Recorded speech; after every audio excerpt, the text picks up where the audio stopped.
We're living in this fight, energy all around. Feel the beat compound, together we're alive. In this crazy drive, colors full so near. No more doubt or fear. Dancing through the light, hearts are burning bright. Feel the rhythm rise, under starry skies.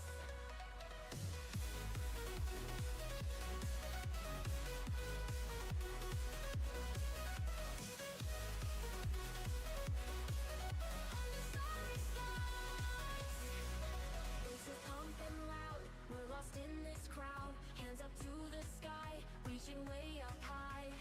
Time no longer flows, everything just glows. Endless nights we find, lose our worried minds. Dancing through the light, hearts are burning bright. Feel the rhythm rise, under starry skies.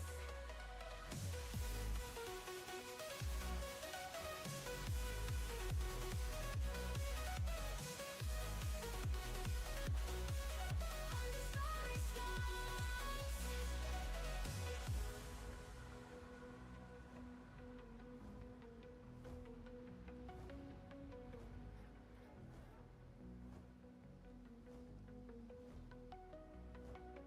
Faces pumping loud, we're lost in this crowd. Hands up to the sky, reaching way up high. Time no longer flows, everything just glows. Endless nights we find, lose our worried minds.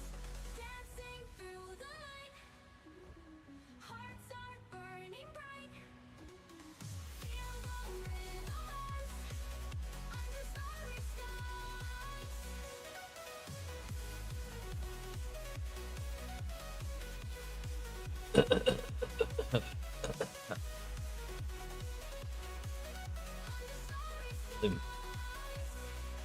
Noise gate. Attack time. That's too much. How about 10 ms? Because it's still like cutting out things I'm saying. It's kind of shit. Oh.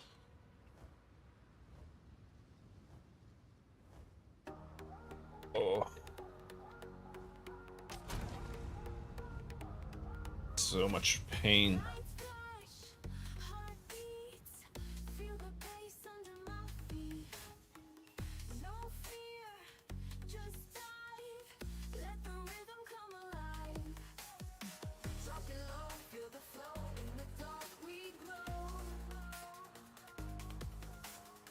Rise up, All right. don't sleep. This beat's ours to keep. Drop it low, feel the flow. In the dark we glow. Rise Digital up, no power. sleep. This beat's ours to keep. So, the not a cat. I Strong-minded women. don't really want to play Sigil of Power either, but it's like the only thing that I can get from a weapon. Not bad either. It's not good.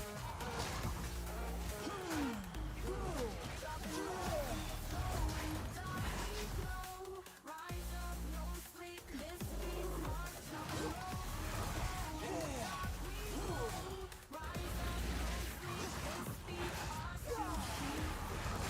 Felt a lot better before when I didn't have the cast speed penalty and considered casting, but it's either that or have no mana.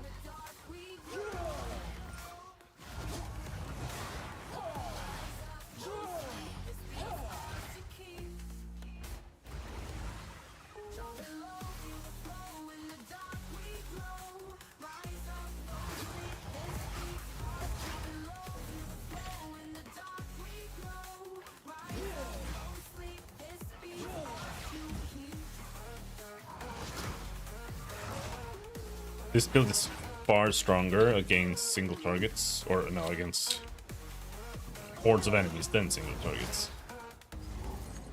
But I'm gonna try running 2 curses later. Once we finish Act 3. We'll see if that can change things.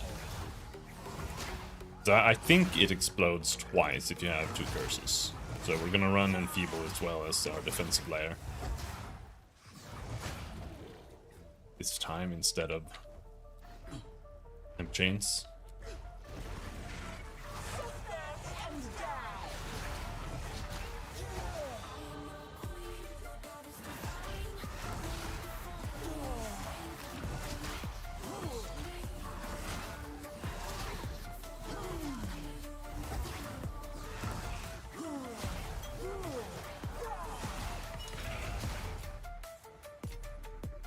Pick up.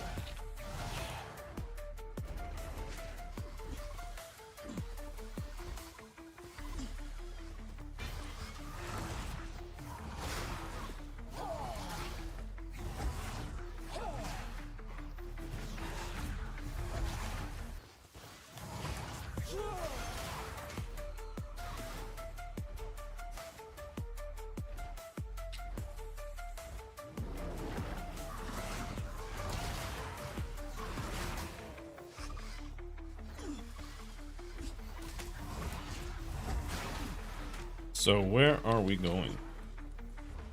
That feels really weird.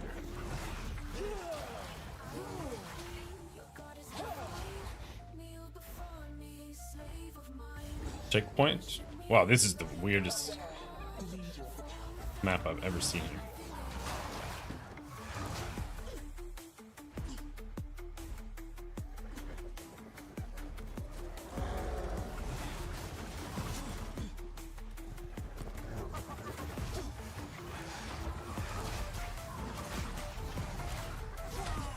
How did that not spread to this guy?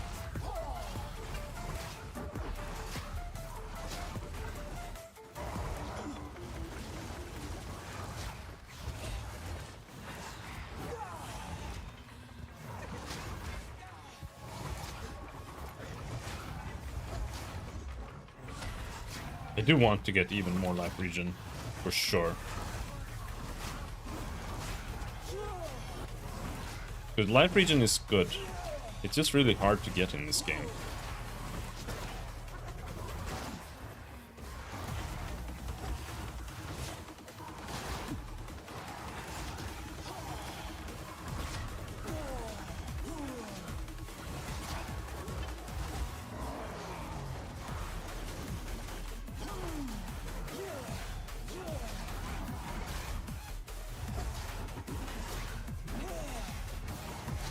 One of the biggest reasons you do feel squishy in this game compared to PoE1 is the lack of recovery.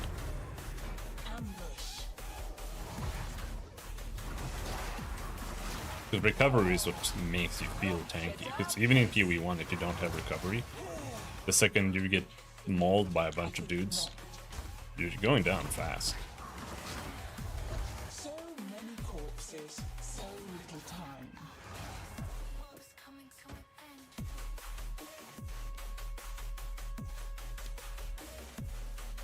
Why is there a foghorn in the background of this song? Alright, so we are getting more dam. That's what we're getting.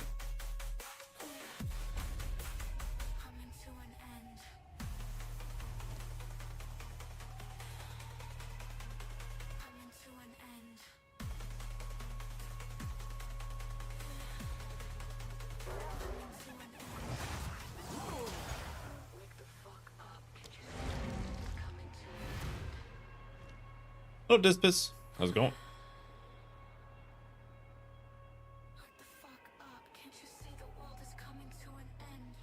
Holy shit, this song sucks.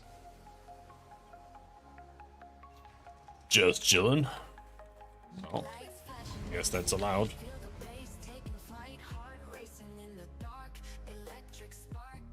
Okay, we need more intelligence. But apparently the game thinks we're 3 levels too low. Yeah, we're kind of under level.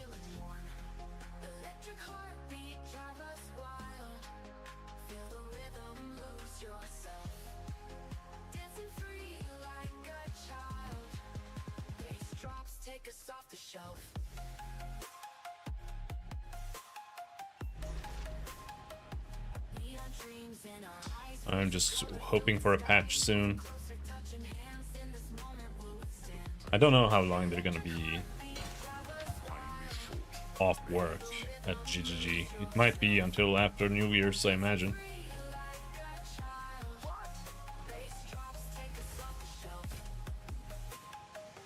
Neon dreams in our eyes, rays of color fill the sky, moving closer, touching hands. In this moment we'll withstand. Electric heartbeat, drive us wild. Feel the rhythm, lose yourself. Dancing free like a child. Bass drops, take us off the shelf. Hands up to the ceiling. Yeah, I mean, that is better. Electric vibe, we're Plus one charm slot. speak up. Every beat together. I don't like that the charm slot is a roll.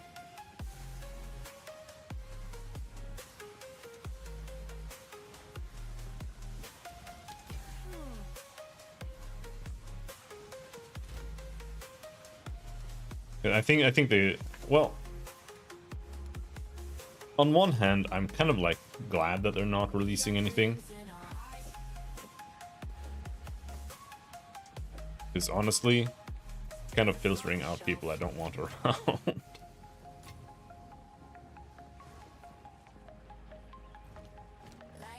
There are a lot of people who are very upset and usually not in good ways. We have enough decks for that? One out of two. I mean, I guess it's that or Swift Affliction, but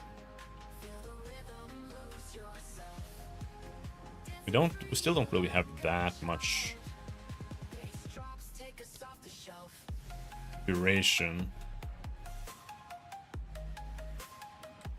Neon dreams in our eyes, rays of color fill the sky, moving closer, touching hands. In this moment we'll withstand. Electric heartbeat, drive us wild. Feel the rhythm, lose yourself. Dancing free like Considered casting is best on Essence Drain, in my opinion. neon dreams. But I guess it doesn't matter, because it does solve the mana problem. Touching hands. In this moment we'll withstand. Electric heartbeat, drive us wild. Feel the rhythm. But Chaos Mastery is kind of shit. But there aren't that many good supports, that's the thing. Take us off the shelf. Hands up to the ceiling. Like, Intense Agony is just ass. Unity in every beat. Together we're complete. Complete. Damage over time debuffs inflicted on full life enemies by supported skills deal 50% more damage. Supported skills have 25% less skill effect duration.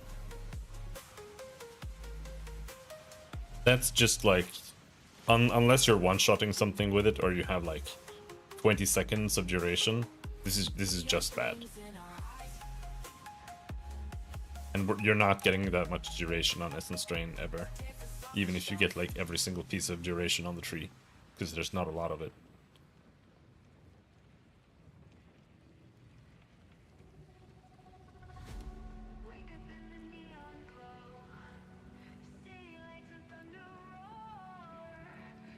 And even when we get down here, there's just not much.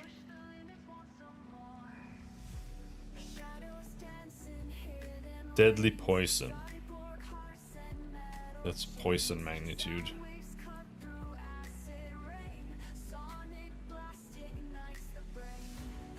See, it's like this, Drain Ailment, I guess. This is one of the best ones.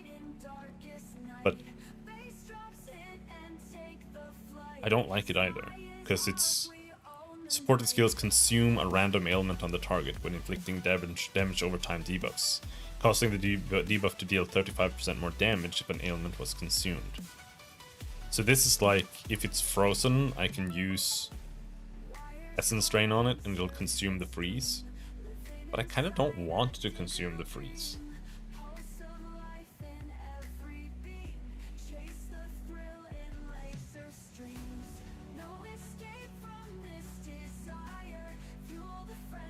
It might actually be pretty good, because I think you'll pretty much always have chill on them. So it could actually be really good. It's just gonna eat the chill.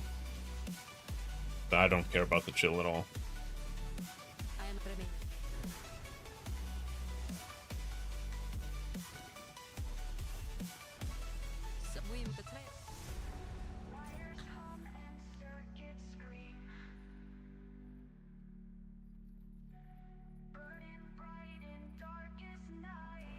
Yeah, you have to go here.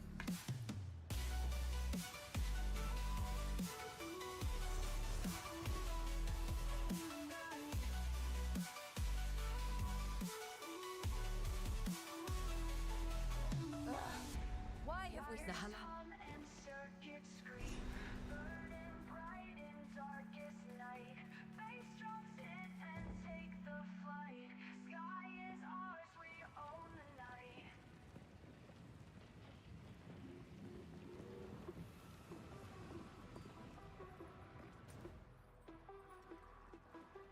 Modern Quarry.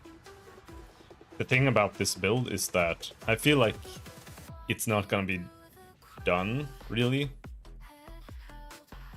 without the 4th Ascendancy, and I know for a fact that I'm not gonna get the 4th Ascendancy.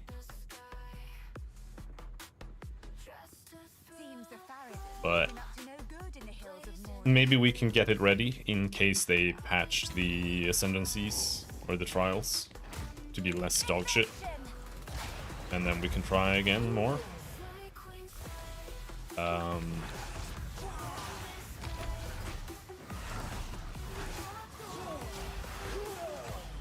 But I did start another character. And I'm not really 100% sure where to take.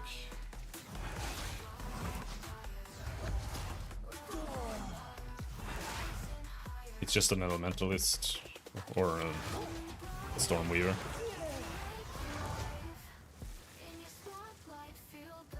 Using all the ball skills or the orb skills.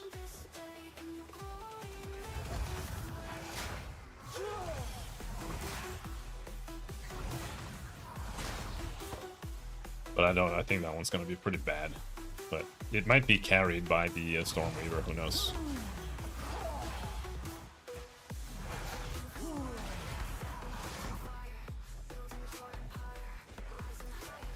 Do I have all the AoE already?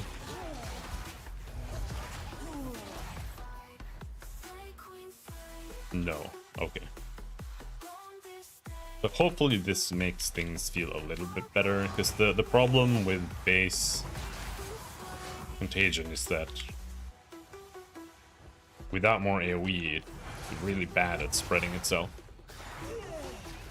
So often it just doesn't do anything.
Invasive minions. Is no power to wield.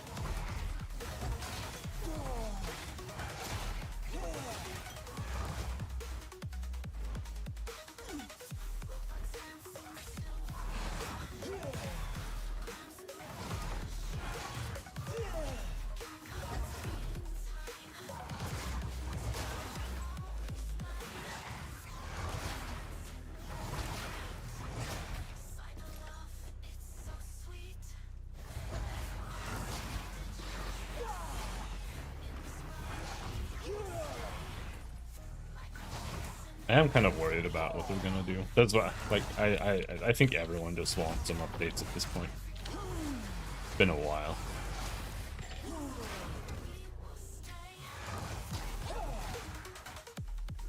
I really want to know, like, are they gonna stick to their guns, or are they gonna buckle to like a bunch of the small cucks just complaining all the time?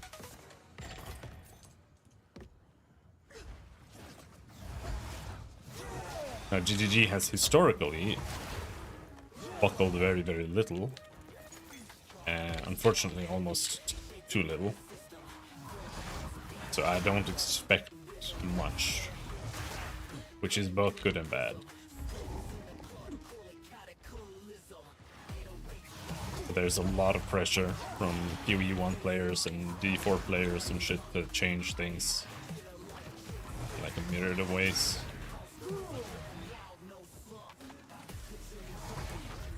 PoE1 players are literally retarded. Like,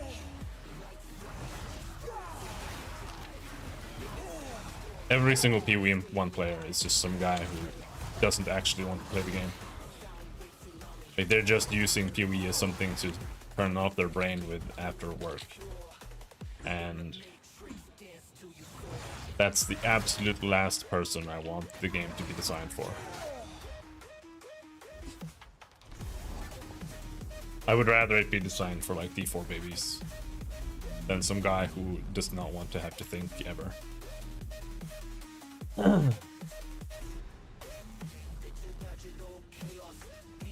This lot were left down here to die.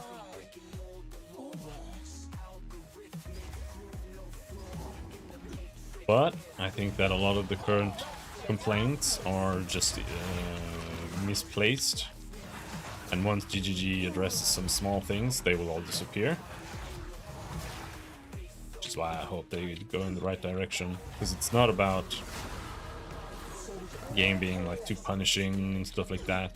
Because it is quite punishing. When you die in maps, you lose the bonuses, you lose the map or the waystone you used to enter it.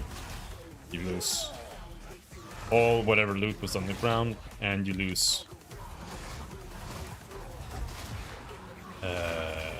10% XP. But people want pretty much all of that removed. So they don't want to have any punishment whatsoever for dying. Which is really bad. It's gonna be like D4. Or like D3. Where when you die you just hit revive. And then your character just comes back to life and then you just kill stuff. Like, dying literally is the least impactful thing in the entire world in Diablo 3. It literally does not matter. You just press revive and then you keep fighting whatever you were fighting. You might as well be invulnerable. We rise, we fall, we live it all. In this moment we stand tall. No fear, just vibes, let's lose control. We're unstoppable, let's go. We rise, we fall. But trying to talk to people about the psychological impact of certain things is completely meaningless.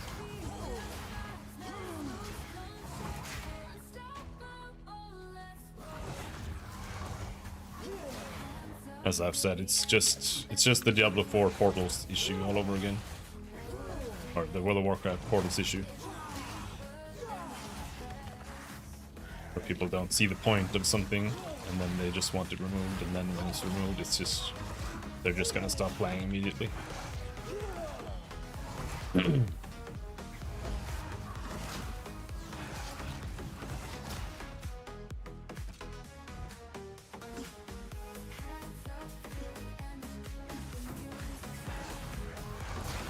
It's the same thing with skipping to maps. You can't have that. Like, you actually can't. Even if I want that, you can't have that. Because you need to work your way to doing maps. Otherwise, it just feels like shit, and it gets super boring. Because maps is not really that fun, to be perfectly honest. without that initial working your way there, it's gonna need to be like 10 times more interesting. And if they were to do something, that's what they need to do, you know? Like, just let you start out with the maps. But it's like a whole system where it's... You still have to progress to get to, like, where maps start normally. So it wouldn't actually be any different than doing the campaign. It would just be like, you don't have to do the campaign. You just have to do like this alternative campaign, kind of.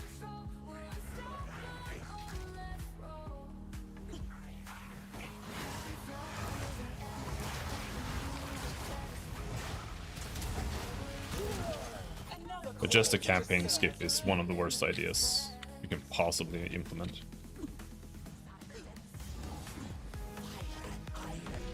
Flesh and bone. Perhaps that is true. Smell down. I am the sun.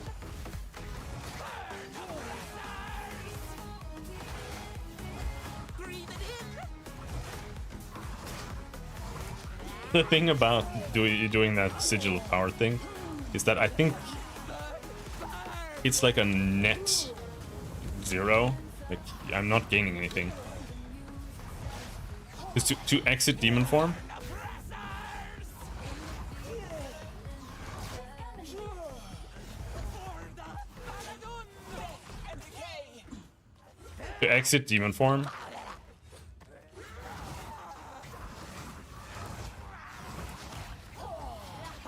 means that I'm gonna lose all of my stacks, which is like minus 180 spell power, right?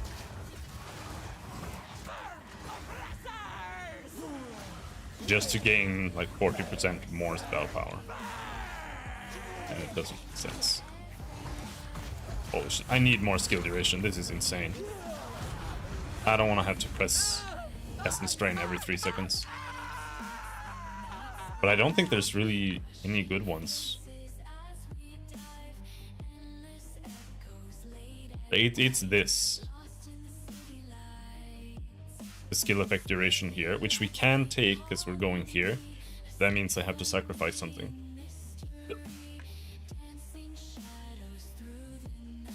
Because I already have all the skill effect duration from this.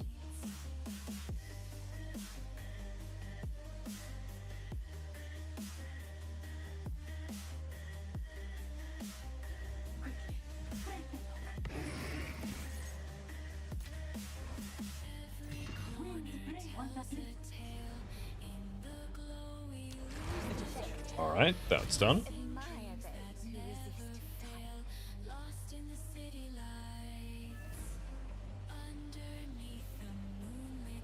I do think that the warrior is the best designed class right now.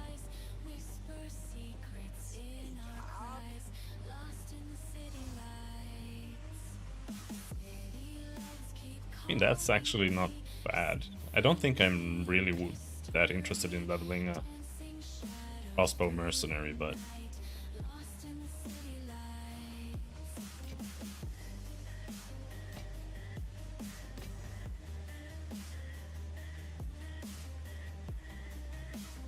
yeah. I will tell your tale.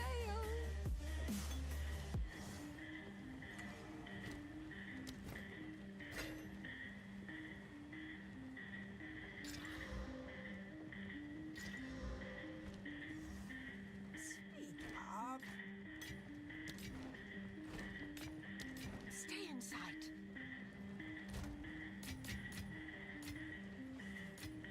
There are just quite a lot of things that I want to see. Where they decide to take it.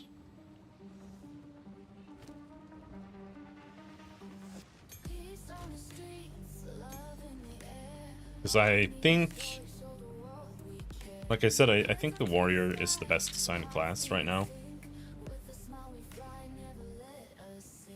To some degree.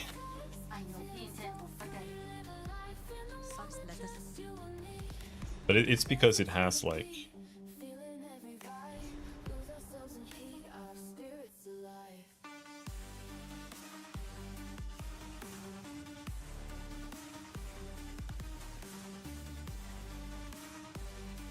got a bunch of different avenues and aspects to it. Like, you can bring armor break just to break armor and stuff like that.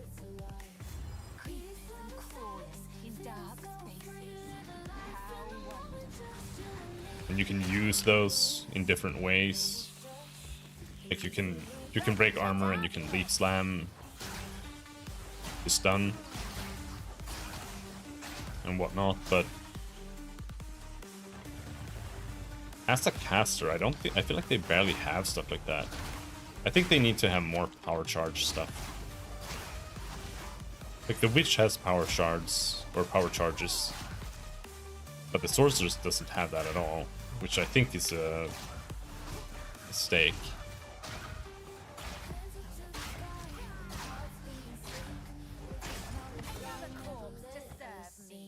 I think it would fit a lot better on the sorceress than the witch.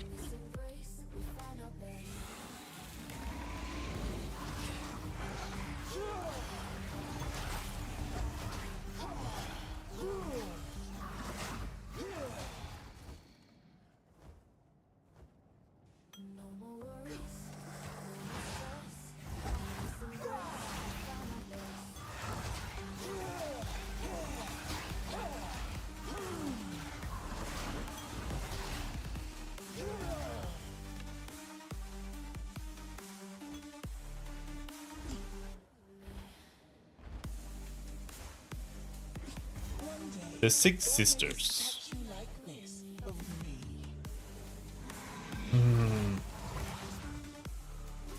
How does this map work? Like, does the Six Sisters mean anything in terms of, like, am I before or after the Valhalla encounter now? I don't actually need to fight Valhalla though. I just kind of like fighting the bosses.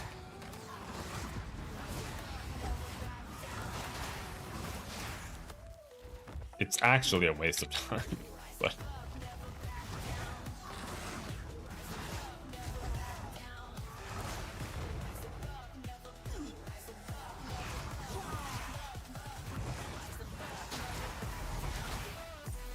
Decree of Imprisonment.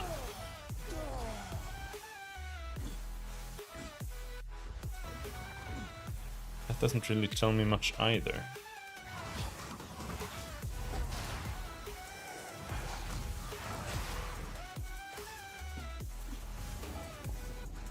Yeah, I feel like when you find the Decree of Imprisonment, this path up to the northeast is always the way out, and that does not lead to the boss.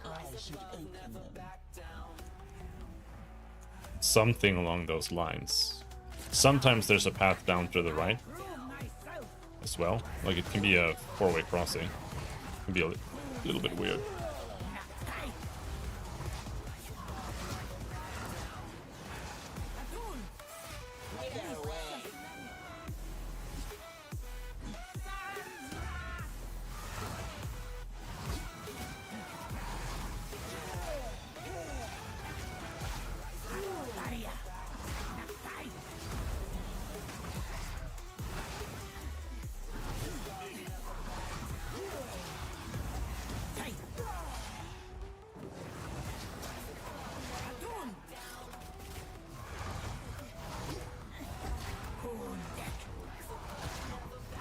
And frozen. Fuck you.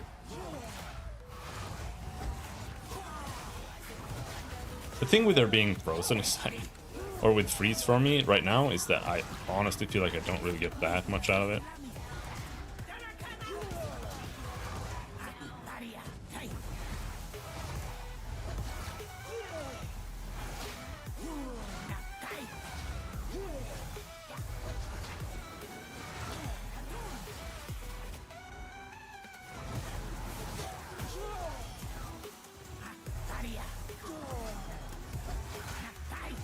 Yeah, I definitely do need to take more skill duration, because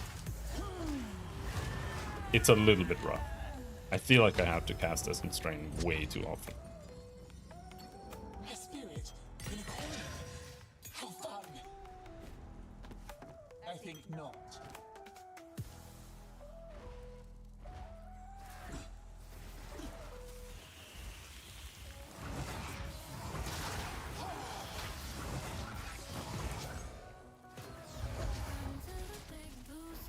Why are there a bunch of monsters here? Why are there like elites here?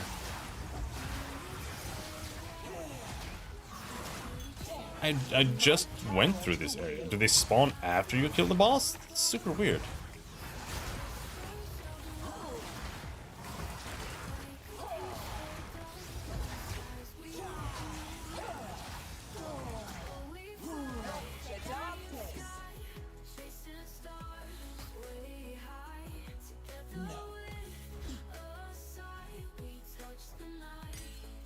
Alright.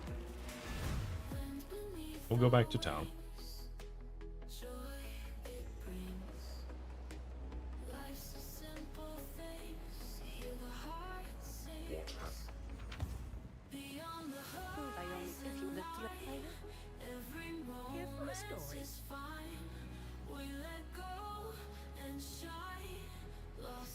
Those are pretty good attack speed gloves. They have attack and attack speed.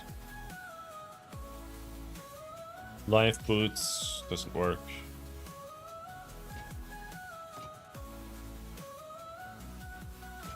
Clouds fall far above, soft whispers of love, like a peaceful dove in skies we move. Oh, we fly, dream sky, chasing stars way high.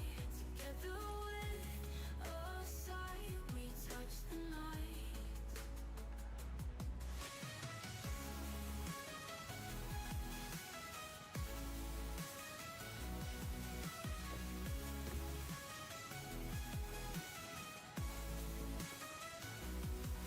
Beneath our wings, joy it brings. This spell, like, I honestly don't understand.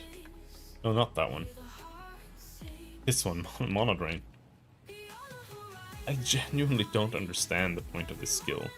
It's like, We let go and shine, lost in time. it's like you can just use this instead of having any kind of mono region, I guess. But it's so clunky to do that. Like leeching mana with an attack and then to use a big spell doesn't really feel like it's part of the game. 'Cause it's so easy to get enough mana region to just use the spell. Like, this is the sacrifice that you're making to do this is so massive.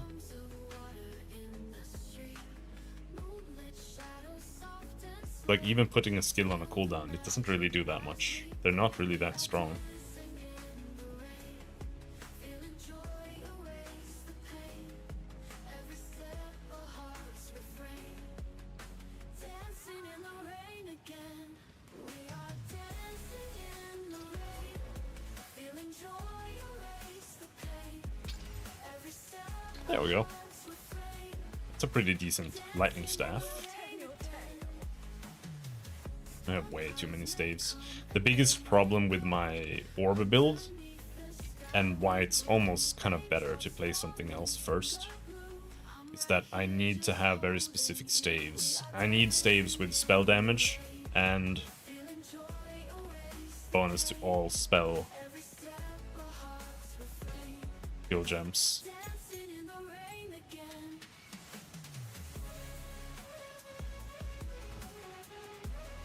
And it's honestly super rare, and even more so, Through the storm, finding a staff that has we'll keep dancing every night. Hand in hand, we'll chase the dream. I'll make you. levels to spell gems, like the generic ones, and spell damage, and good other stats. is like ultra turbo rare.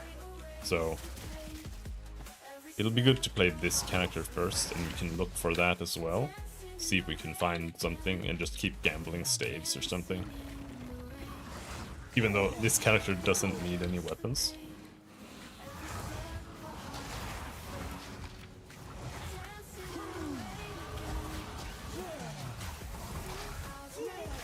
Is that a Hex Blast level up? Intelligence. No, need one more level. Alright. We're just like super under-leveled for some reason.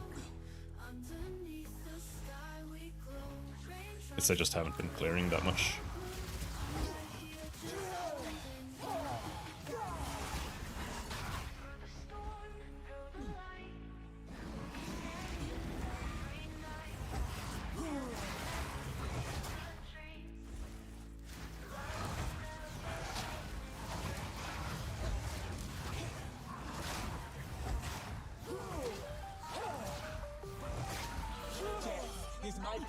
To wield.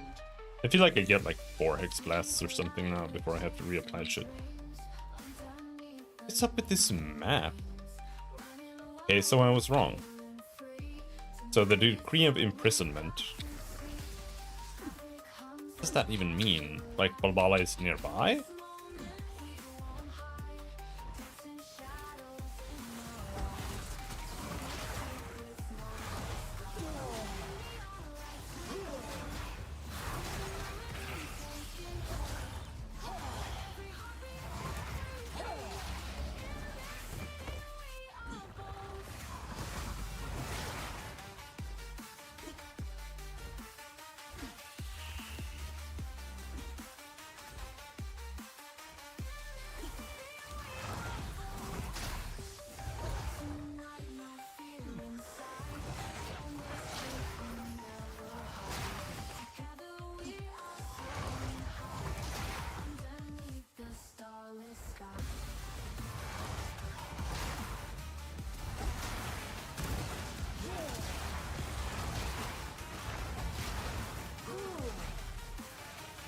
However, as much as I don't particularly think Essence Drain Contagion feels that good right now, because it's too wonky to apply, Contagion Hex Blast feels great.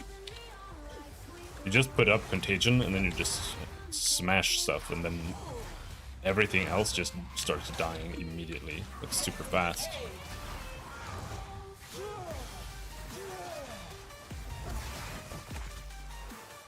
And it could be better, because right now I just have a bunch of support gems, pretty much.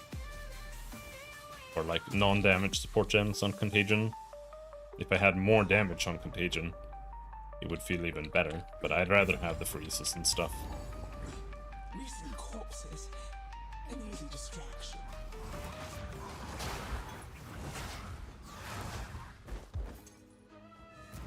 Hold them back while I open the gate.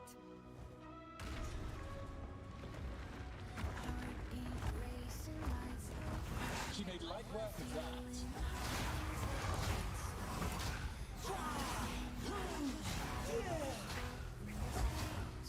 Advance with me.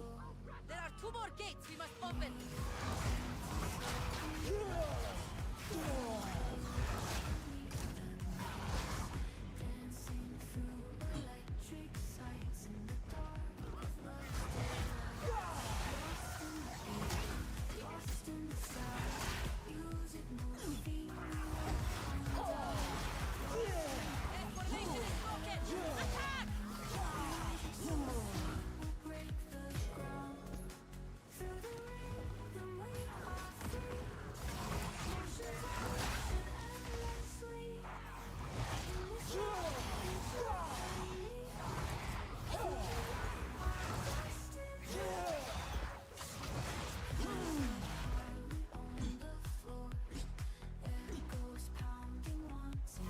Beautiful murder.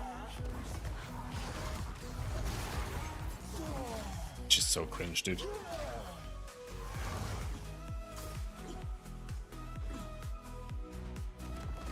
Even with her annoying Russian accent, I prefer playing the sorceress because the witch is just so cringe all the time.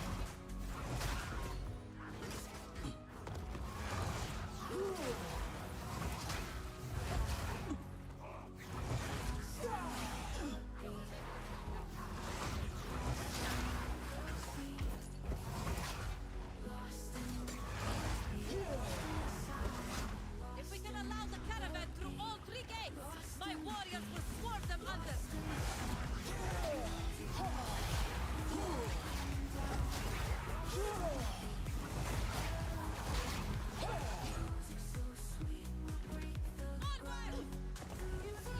Onwards!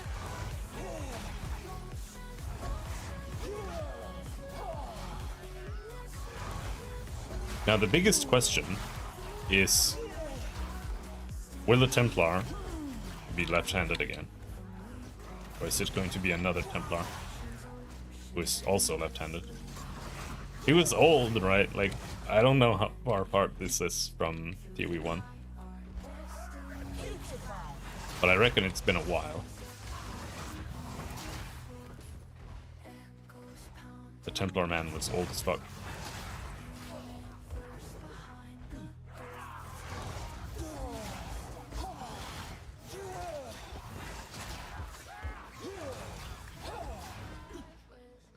Actually kind of interesting, like what would it look like? Is it just gonna be an old guy again? Gonna be some other guy? Is it gonna be a DEI hire?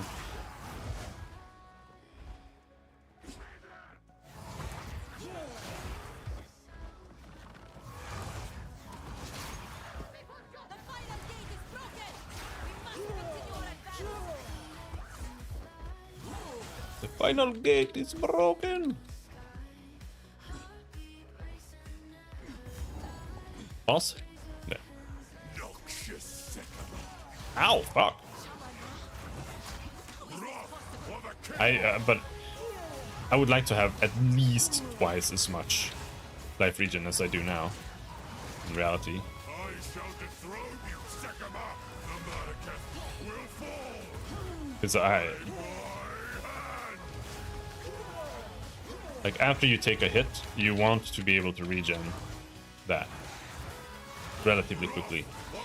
And I think we're gonna have to combine life regen with recoup, because otherwise it's just not gonna be enough. So once we take this last chaos node and we take the AoE node, then I'll take the recoup wheel. We'll see how that feels. People keep talking shit about recoup, but I don't know. We'll just have to see if it's good or bad.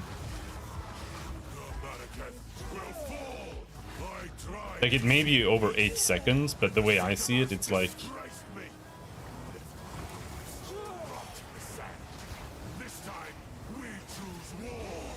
I don't think it's supposed to carry you on its own, you know.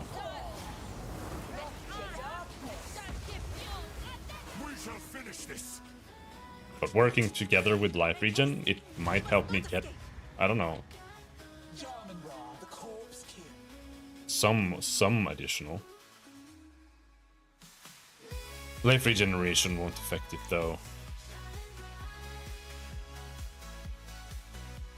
Because this is recover, and this is regeneration rate. Or at least I assume life regeneration doesn't work on recoup. It shouldn't, but you never know.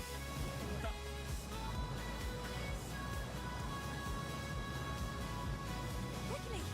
He conjures the very sands against us! This is no natural sandstorm. We must battle sorcery with sorcery.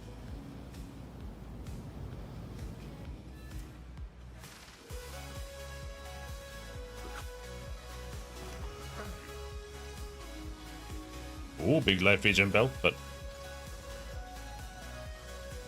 it's almost twice as much. Unfortunately, that's a dog shit roll there.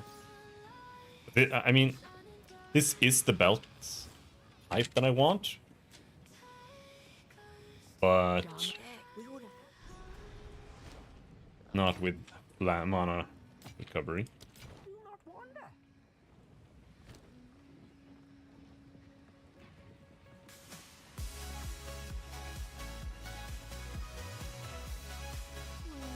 Who got the browse as long as you like?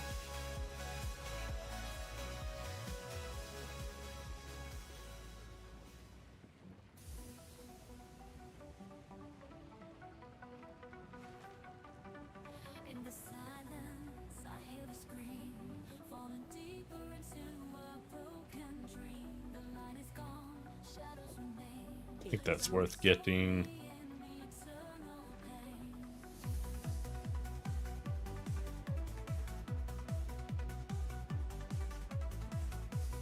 Need more strength, apparently.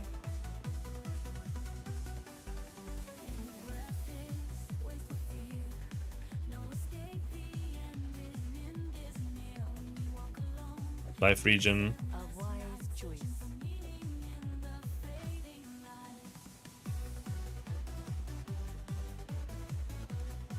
Blessings. 105 strength. That's a lot more strength than I need. Lightning rest, life regen.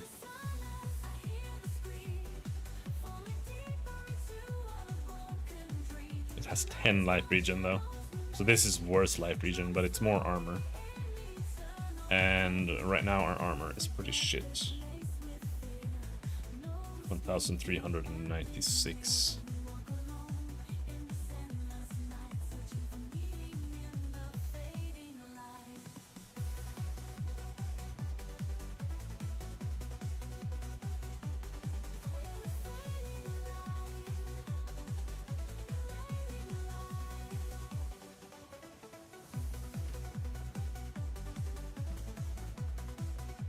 $119 int.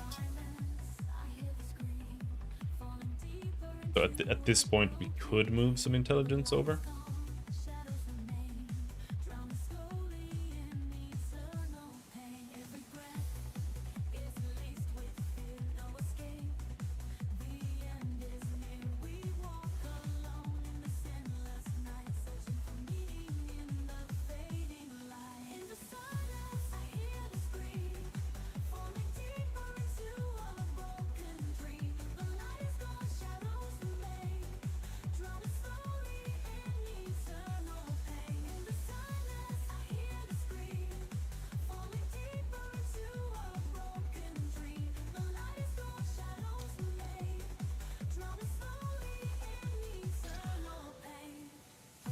Pretty big lightning roll. I generally don't really like playing like melee elemental stuff though.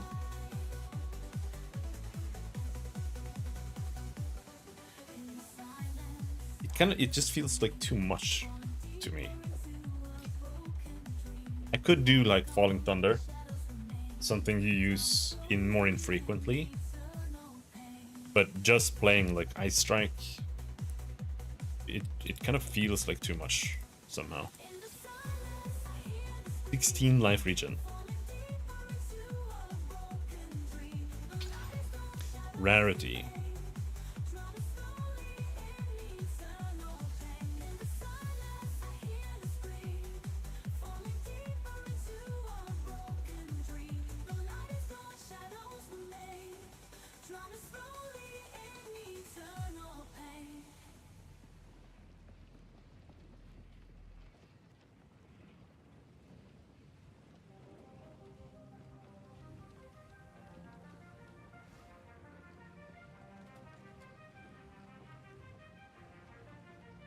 Through shattered skies, the darkness reigns, a hollow world of broken chains. Wires twist where flesh once bled, machines alive, but hope is dead. Cities crumble, rust consumes, echoes lost in empty rooms. A cyborg soul, a silent plea, trapped in a shell. It would be replacing this, but that's 21 intelligence. I need that.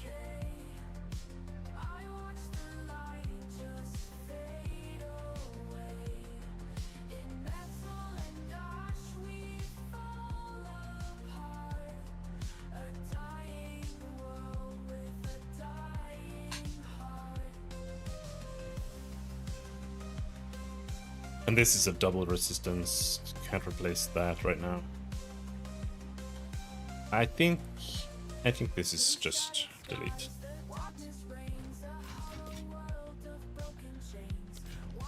We can keep that ring, I guess.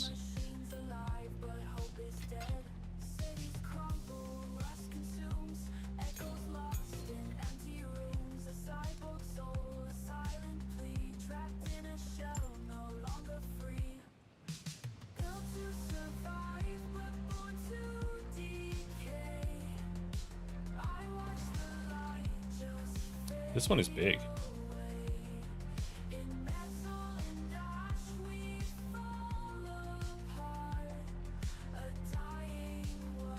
This one is also big. I think I wasn't using it just because it didn't fit my other character, but like it is 19 chaos res and shitloads of life and armor. Stun threshold. But we do lose 21 fire rests, which I'm not sure I'm ready to do. This helmet, not bad either, but it's not... Well, it is pretty good. It's got the life there.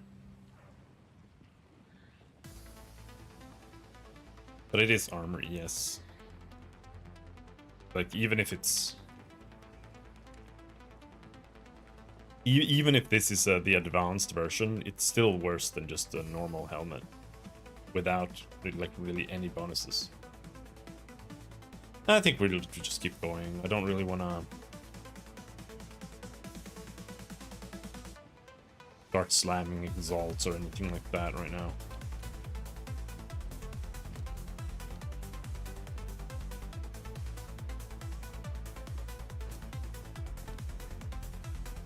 We're mostly okay.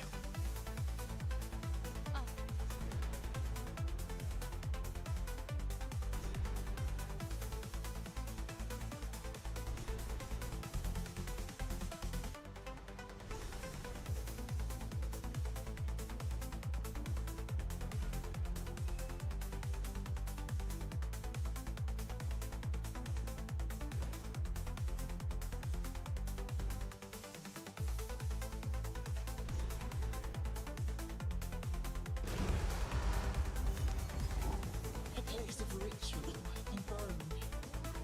I should retire here someday.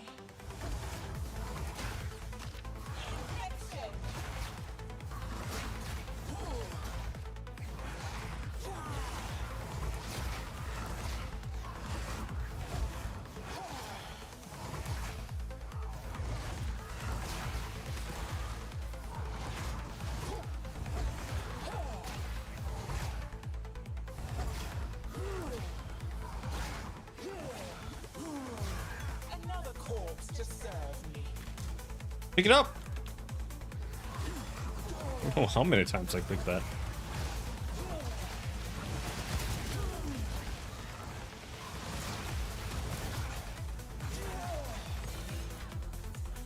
My damage isn't bad, but it's also not good. I am worried because once I take this next chaos wheel, that's it. Not getting any more damage until we equip another aura, and then X-Lance is gonna get a little bit better. This is the anchor guy. That's absurd.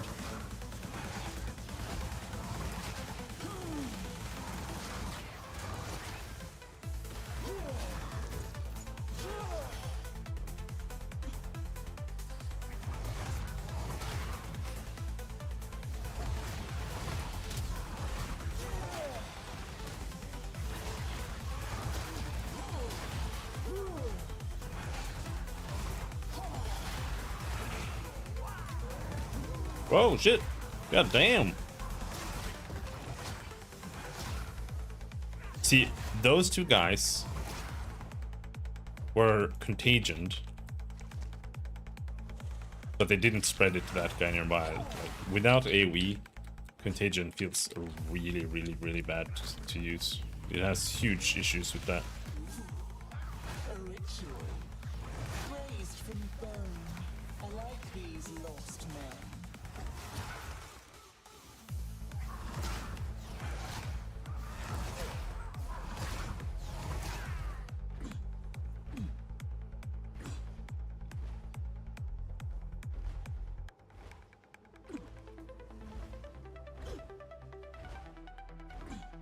Fossil Bed Memorial. I don't know what this is supposed to be. Like, there's always like one effigy here.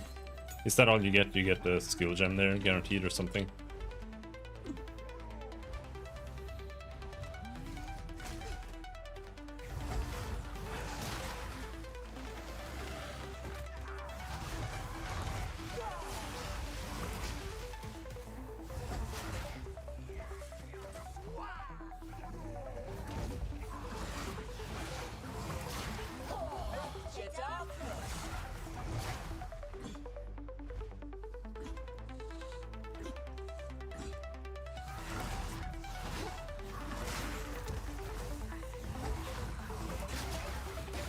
Really bad density on this map.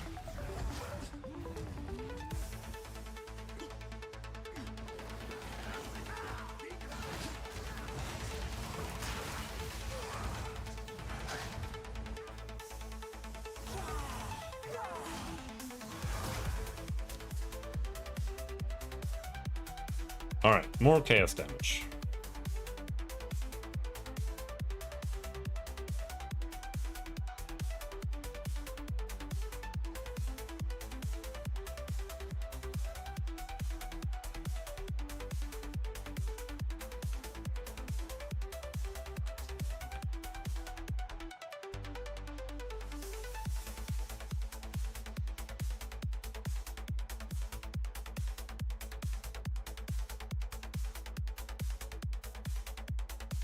So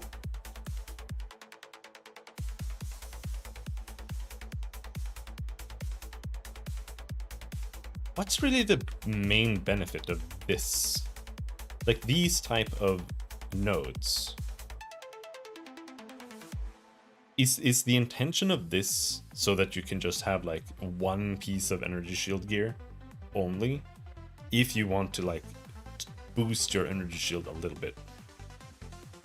Kind of like this one here, right? Like 80% increased armor from equipped body armor. Because if you take this is like very low investment.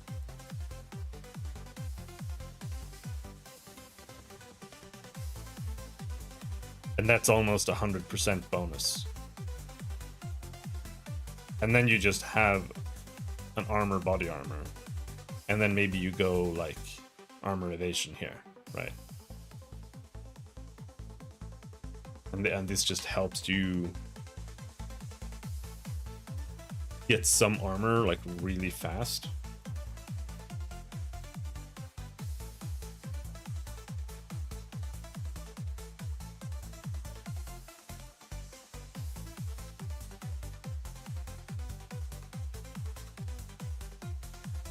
But I don't know.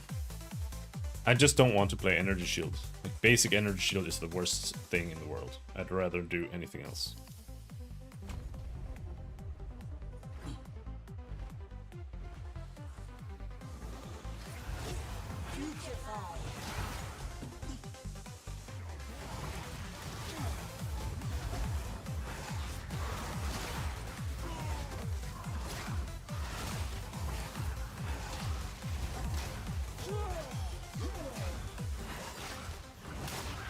Death, take you!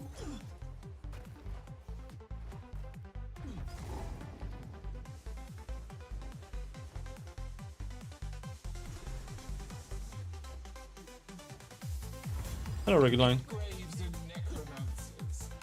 This place just gets better and better.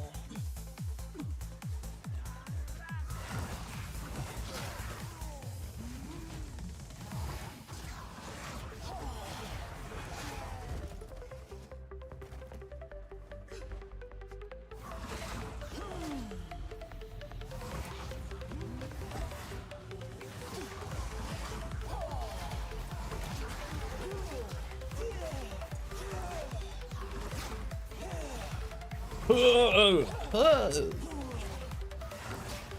you have to moan every single time I attack? How was Christmas? It was fine.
There we go, got the Sun Clan relic. This is still the worst part about playing Demon Form. And it's honestly kind of a big deal. It feels really bad to play. Having the dash be faster. Because that means that you have to play it like you're speedrunning.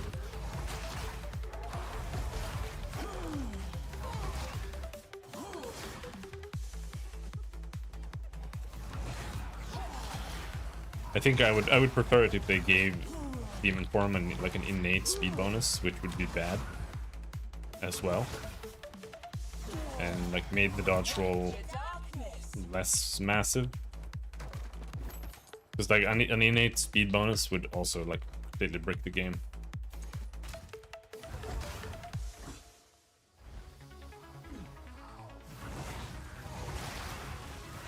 Because running around with like 40% movement speed or something would be bad. But they could like be like you have 30% increased movement speed or something, or just set it to like you have 30% increased movement speed, or you have 130% movement speed rather.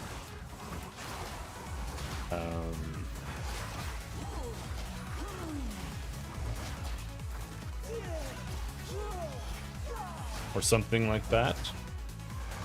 120%. And then, because that way boots wouldn't impact your movement speed. And then you would gain another slot for a modifier. Just right. I'm ready.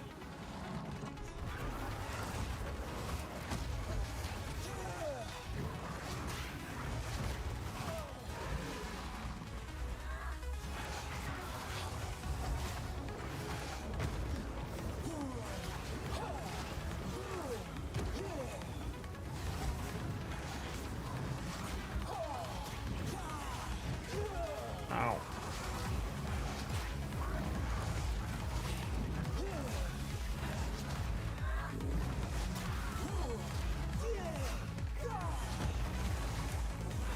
Oh, Monica, how's it going?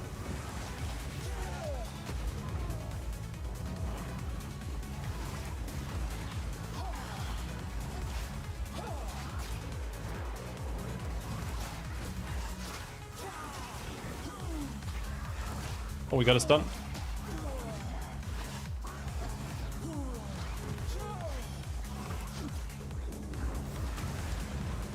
Steve is dead.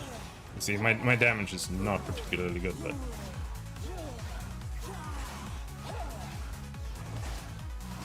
relatively consistent.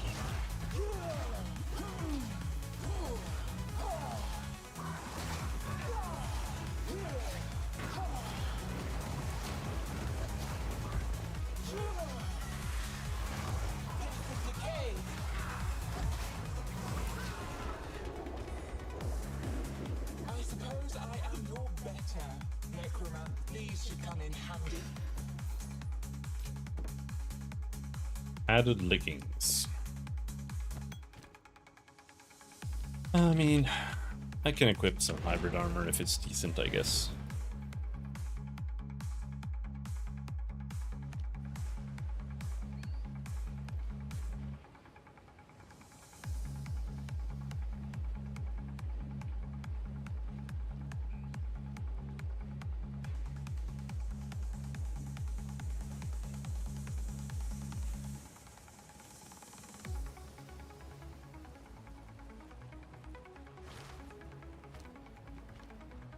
What have you learned?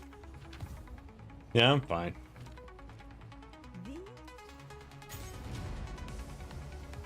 Just working our way through the campaign.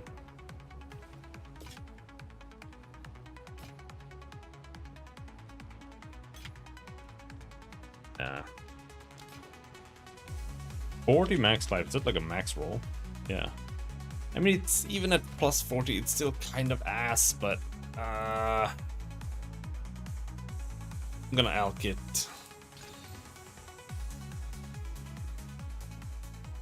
It's actually kind of big. Fucking god.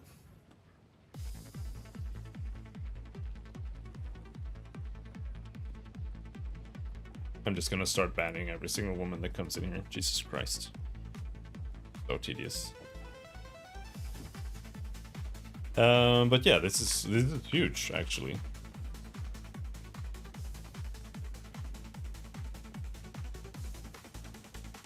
%30 increased max energy shield and max mana on the same item. The accuracy rating is kind of shit, but I guess it really depends. Like, what if we're making a monk, like an elemental monk build? It might make more sense.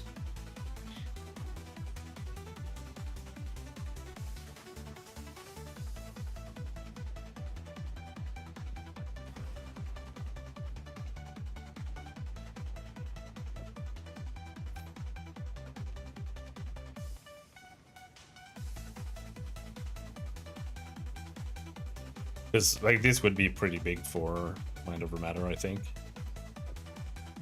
But I also don't want to use it. I'm not doing that.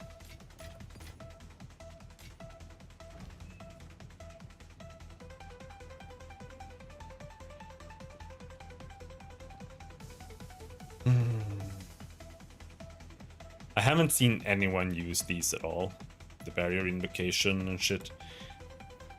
They like most spirit options are just too expensive to really mess around with that much.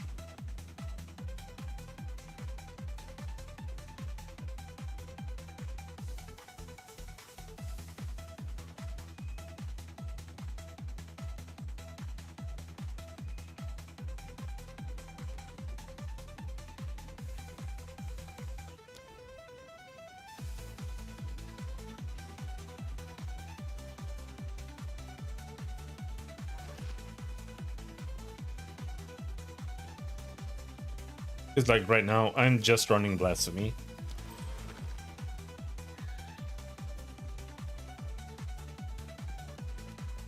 With Vitality on, and that's it. I can't have anything else. And that's with a Spirit Armor. I do think that they can...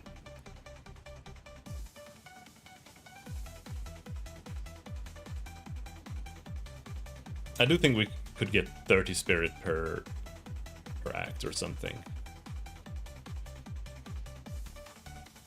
We have like 180.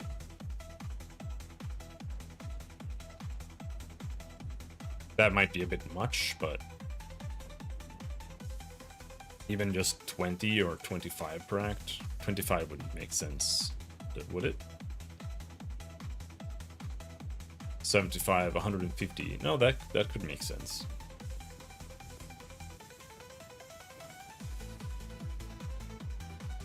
Yeah, because like 60 plus 60, that's 120, and then you have another 30 slot, that's 150. So that would mean that you could have some things enabled. but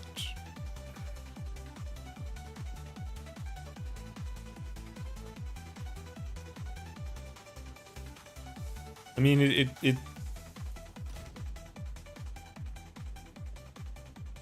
kind of difficult. 17 life regen boots.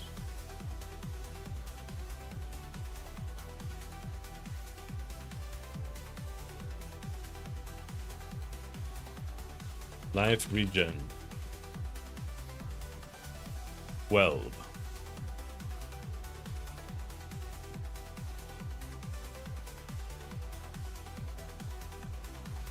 $7.4.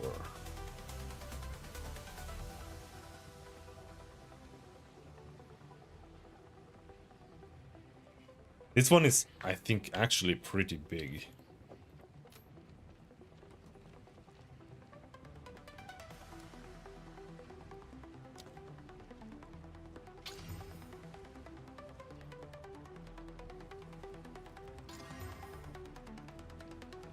That's unfortunate. But it's actually still kind of good.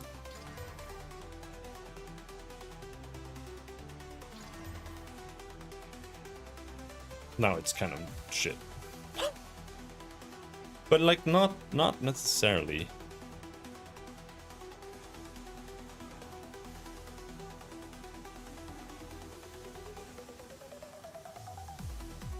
The spell damage is unfortunate, the evasion is unfortunate.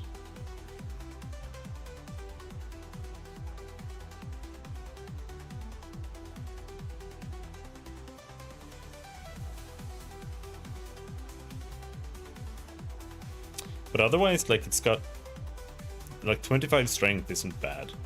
That's 50 life as well. But I think, unfortunately, we won't be using this because it doesn't really fit that well. 20% increased armor is kind of ass, to be perfectly honest. Because it's just a node, you know? Like, that, it's this. It's just this. So it's barely gonna give anything.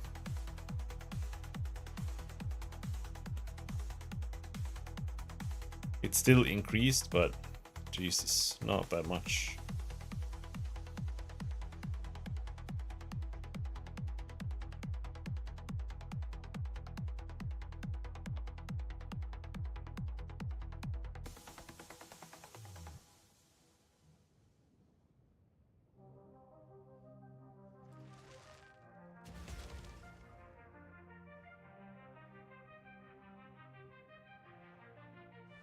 Through shattered skies, the darkness reigns, a hollow world of broken chains. Wires twist where flesh once bled, machines alive, but hope is dead. My biggest problem with playing melee right now is just that I don't particularly like what the maces do. I actually like the way the maces are right now in terms of like gameplay feel, but there just aren't enough skills that I think are actually interesting. Soul offering, because they're just spells, most of them, and I don't really like that.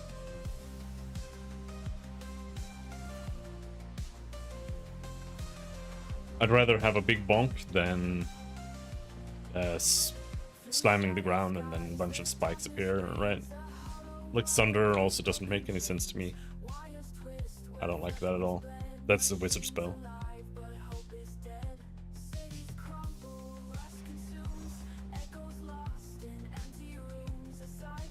Same thing with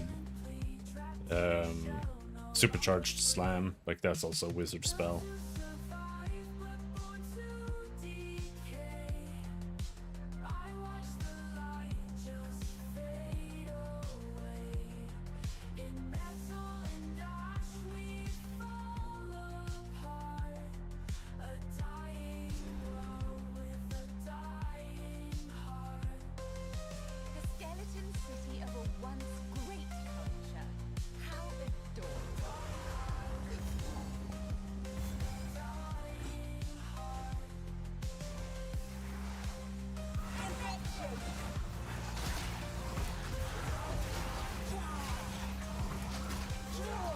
But now we have more damage, so this well, we might feel better.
Oh, James, where's the demon form capped at 10?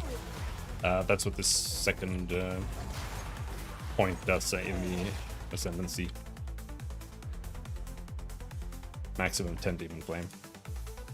So this is like how you play permanent demon form, because it makes it a lot easier to just stack life regen to just maintain it. But you can still play this as like semi-permanent, because you can do tricks to make this last basically forever. But I didn't really want to do like cheap weird tricks with surge super items and shit. I don't really have anything because it's SSF. So I'm just trying to play the build semi-normally, and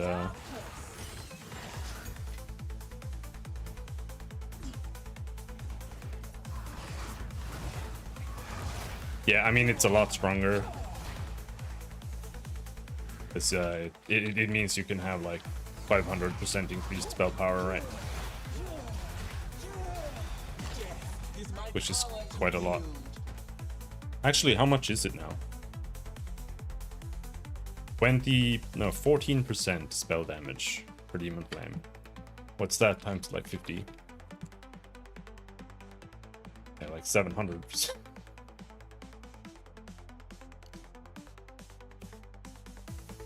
Well, I'm getting 140, which is significantly worse, right?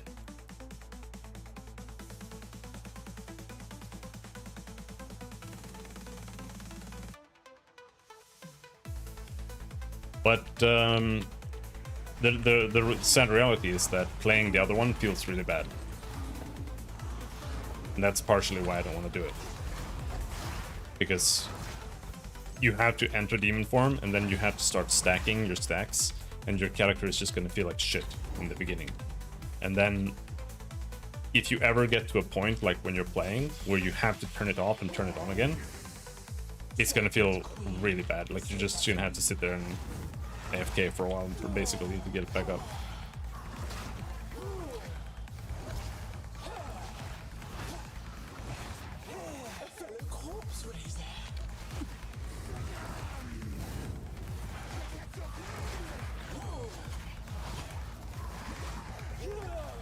But I'm not excited trying to optimize builds at this point.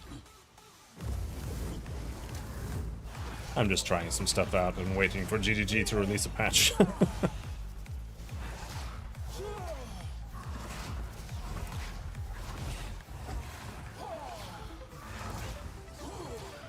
But it works fine. Like, it's honestly not like super strong right now. But it's not bad either.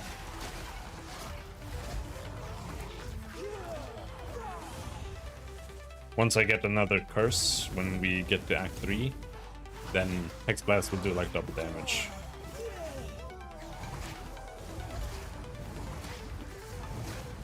I think. I hope. Alright, now we get a little bit more damage here.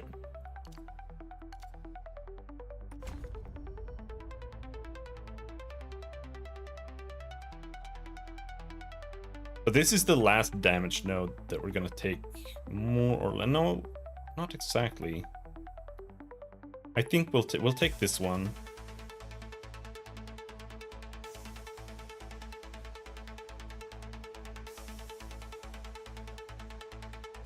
I don't actually know if we're applying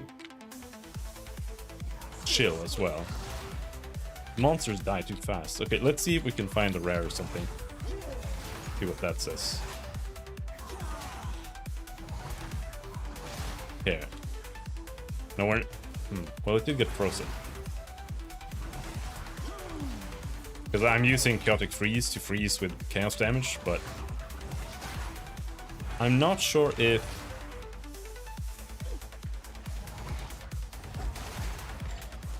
that... I don't think it causes freeze at all. Or chill at all. So that might be a little bit of a problem there.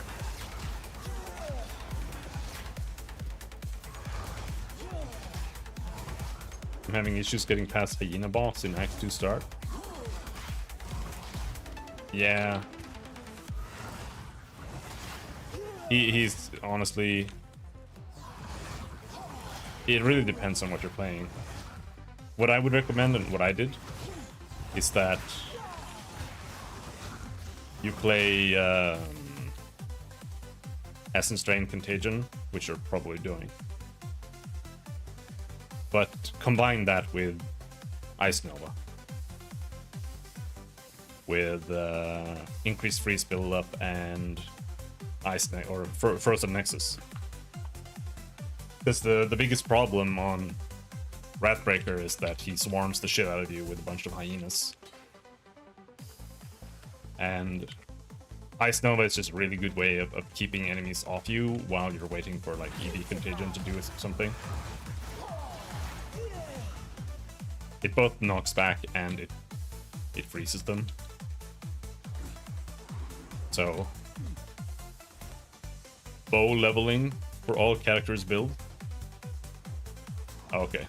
Yeah, fair enough. I mean, I usually don't do like leveling builds. I usually play whatever I'm trying to play from the get-go, which is in almost all cases suboptimal, but I prefer just getting into it right away, getting the feel for it.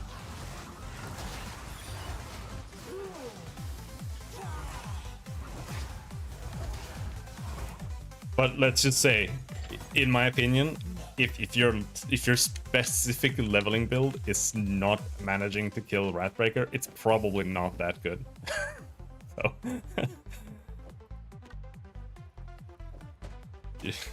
there's probably room to like maybe not do that, and yeah.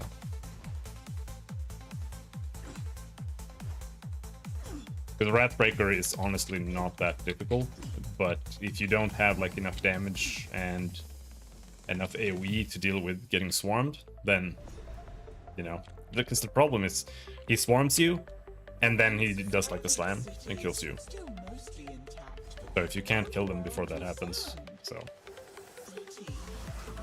The Ice Nova isn't particularly good, but it's an easy thing to spam while ED Contagion is doing stuff to keep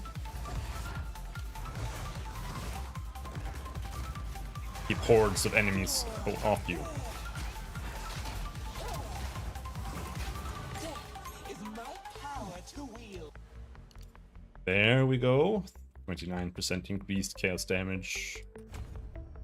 Barely noticeable, sweet. I am very worried that this is gonna be total ass, but we'll see.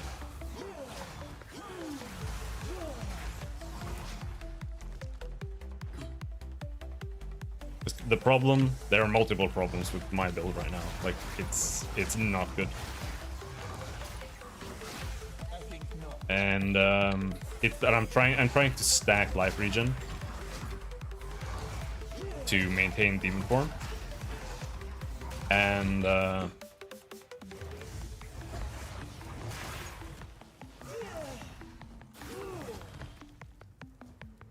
all the life regen is down here, right?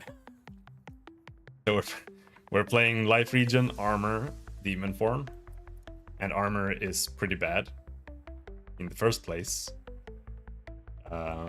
And it takes quite a lot of points to go down here and grab this, so I am losing out some damage, but not really that much, because there's honestly not that much spell damage up here. There's mostly like elemental damage. Otherwise, I have pretty much all of the chaos, unless I go over here, right?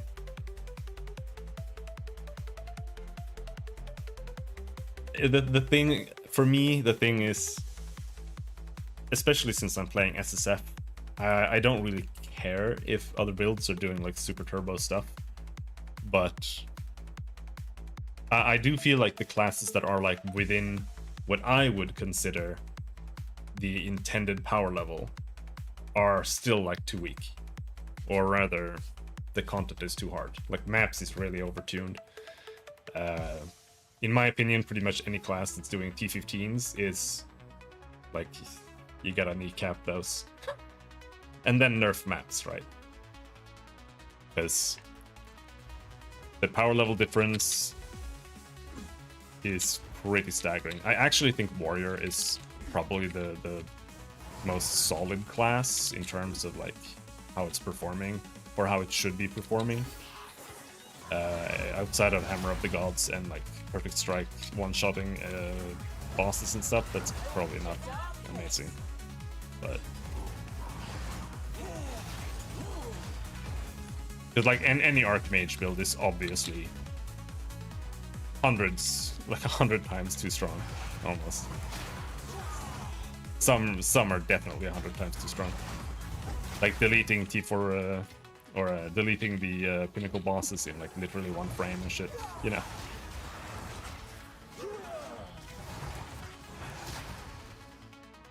But yeah, I really want them to come up break too. Because while they have been on break, there's been like so much negative feedback coming out. I don't agree with a lot of it, but I'm really anxious to see how they approach all the feedback. Because I really like this game, I really like the direction of it. I wanted to have more of the direction that I feel like it wants to have, and be less PoE1, but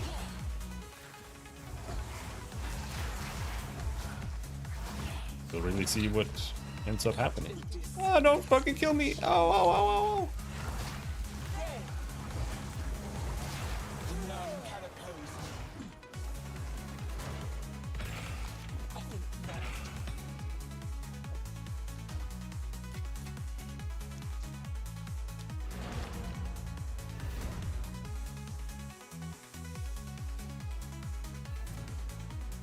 And I want more support gems. That's like one of the biggest problems in my opinion right now. That like I really like the approach to support gems that they have for this, but I also understand where people are coming from when they say that they would like want the old system back, because right now half the time when I like, even when there's just like 3 sockets on a skill and I look at the support gems and I'm like, there's just literally nothing here to put in, right? And I really hope that we see some more stuff there, because when you do look at some skills, when you're looking at the support gems, there's like 6 or 7 or more support gems missing.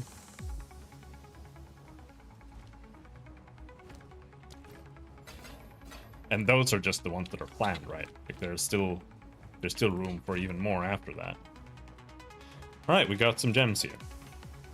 Increased elemental damage. Minions have increased max life. Increased chance to ignite.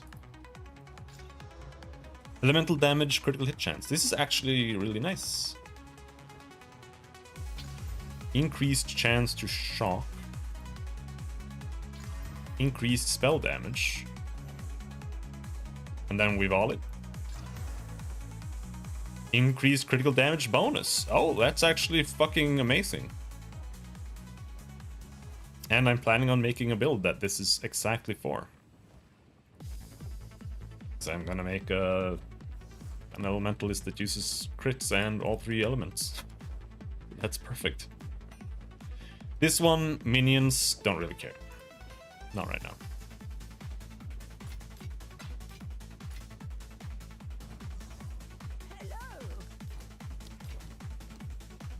I haven't finished upgrading everything here.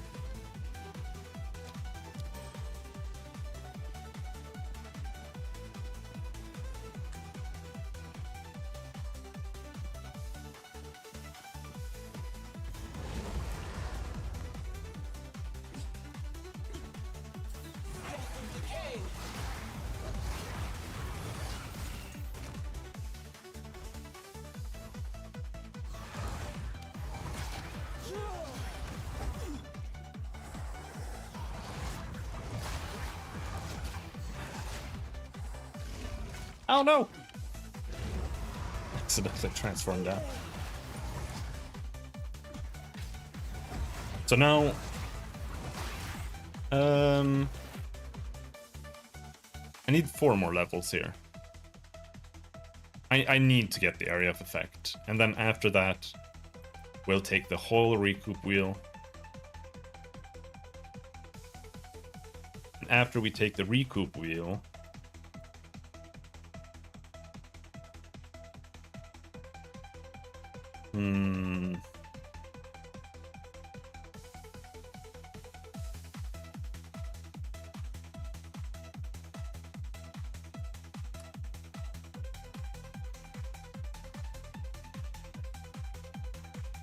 we should actually go up here first.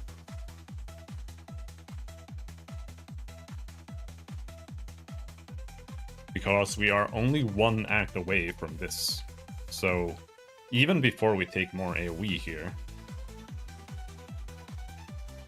we should probably go up and get Whispers of Doom.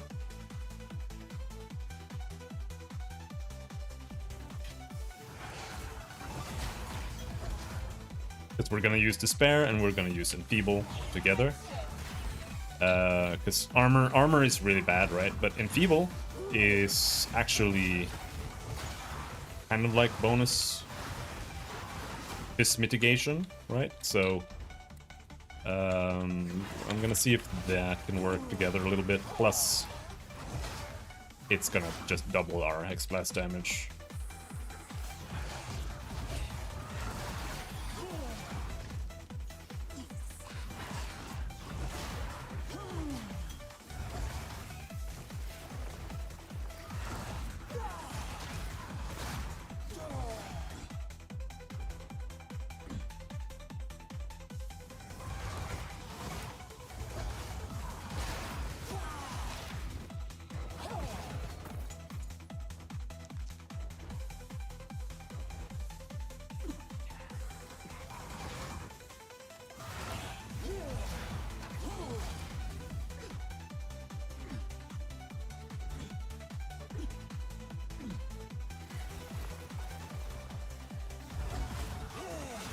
I don't think that demon form is as, like, even with this, like even with limiting it with Master Darkness, I don't think it's bad. Like, a lot of people say it's a wasted ascendancy point because it's worse than endgame staff, which is true, but it's not much worse. I think. So I don't know when you get a level 20 spell from this, like, do you need to be level 100 to get level 20? But when it's maxed out, that's 18% increased spell damage for Demon Flame, right? So what you do get out of this is 180 plus this too. So you get 204 increased spell damage in demon form, plus 6 level of all spell skills. Spell skills, by the way, not like an elemental, that's actually extremely rare. Like spell damage plus spell gem skill levels, extremely rare. Alright, dude, go do your dishes or whatever. Good luck. But like it isn't much better than an endgame staff, and it's probably worse because you can't get like extra damage as, which is super OP.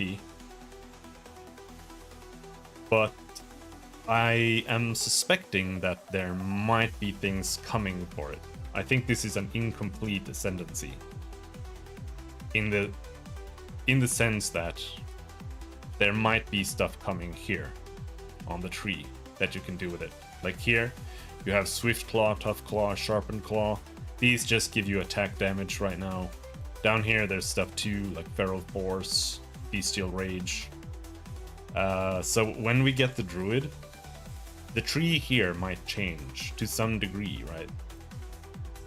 And we might see more stuff that affects Shapeshift. So that might end up giving Demon Form a bunch of extra bonuses that you can have while you're in Demon Form, but we'll just have to see. Those might not be relevant either. Like it might just be like get a bunch of attack damage while you're in bear form, or you know. But even getting like armor or more life or something while you're in demon form, that would still add to it, right? It means you could spec into it more.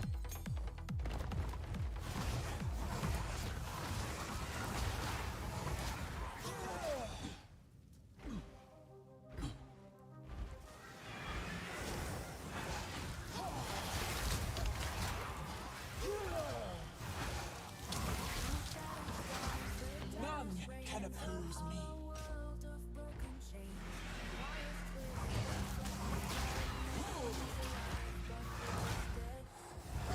I would also like to have some... Well, if we can get a decent amount of recoup and we just have life regen, it might be fine. Otherwise, I would like to have some life on kill.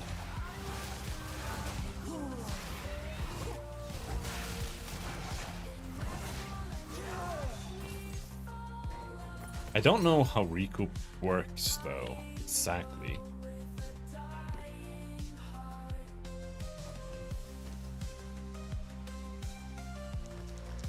Because it's like,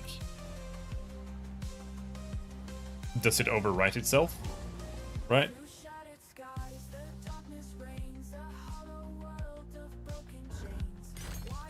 Of course, they're alive.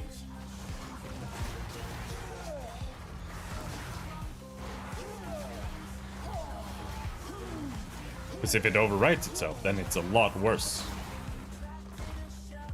Or do you get like infinite stacks? Like if you get hit 10 times, do you get 10 recoups on you? Or do you get one recoup? Because if you get one recoup, then I will admit that it's probably dog shit.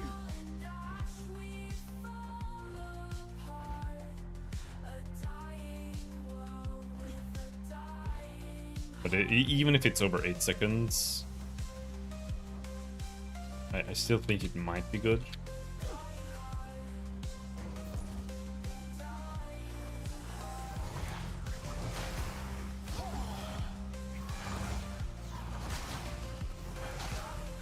Like, let's take a look at it, right?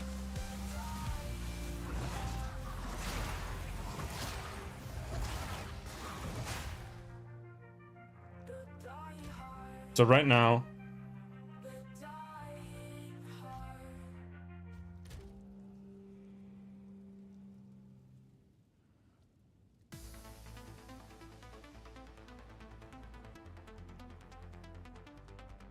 we have 1,202 life, and we're recovering roughly 100 per second, right? So right now we have 5% recoup, which is not very good. But if we take this, then this is 12, 15. This is 30% recoup total. Then we would have 35% recoup. So let's say we take 800 damage.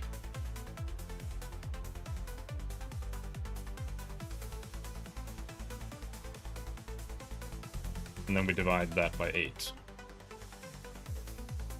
We would gain another 35 life regen.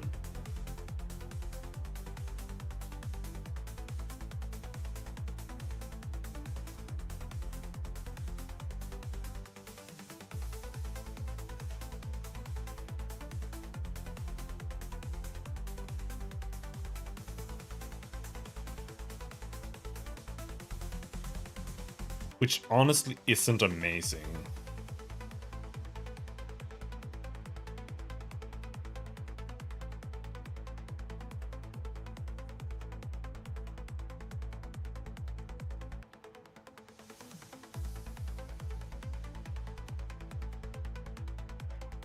But like right now, 0.5, 1, 1.2, 1.4, 1.6, 1.8, 2, 2.5.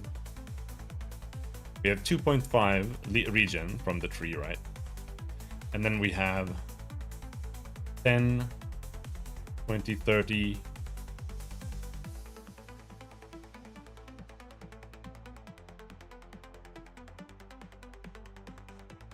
50, 60, 60% increased life regen. So let's say we have 2,500 life times 0.025 times 1.6. That's 100 life regen, right? And then let's say we have 2,500 life and we have 35 recoup and we take a hit that's like 1,500.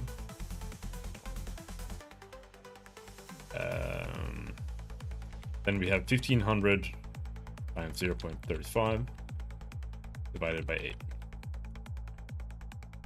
So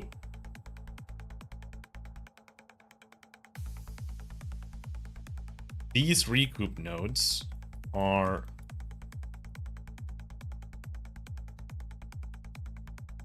more than half of our life regen nodes.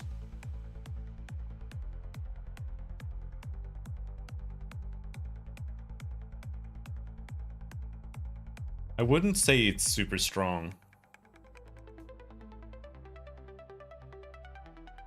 But I also don't think I would say that it's bad. But I definitely think you can't rely on it.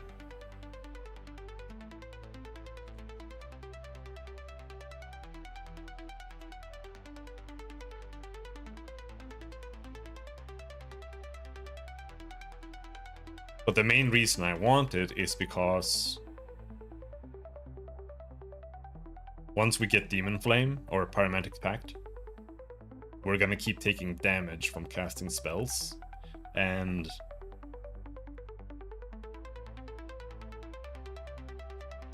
that means we're just gonna recoup 35% of that all the time, pretty much.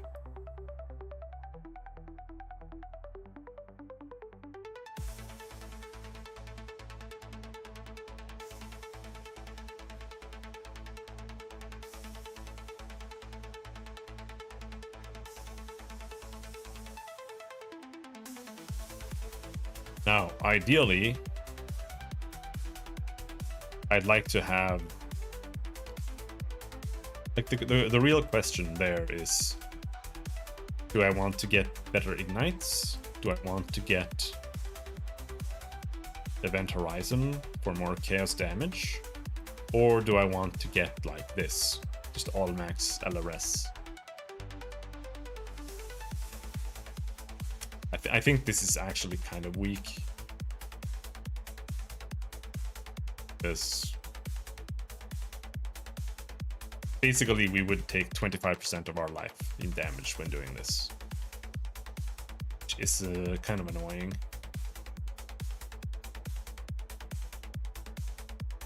And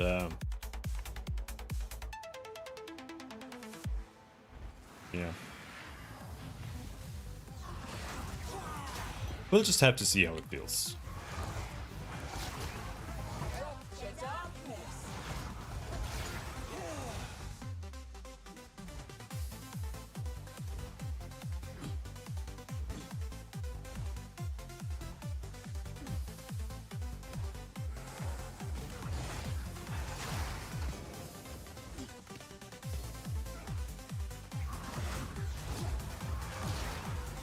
I don't even feel like picking up ruins anymore.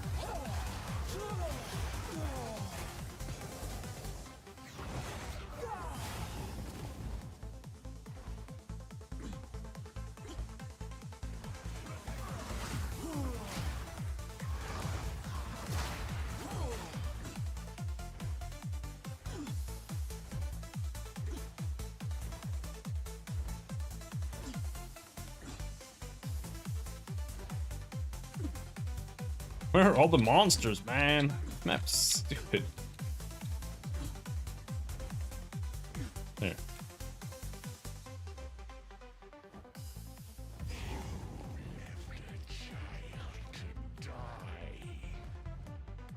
He holds a my king nears.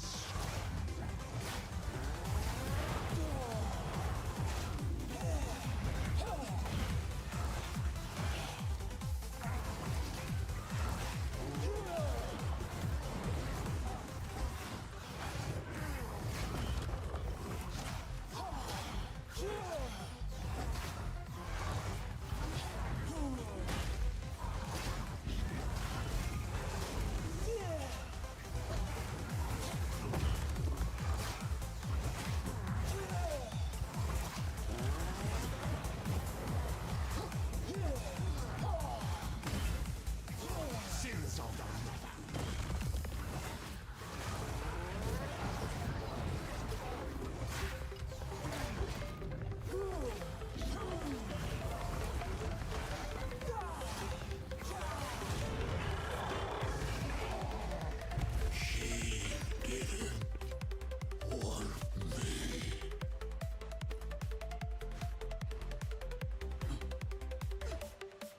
Is that Mortal. Dude, I need to have Ice Nova on me again just so we can destroy urns better.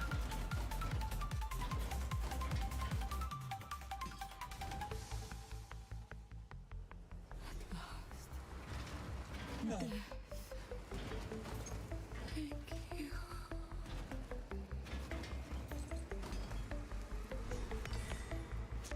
This is what I needed.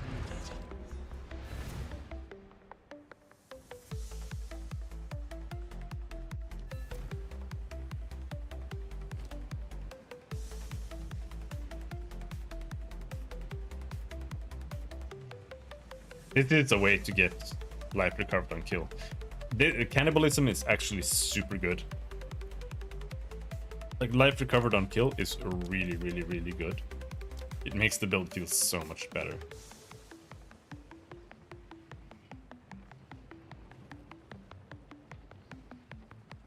I do want to use this. Maybe, I'm not sure.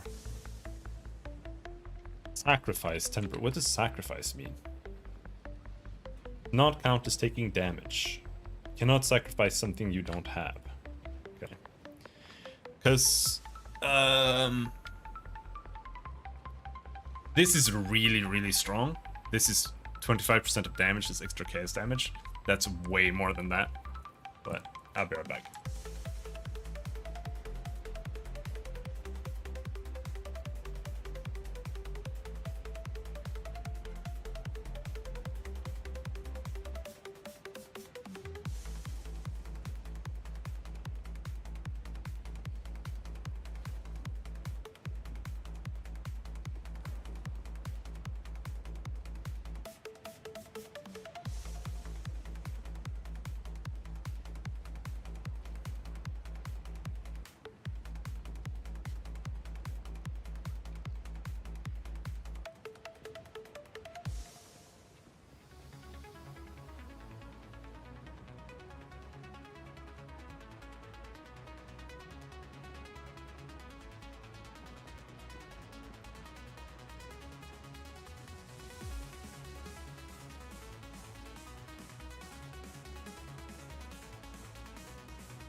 Actually, take a little peek here.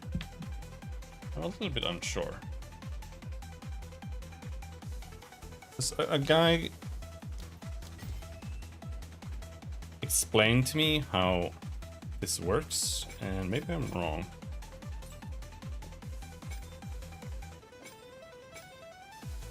Yeah, I think maybe I'm wrong.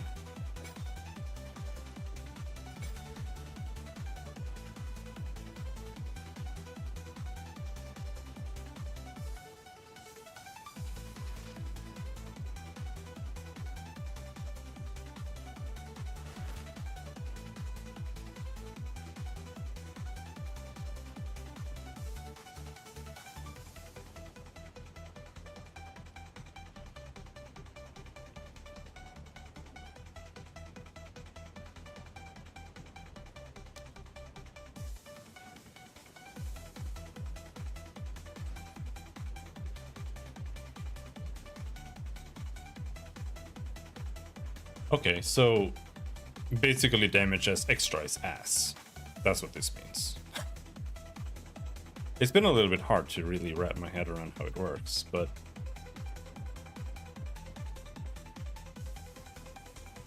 the way I understand it is that if Hex Blast does 366 chaos damage, right, then that is then scaled by increased spell and increased chaos damage and increased AoE damage. But as extra damage actually happens in this step, where it's just 366 chaos damage. So what's actually happening is that we're getting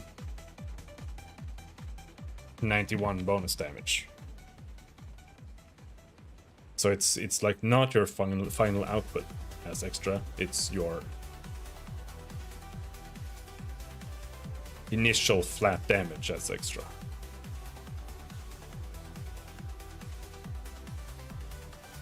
Which it makes sense that it works like that, but it's also kind of like, in my opinion, a little bit of an overcomplicated and convoluted mechanic.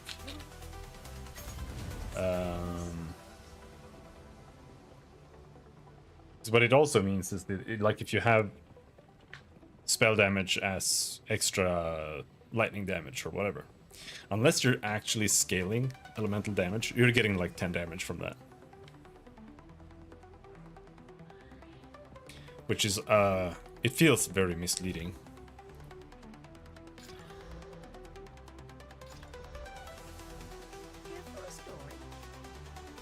Perfect.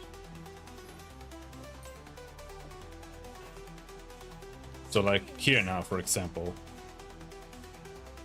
if we take Hex Blast again, if we put in Extraction, that gains about 480 DPS. If I equip, hold on, we do that, right?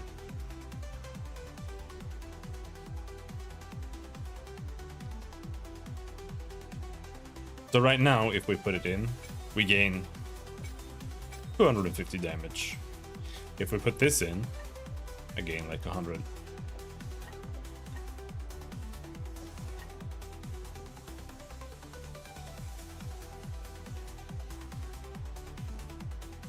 So what is this scaled on then? Does this scale as spell damage still? Since it's as...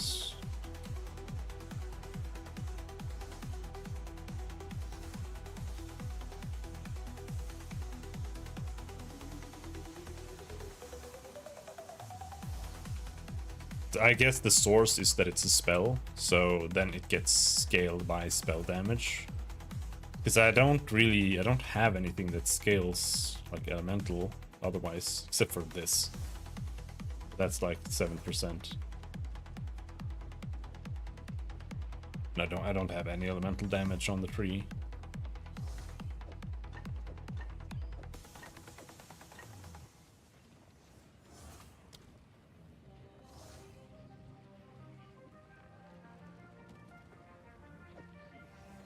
As you see here. So Hex Blast has 249 chaos damage base. And we get 200 cold damage there. Right, from 21%.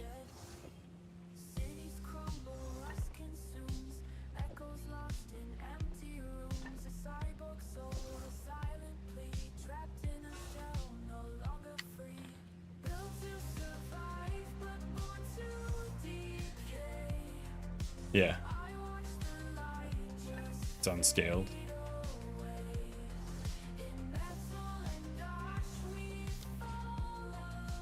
It's actually really sad to me.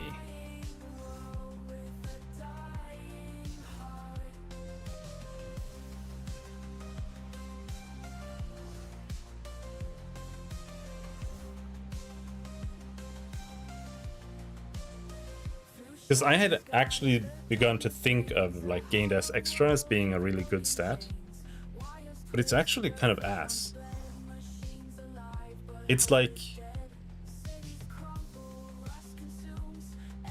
unless you're scaling the damage by 100%, you know. Like if it says lightning damage and you have... all of your increases are spell damage or elemental damage.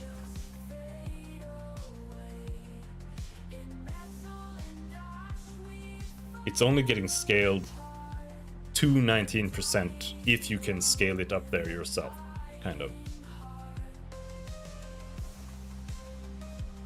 Which is unfortunate. But it is like a more multiplier, right? So it's not terrible. It is more damage, I think.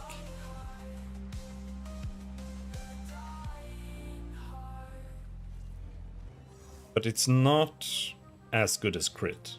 And that's, I was kind of hoping it could be a bit of a replacement for crit. Because I really despise crit, but...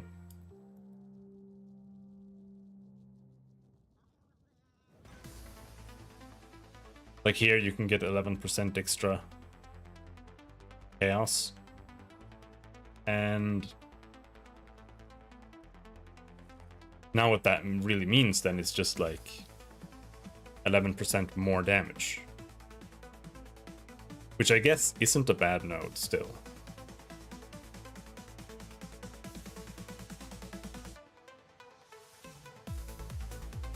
But it's not like crit.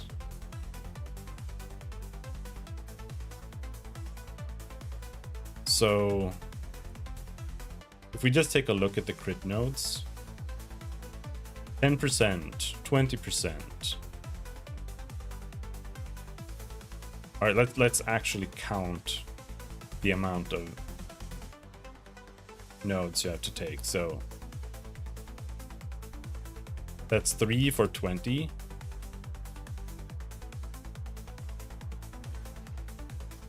That's another 3 for 30, 40, 50. So that's 6 for 50.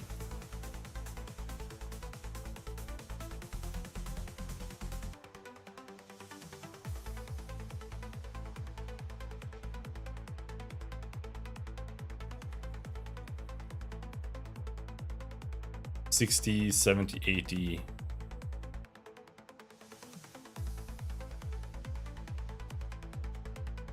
And then you also get a bunch of crit damage bonus.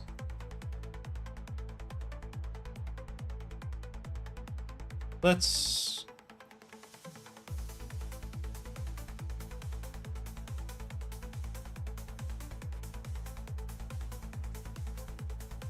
pull it up here.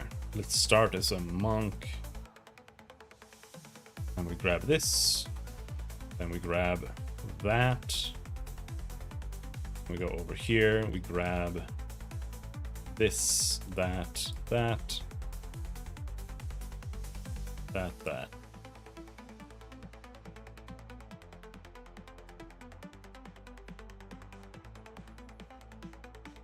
75% increased crit damage bonus. That's 100%. So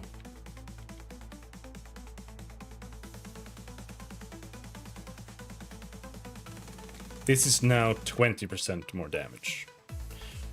Because a quarterstaff has like 10%.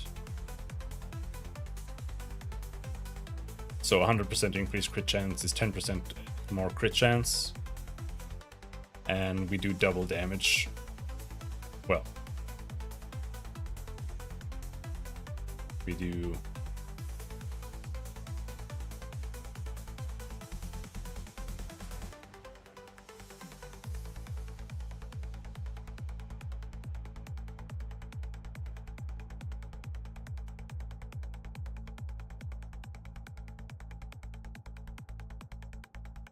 Yeah, no, it's...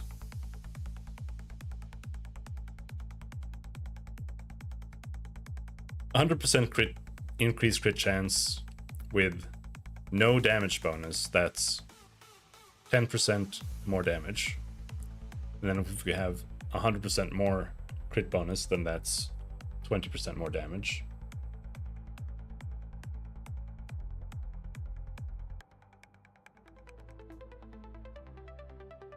And that's a lot of nodes to get that.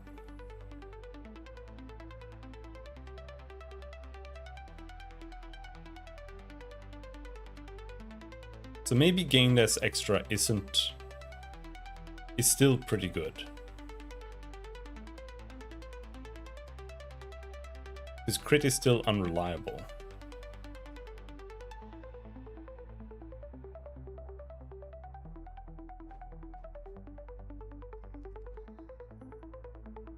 But it's not as good as I thought it was gonna be.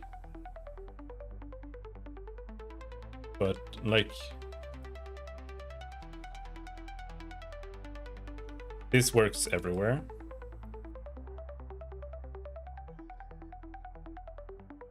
But this is only for fist damage.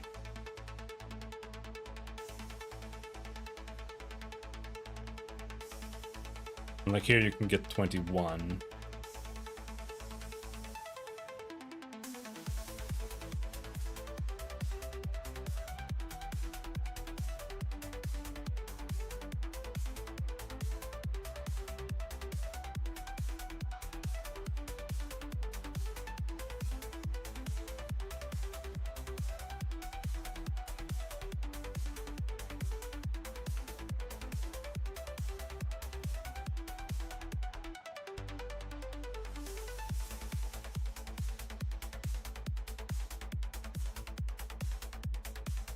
Just thinking.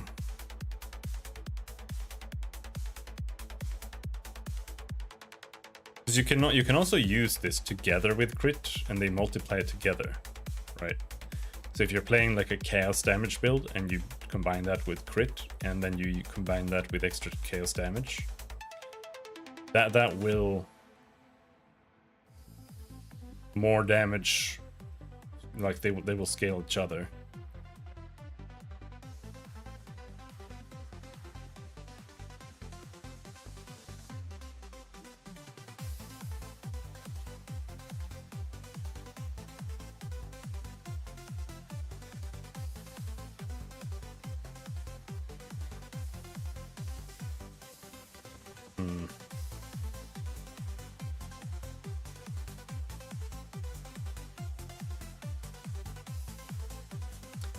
Yeah, I think it's still good.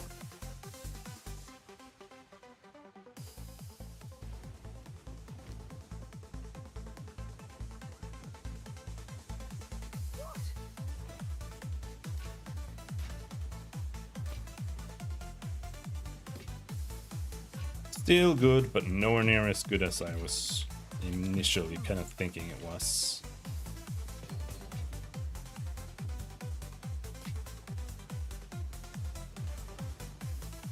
I don't want to put extraction in until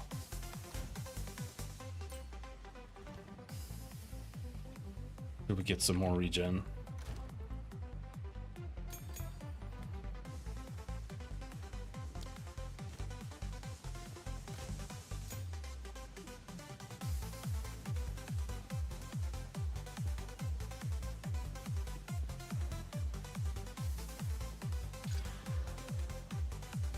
Ah! Ah!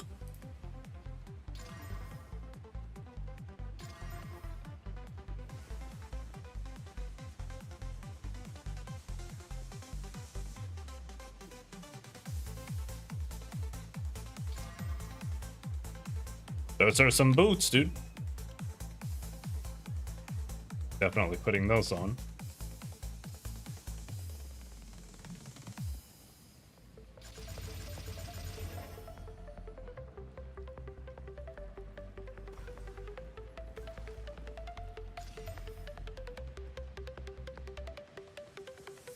And you can corrupt it like just like that. It's full, we have that, we can just corrupt it. And now we have 2 slots. And we can still put things in even if it is corrupted. Because otherwise you wouldn't be able to use the 2nd slot, yeah. Alright, that's pretty fucking good. It's only an item level 55 item, but it's almost like, do I slot this chaos in? Because that is actually really good. The only thing it's missing is the max life, but it has 44 life. 44 life, double res.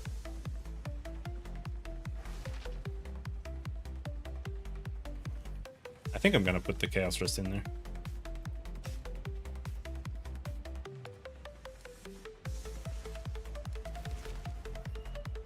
We have one more, but it's not chaos res, meaning that we're gonna have to do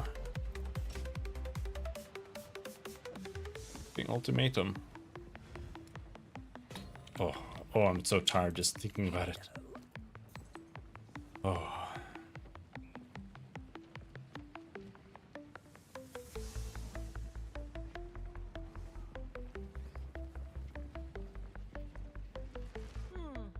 All right, where are we?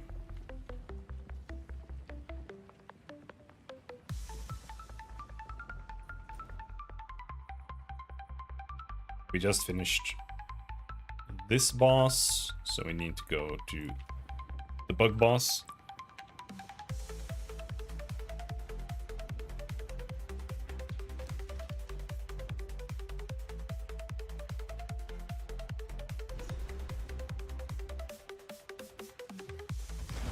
Titans lived and died here. What fate wrought their demise?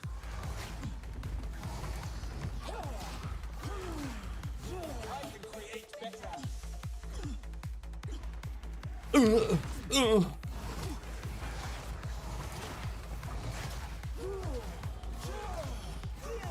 Just constant moaning.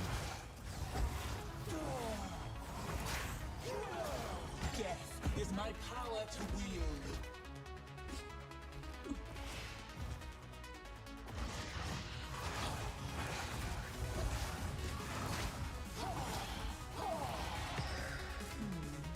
A relic of chaos, it seems. Yeah, there's a checkpoint here. Let's get that.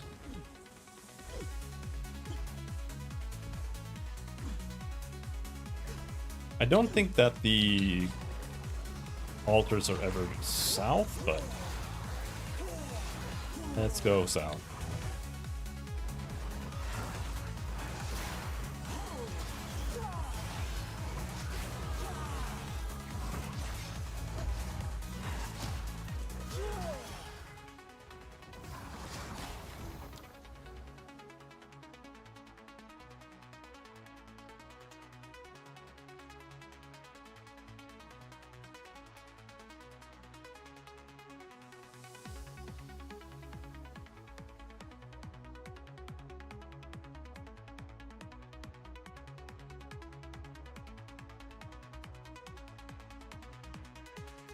I think we can afford to take these.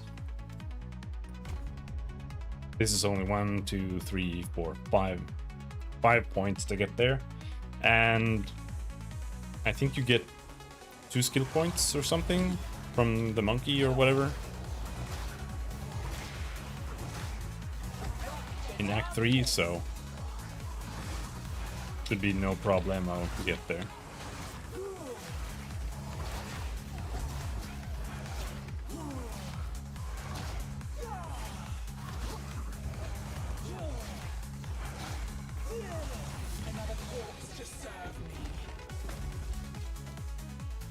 What is that? Thunder step. From long ago.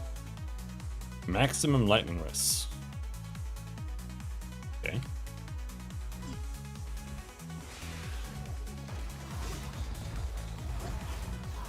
Now, what would I ever need that for? Is there any like self lightning damage stuff?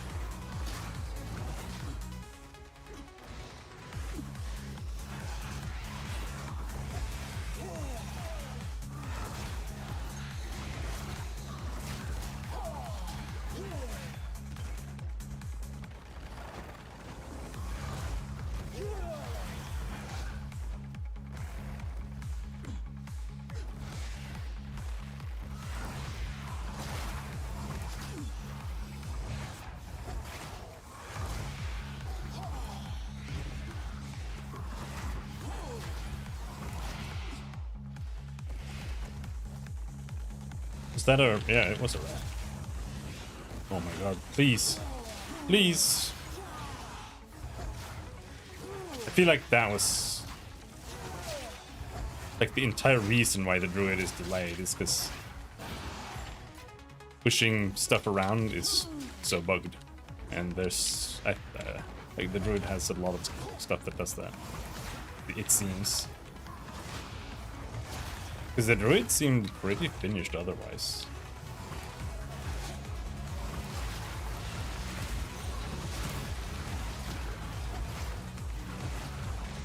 I expect the druid to actually be delivered relatively soon.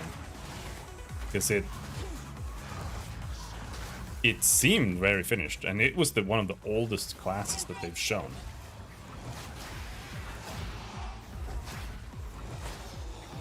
They didn't really show that many skills, like 4, 5, or 6 or something. But still.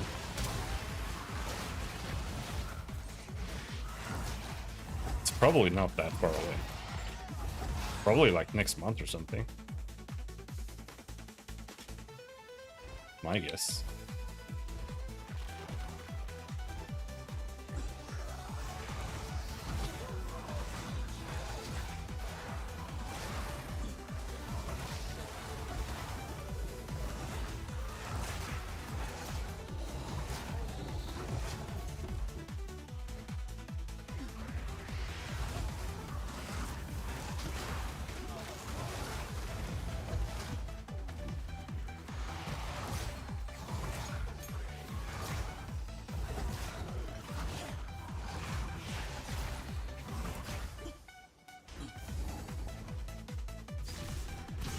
But I think one of the biggest problems that I feel the game has right now is that the game feel changes so much, right? You get to the end of the game. In PoE1, I don't feel like that's the case. I feel like the game feels more or less the same.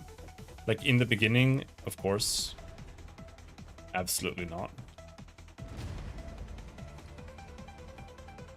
But when you get past like mid-game, you know, when you get your second ascendancy point, I feel like at that point the game is really solidified in what you expect from it. And when you get to maps, it's the same. Like it still feels the same, it's just like slightly harder. Enemies like delete you more.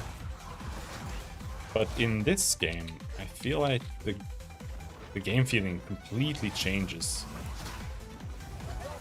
after a certain point. And not for the better.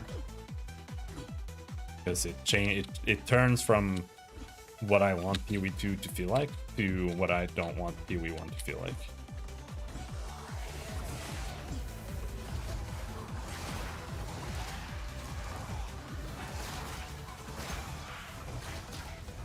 And I kind of fear that we will end up with just PoE1 in endgame.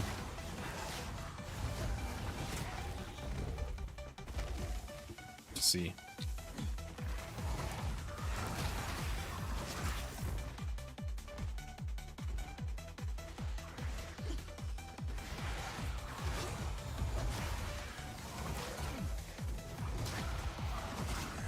But I feel like the biggest problem to me is that you still need to hyper specialize too much. And if you're not hyper specializing, there's like no room to do anything else. And because of that, I feel like all of their ideas for like combos and situational abilities just completely evaporates.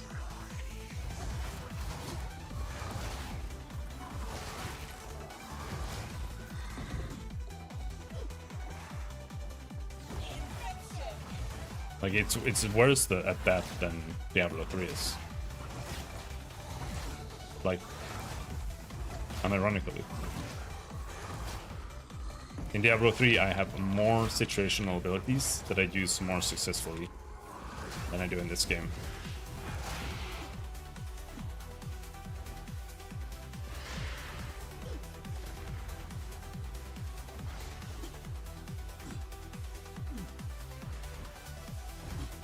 Where's the last button? I hate this map, it's so dog shit.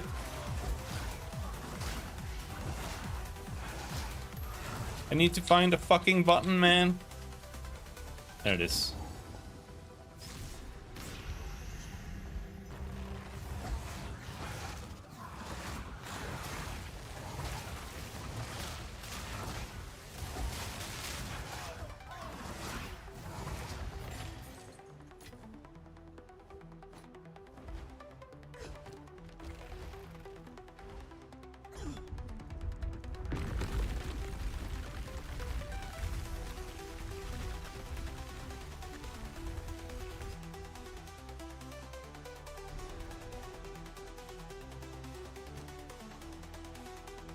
This was certainly off limits to mortals. How exciting.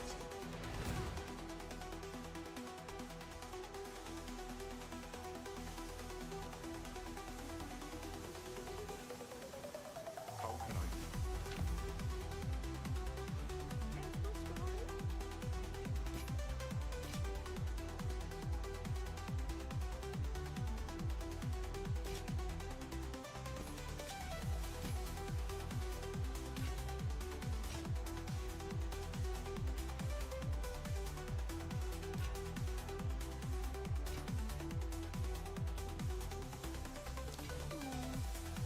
They're actually not bad boots. Oh, they are bad boots. Never mind. 10 to 15% move speed. They're bad boots.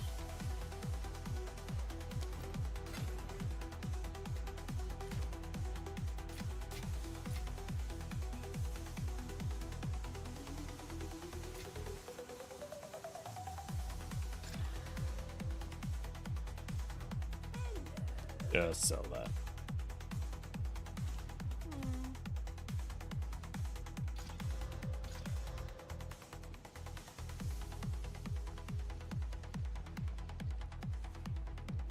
Big stat rolls are good.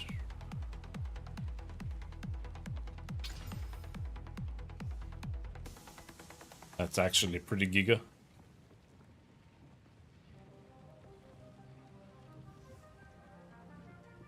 But I also don't really want to exalt slam a bunch of advanced helmets. Shattered skies, the darkness reigns, a hollow world of broken chains.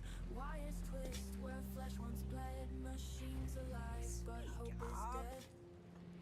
Cities crumble, rust consumes, echoes lost in empty rooms. A cyborg soul, a silent thing, trapped in a shell, no longer free. Built to survive, but born to decay. I want the light to fade away. Darkness. In that falling dark we fall apart. A dying through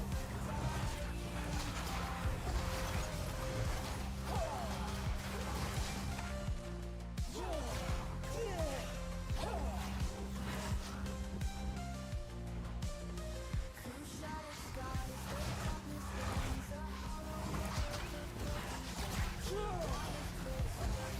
Failed to spread? Yeah, we desperately need those AoE nodes.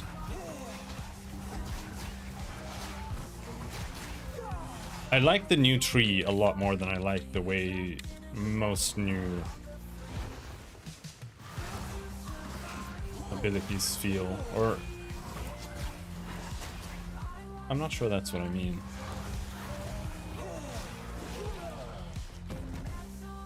But like, I'm not a huge fan of the combos that they have right now. I feel like we're gonna see a lot of changes over the years to how combos work. I think it's too heavily reliant or too revolving around combos in a way that feels bad.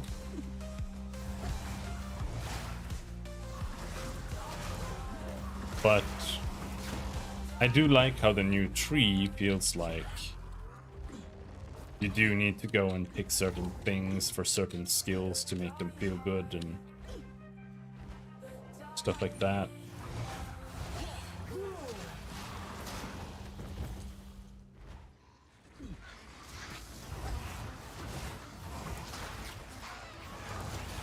But I still think that the tree could also still use some work. I mean, it will. How many overhauls did we have on the PoE 1 tree, dude?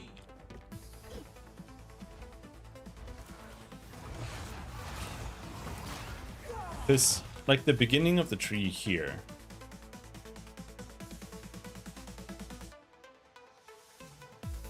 I'm pretty much always going to do the exact same thing on every single character I ever play. That's what bothers me a little bit about it. Like this whole path here, completely meaningless. Don't know why it exists. No one in their sane mind, or rather, no one who has actually played the game before, is going to go here and take like energy shield first instead of spell damage or minion damage or whatever. Because it's a total trap. It's just making the game worse. These first flat nodes are trash. You know?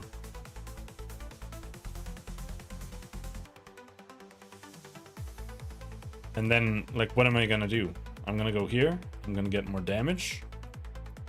And then I'm gonna go here and get this spell damage super duper turbo node, because it's like the best node in the game. And then after that, it really just depends. Like, am I going elemental? Well, I'll probably go up here or down there. And chaos, you just pick all the chaos nearby. There are no other options. There are no spell damage nodes at all. You know, like the only thing you can do is go up here and get this, and this isn't even a good node. I mean, it's not bad either. I know it's a good node. I changed my mind. But it does require like a specific build to play.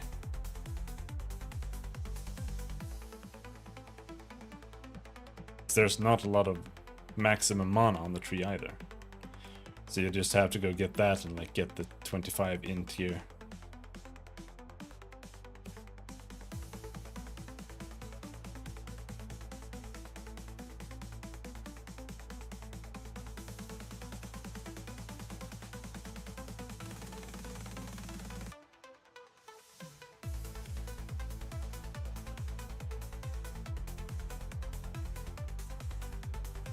Oh ho ho, he was alright.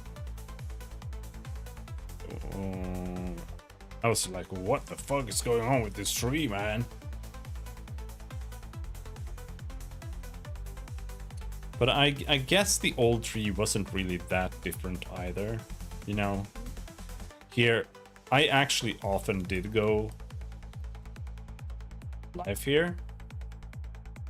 But to be honest, it was kind of bad to do that. But like in PoE 1, you still had so much damage that it didn't really matter.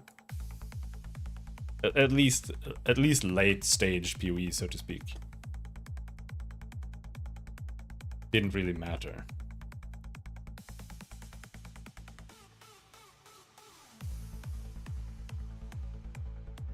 Like just going here and getting double damage almost immediately that was still the right play. So it doesn't really change much, but yeah.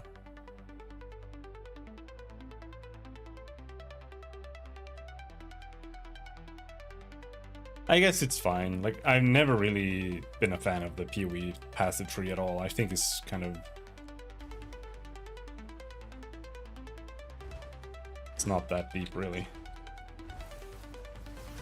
Creates more problems than it adds stuff to the game.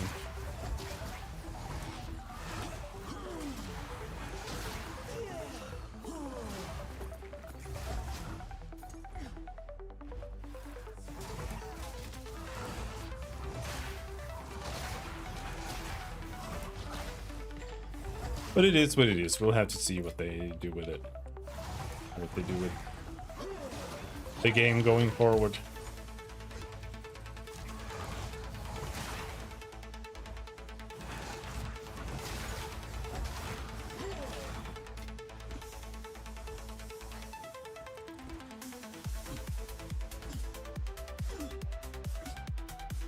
Boss?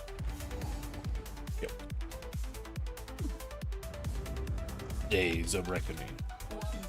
Alright, can we... Yeah, okay. Still glitched.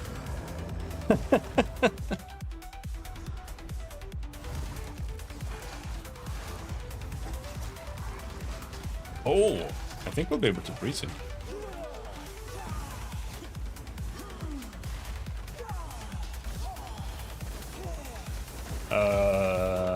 Google EDM girl on YouTube and make sure there are no one else near you that can see you.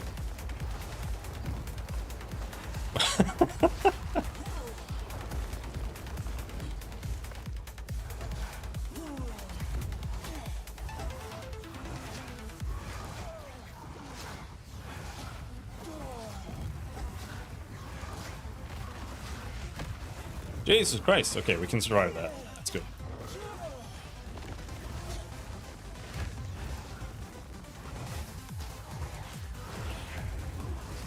And freeze. No?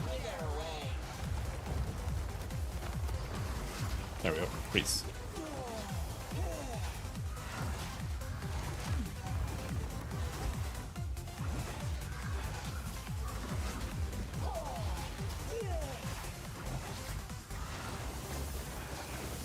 But this is the real truth about one-shots in this game, because it's one of the biggest complaints that people have. But it's really just people playing the story. It's that most one-shots in the game are not actually one-shots. Even the biggest ones. It's warm. And now mine.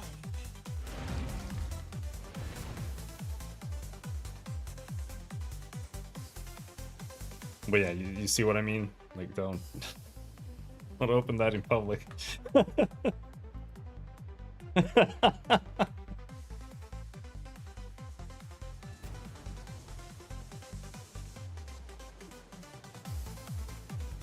I?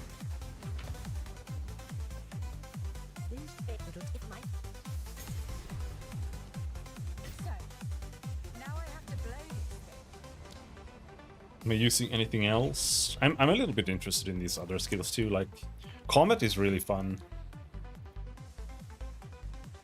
I want to try Eye of Winter too. Is a moving storm that launches projectiles, But I firing a full spiral of them Yeah. at the end of its flight. If the Eye of Winter increase projectile speed. I'm also kind of interested in... So, Solar Orb gets 0 to minus 0.3 second to pulses with quality. Frost Bomb has increased cold exposure effect, and Orb of Storms chains 0 to 3 additional times.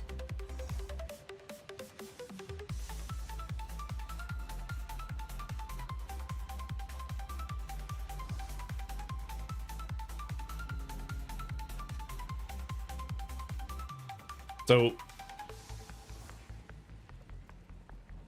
Right now I'm working on Stormweaver build that uses the orbs. So you just use Solar Orb, Orb of Storms, and Frost Bomb. And then you go all the way down. All the way down here. For Elemental Equilibrium. And then you spec into Exposure up here to get better exposure.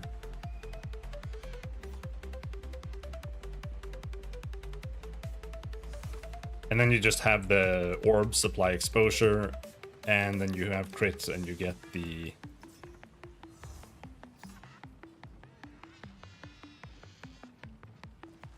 elemental storm triggers, right?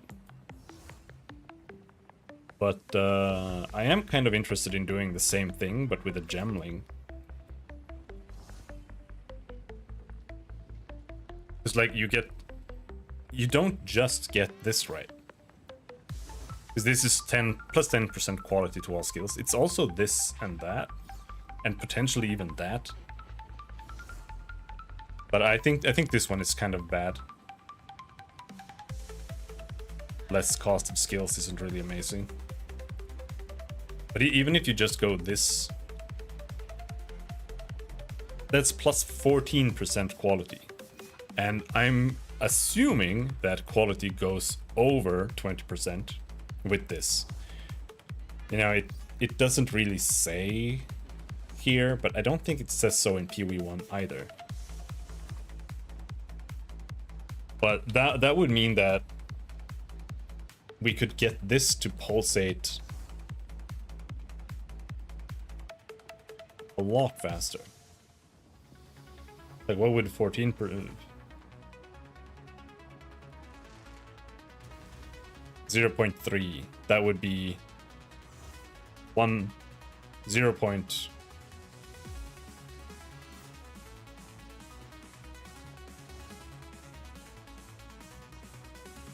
What would that be? It's 3 divided by 20.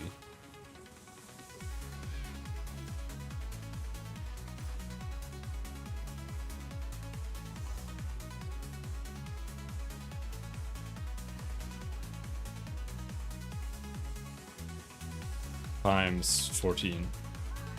That's 0.3. So 0.51. Solar orb. And this has increased cold exposure effect.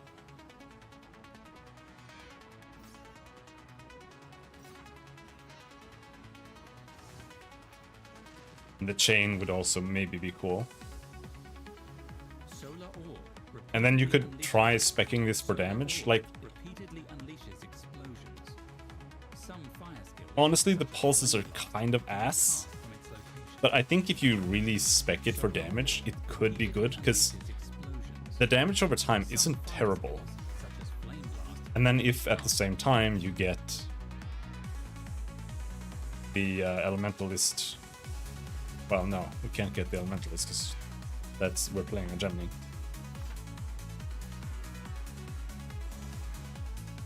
But this as well, being able to use 2 copies of the same support gem or a multi-skills build, that is actually huge.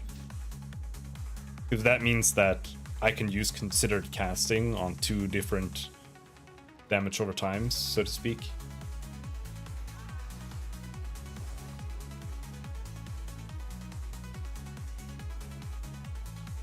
And I could have like expanse on 2 abilities. Like this is really, really powerful.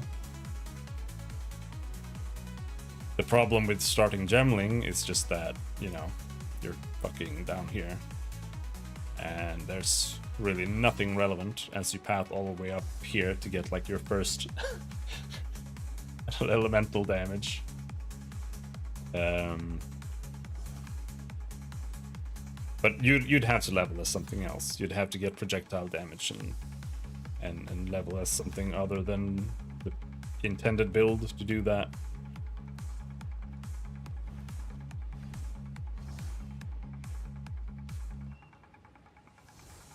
But they're like, it's not that far off because I'm pathing down here anyway to elemental equilibrium. And this is actually really good. There are still really, really strong nodes down here that you can use even for a spellcaster. Like, this entire cluster is insane. 30% increased damage with hits against enemies that are on low life. 60%. Damage with hits is lucky against enemies that are on low life. So this is like a turbo execution node, and it's honestly really good. There's that lucky thing there. Lightning damage is lucky.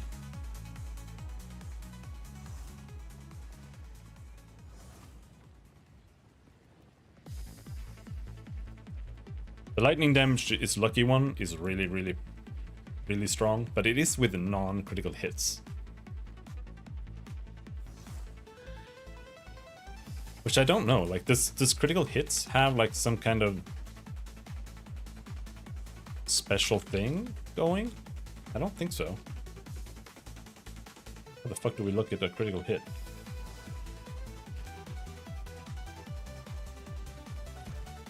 We do that.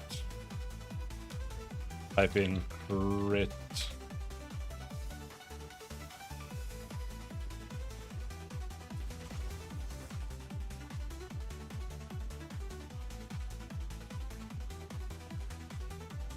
No.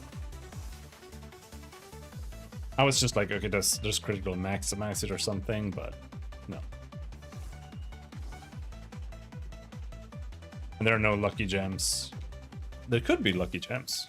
I don't see why not.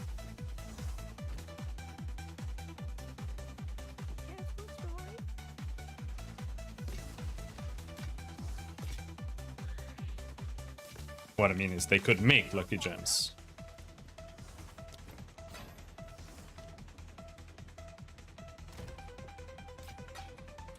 I feel like the biggest danger with the current approach to support gems is like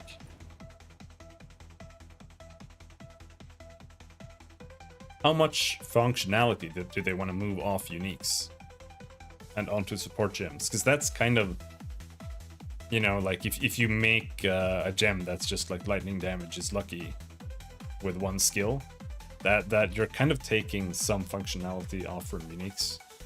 And I personally would prefer that because I hate uniques in this game. But what I'm worried about is that they might not want to do that. So they feel like it might diminish something.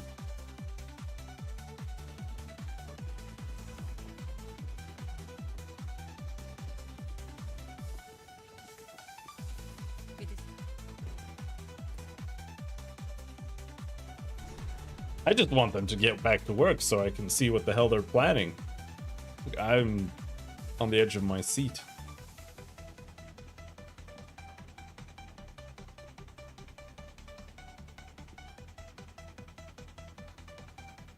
I kind of expect that we won't see them back until maybe like next Wednesday or something. Maybe Thursday. I don't know, they might be back to work already. I know some GGG employees are back to work. Because either that or they're literally just sitting at home working on the forums because they're bored. Because there are GGG staff posting on the forums. Nowhere left to hide now, sweet undead king. I am. Okay, so now we go here. No. There. Why is the map flipped? It's so weird.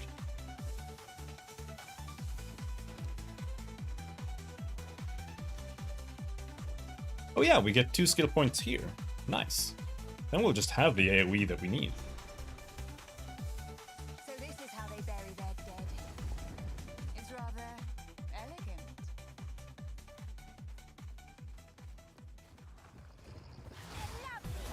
So do these explode in this difficulty?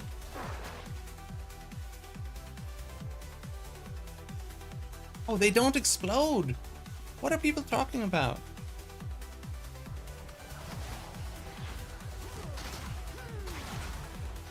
They just don't explode. Yeah, there is... Oh, I hate when people do that. There's a bug right now where you just get killed. You just get one-shotted, there's nothing on the screen. Also another reason why I'm absolutely not playing hardcore right now. But like I've seen people walk around and then there's just nothing, and then they die instantly from like 2,500 health. You know, they're just gone. And there's something, like, it's impossible to really say what it is. It's some invisible bullshit, or literally just some kind of stat bug with a certain class or something. But one guy was walking around and he posted a video where he just disappeared. And he was, at that point, he was walking over a porcupine. And most of the posters were like, yeah, you walked over a porcupine. Yeah, you walked over a porcupine. One guy was like, oh, how did you not learn that in the campaign? You know, don't walk over porcupines. But they don't explode. They literally don't explode on death. So it was just a bug, and like a bunch of people are just 100% sure this is because of this. And some people are like, yeah, don't you see that little red thing on the ground? When it's literally just the beyond orbs, right? That don't do any damage. So I've just been kind of afraid of the porcupines, but turns out, no, they don't explode on death. They don't do anything when they die. They're literally just normal monsters in this game.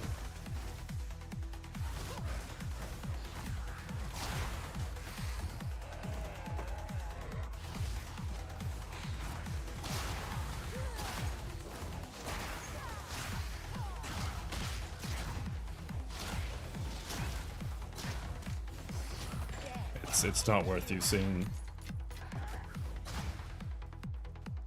Not worth using the ED Contagion combo anymore. Which kind of, to me, feels a little bit indicative that maybe... I think Essence Strain is underpowered by quite a lot, actually. It does not do what it's supposed to do. Like, even using it as a dot is kind of ass. It does not do much single target damage. And you need to spec into it a lot. So it's like it doesn't do the damage that you need it to do. And I'm not in demon form right now, by the way. It doesn't do the damage that you need it to do. And it comes with a huge amount of investment required. So I think Essence Rain is genuinely kind of bad right now.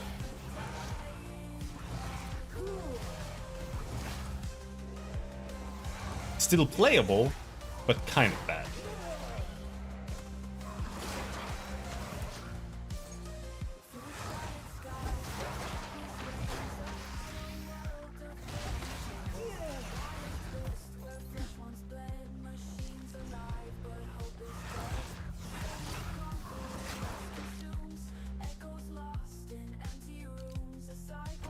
Alright, let's go get our big AoEs. I don't think it's gonna be enough, but it'll be better.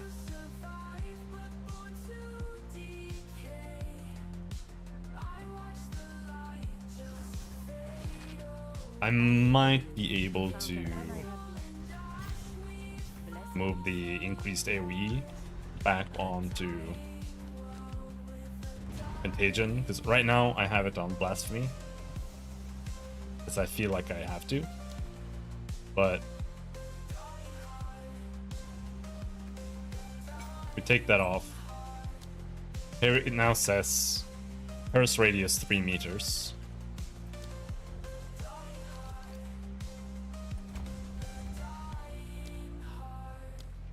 Burst radius 3.6 meters.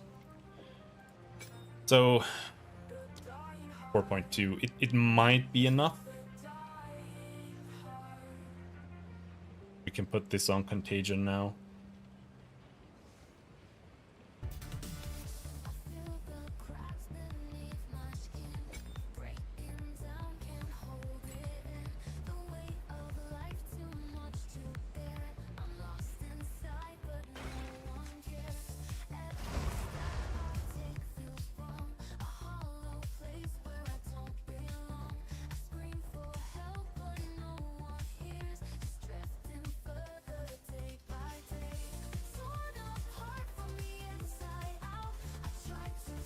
What are they talking about?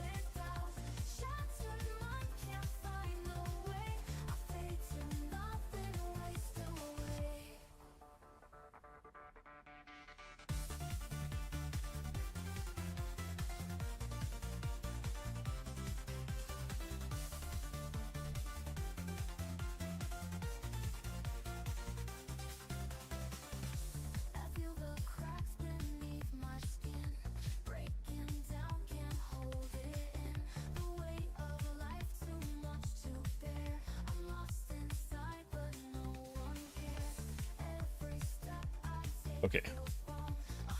Some stupid people are talking about... I think they have like a security breach, but I think they are just stupid.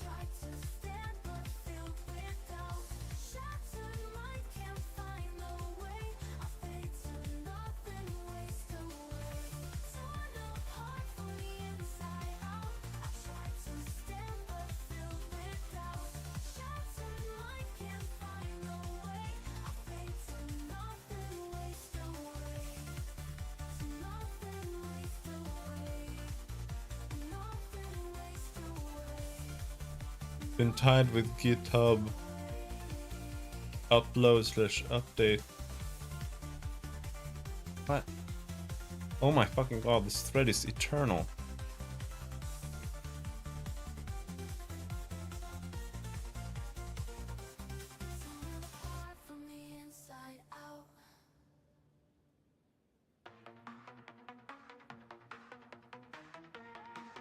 PoE overlay.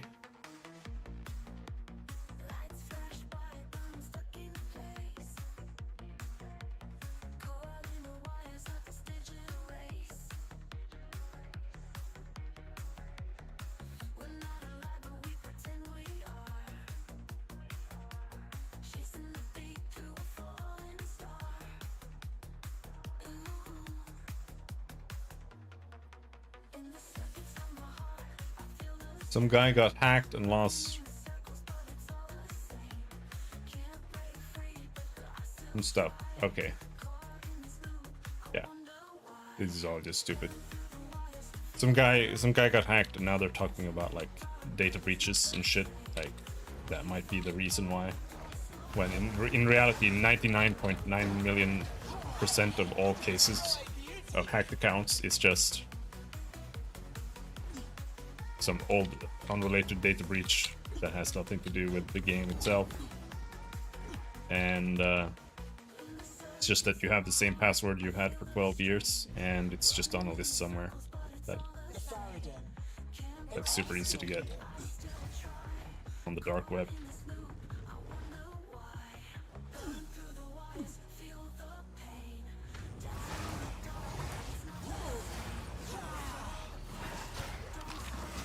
And that's the true value of two-factor, which is why it's genuinely jank that they still don't have two-factor or PoE2.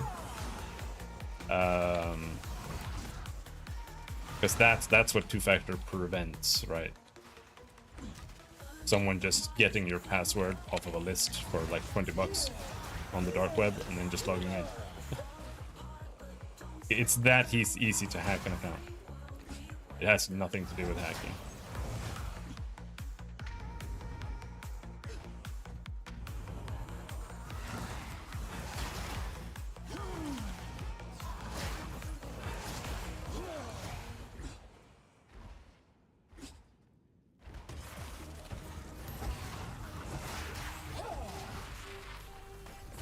I would say most people who get hacked, it's not even like phishing or clicking on anything. It's literally just you signed up to some fucking website that isn't even an insecure one, and their database got leaked or breached at some point, and some guy just like bought a list of passwords and just logged in your email, something, because you didn't have two-factor.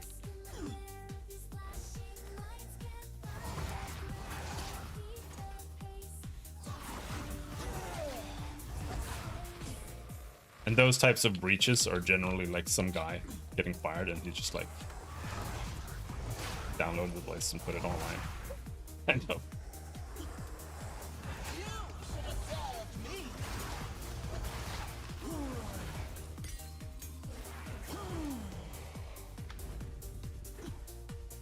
But there are actual breaches too.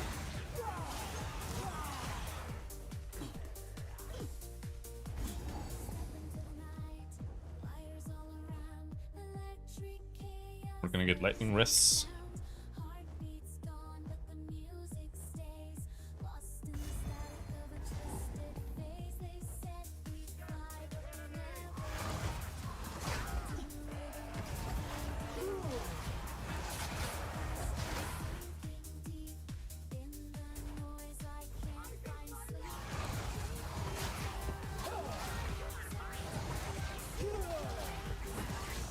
Holy shit!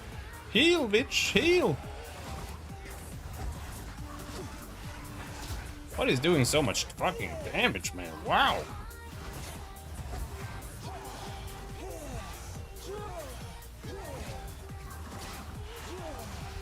More so than armor being bad, which it is. I do feel like the biggest impact when you're coming from PoE1.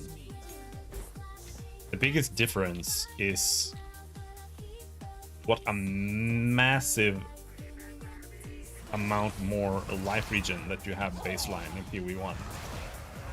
That's what keeps you alive, right? And here,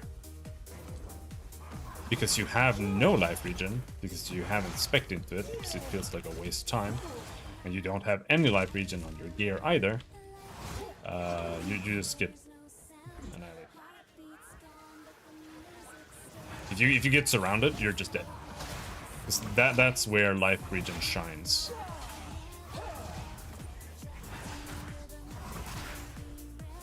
And recoup to a lesser extent. I think you should have both together, and like they kind of work together a little bit. Because recoup is pretty bad, yes, but it's actually like really high value for the points in reality. Compared to getting life regen is usually like a shitload of nodes that you have to take, while recoup is often like one node for quite a bit.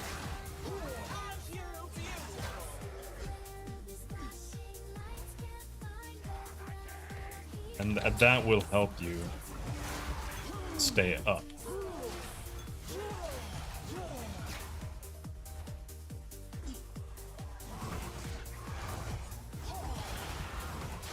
Recovery is king for survival, except for one-shots. And unfortunately, right now there are still quite a lot of one-shots in maps. I will not say that there are a lot of one-shots in the campaign, because it's literally not true. But when you get to maps, it's very easy to just get completely obliterated by something, because there's just so much shit, and most of it is really poor visibility.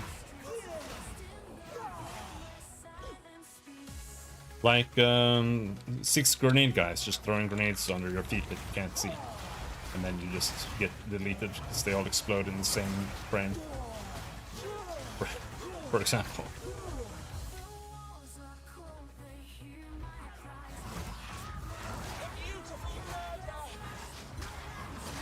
And the problem there is quite difficult to solve, actually. I think they need to be nerfed. Like, most damage needs to be nerfed in maps. But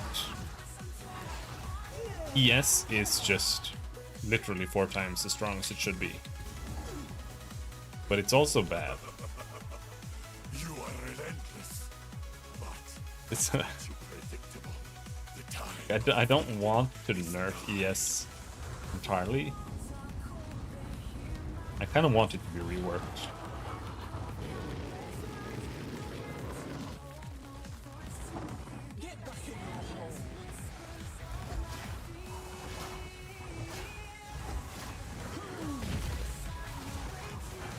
ES is bad.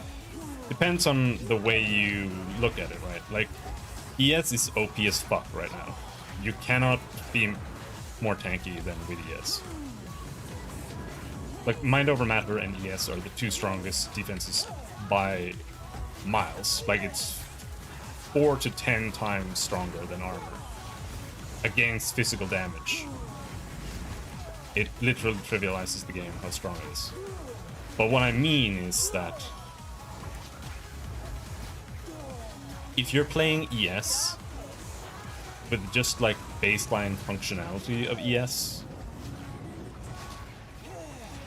let's say that, because right now you can get like 20,000 ES, right? And let's say you're not using any uniques that make it work in any special way, and instead you have like 3,000 ES, which is like a more reasonable value. That would even be a lot of ES. ES would be garbage. It would be kind of strong against one-shots, because most like boss slams do maybe like 3,000, 4,000, 5,000 damage or something. And that would, you would survive that. And I think that's right. You should be able to like tank that with ES. But without like Grim Feast or Ghost Dance, you can't like reliably regenerate ES. You need a shitload of investment into ES, recharge rate and start of ES, and it just feels like really awful to play like standard ES. And that's what I mean, like where I think that ES needs a buff. I think standard ES needs to be a lot better than it is, and like special ES needs to be nerfed a lot. How do you get 20k ES without any special gear? Grim Feast. I don't know exactly how much you can get, but Grim Feast lets you double your ES. Just straight up. So even without special gear, you can easily have 10k or more, even in SSF.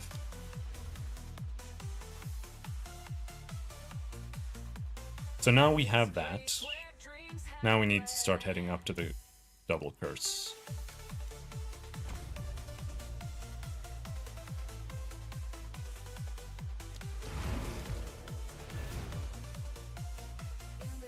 What's the downside to Grim Feast? Nothing. Plus 30 spirit. You kill enemies and then they drop little globules and you pick them up.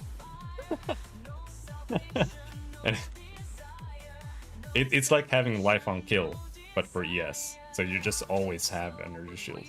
And you have more energy shield than you would normally. All the time.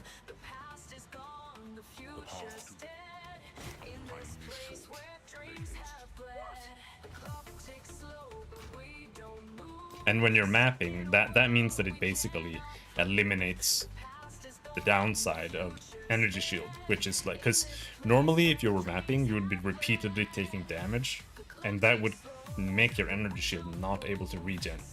In PoE1, you could get energy shield leech, like you could just slot that in like your main skill, and you would leech energy shield.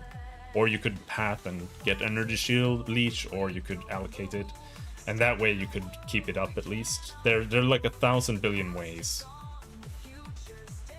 to make energy shield behave more better, so to speak, in PoE1.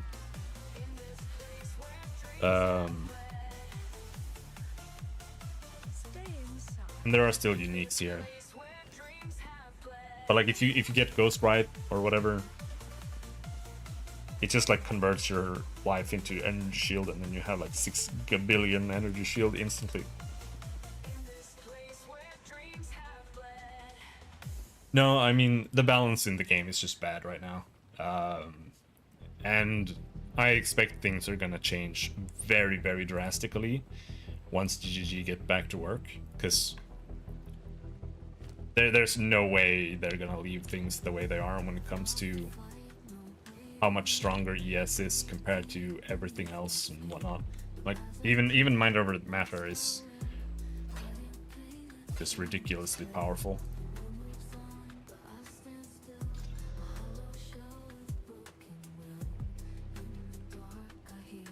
And, you know.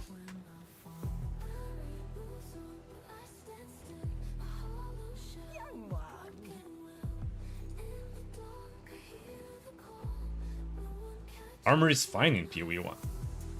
That's the thing. Like, it has issues, but you can play armor just fine. It's not really good for bosses. Yeah, Grim Feast doesn't work that well for bosses. But you can play minions, and then it's fine. To some degree.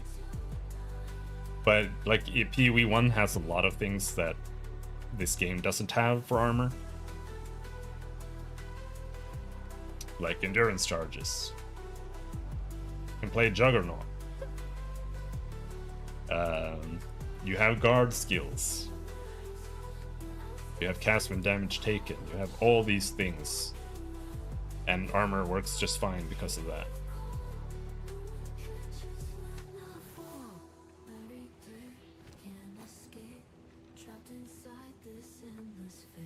Like, you can easily get more physical damage reduction in PoE 1 purely with charges and like external sources without armor than you can get with armor here.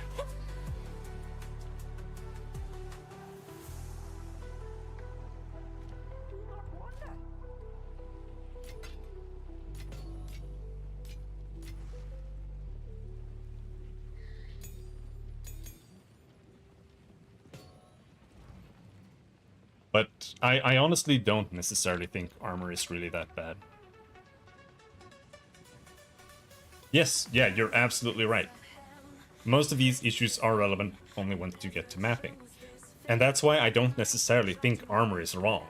I think it might be, like, it is potentially slightly undertuned, but most of the problems are when you get to maps. Mobs are just extremely overtuned, right?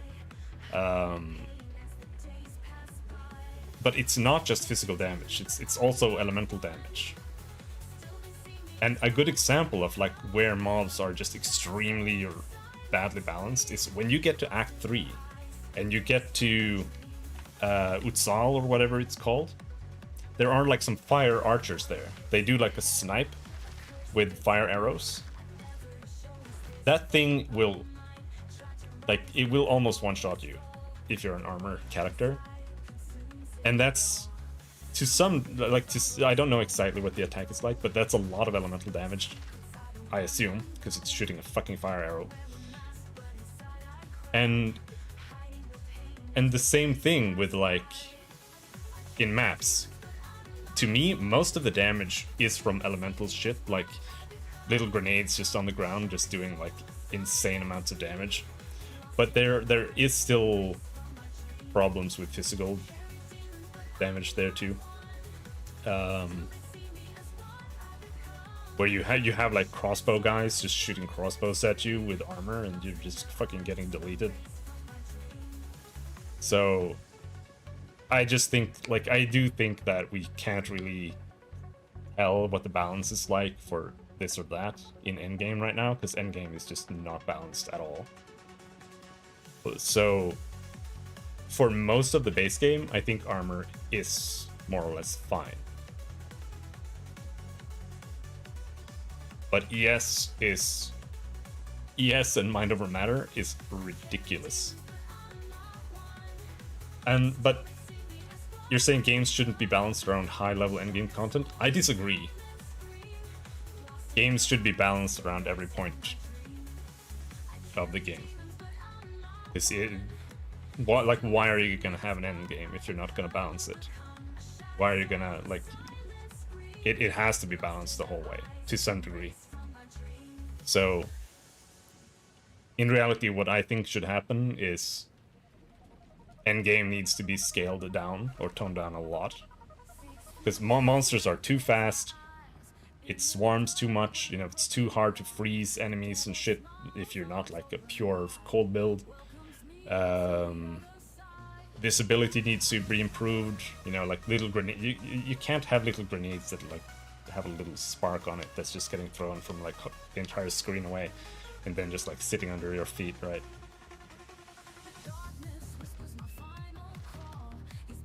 And then energy shield needs to be reworked so that it's more in line with everything else.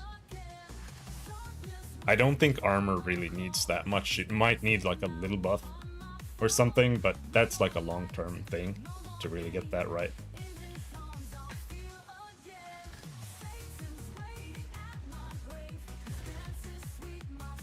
And to be honest, most of that is like, how effective should armor be against slams? And like high hitting boss attacks, because that's where the problem is. It's not really with white mobs. Except for in very specific areas in the game. Like Exile, maps, a few areas where monsters just do like twice as much damage as they should almost. Well, the thing is, balancing this game around the campaign is trivial. Like, most players are gonna just play if they're just campaign players, it doesn't really matter that much. As long as it's like within the ballpark, it's like fine. People are gonna play it, enjoy the class, then they're gonna leave. So the only thing that really matters is balancing the endgame. Because of that. Like, that doesn't mean that the campaign balance doesn't matter, but the endgame matters a lot more. Because more players actually play that. Returning players aren't campaign players. So that's what matters the most.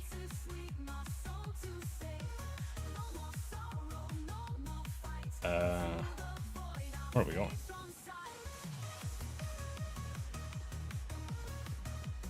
Also, the base game could be more difficult. It's actually extremely pathetic how easy it is right now. Like you have to play a really bad skill for the game to actually be difficult right now. That is my stance on that. Almost every single boss in the game could have 50% more health, at least. Like playing a warrior, you barely even fight the bosses. Like either that or we have to nerf like half of warrior's abilities.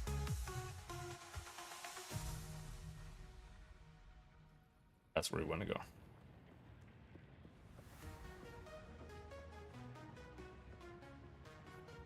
There are very few skills that actually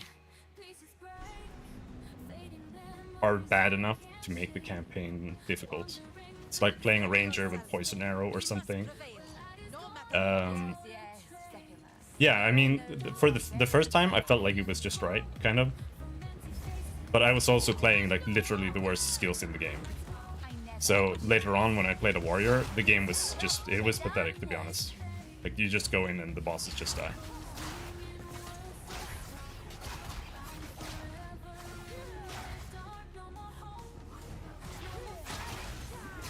But like the first time I was playing like Flame Wall and shit, I still managed to make it through pretty easily, but there were some bosses that were actually difficult, like the Colossus.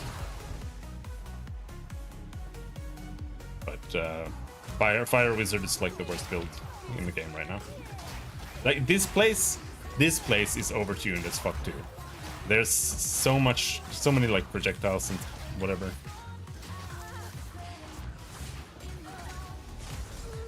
Like what was that, dude? I'm playing an armor build. I have 1,200 health. I had like 80% life. That fucking bug just massacred me. Yeah, see, that's what I mean. Like, most of the end game, or most of the final maps in the campaign for each act are ridiculously overtuned to some degree. The same in Act 1. There are some guys that have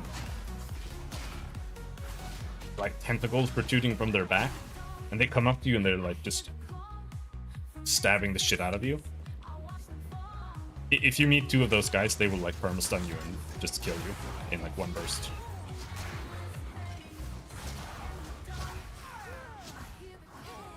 And here it's just like endless projectiles that do like 600 damage. And these guys, can you hit me? Oh, little fucking Jesus Christ, man.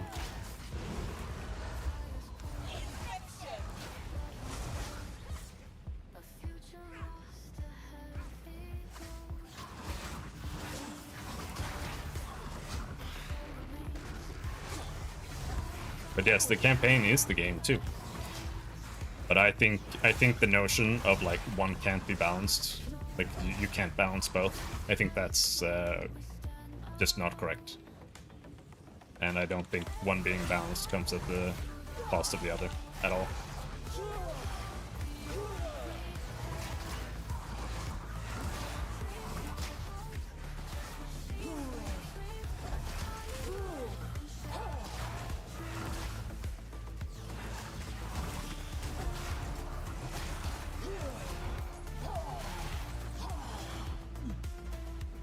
Now, if we were to balance like PvP and PvE, now that's a completely different story. But just balancing high and low level content is that's not mutually exclusive at all.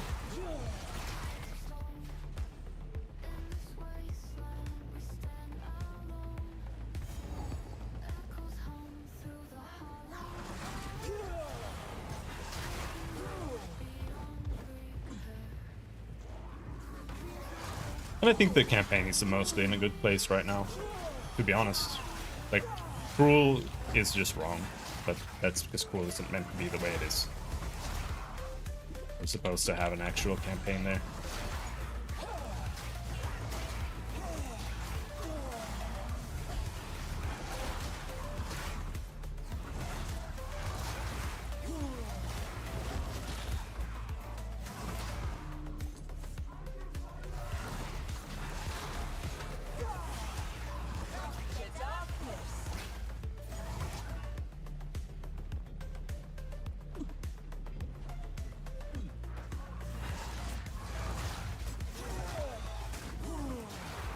Or do so many people love mapping?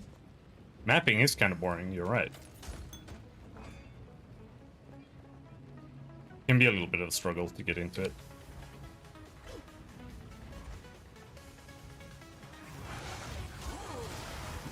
But in PoE 1, it's kind of like the second campaign. Like it's not just about grinding maps, it's about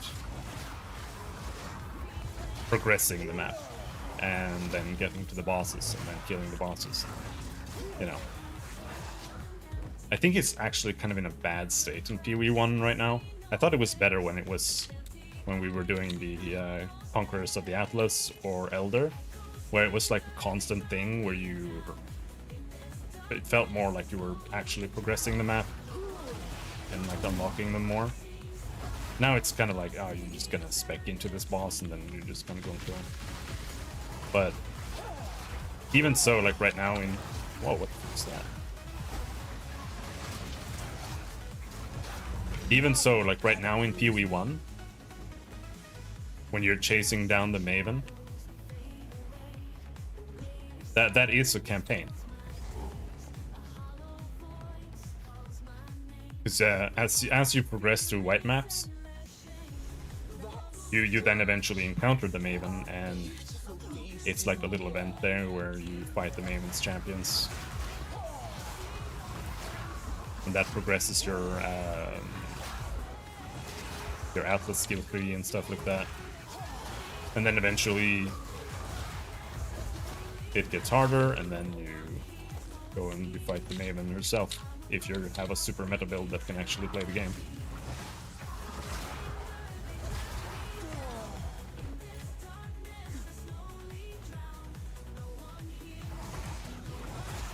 Like right now, the end game in PoE2 is literally just placeholder.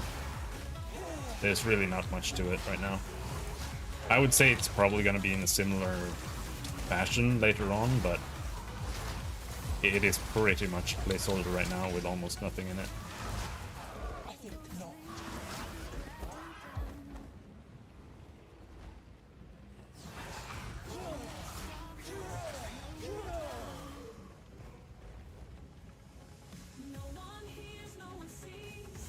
Like, the campaign isn't finished. We don't even have the campaign. So I don't think it's fair to expect that the endgame is finished either. And PoE endgame is honestly never finished because it's a constant work in progress. I mean, that's really where most leagues really are focused, where you still get to see them during the campaign, but it usually adds, you know, new bosses and pinnacle challenges for the end game.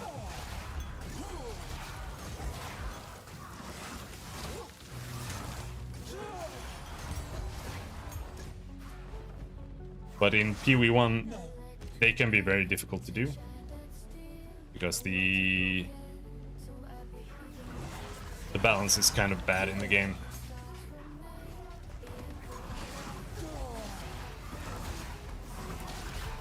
There are very few builds that perform well enough. At least, especially like outside of trade. Like if you're playing trade, you can make almost anything work. I've never played trade.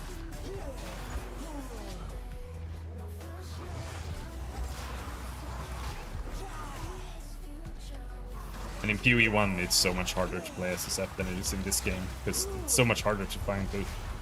Like, you have to know all the tricks to craft with, like, harvest and shit.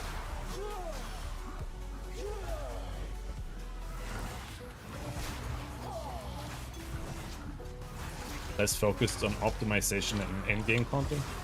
Well, because it's not really particularly interesting to have a game centered around a campaign. Like, how long is that gonna last?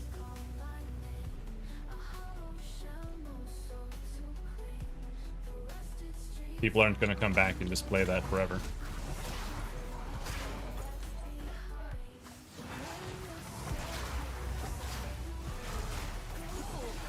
Unless we're talking about just adding like story campaigns and shit, but this game isn't a story game. Never meant to be a story game. Why the campaign is kind of secondary. And yeah, I don't want this game to be PoE1 either, but I don't want it to be focused on the campaign either.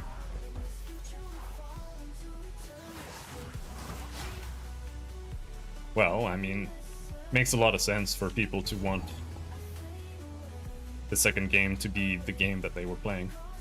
Like, why wouldn't they? The fool under the hooded one's way. Do you even know what he is? It's like you're a Diablo 2 fan and Diablo 3 comes out. And it's completely different. Like, why wouldn't you be upset about that? Take the power you were promised. Put an end to this nuisance. Well, PoE1 does exist, but so does Diablo 2 when Diablo 3 comes out. But it's not getting any more patches. Not getting anything new ever for the rest of its existence. And we still don't know how much PoE1 will actually be supported after this. Like, they say that they will, but we don't know what that means.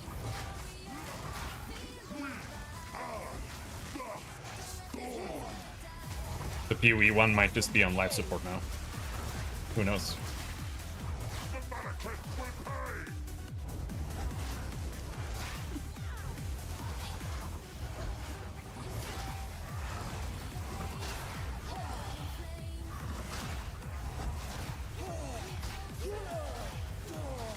And the entire appeal of this game is that it is live service with constant patches and updates and new leagues.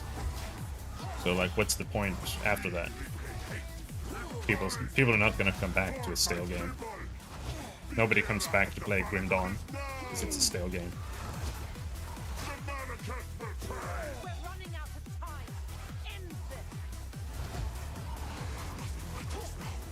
I'm using Hex Blast. It explodes a curse and removes the curse, but I'm playing Blasphemy, so I just have a curse aura, so the curse is always there. So I can just keep spamming the skill when I'm nearby.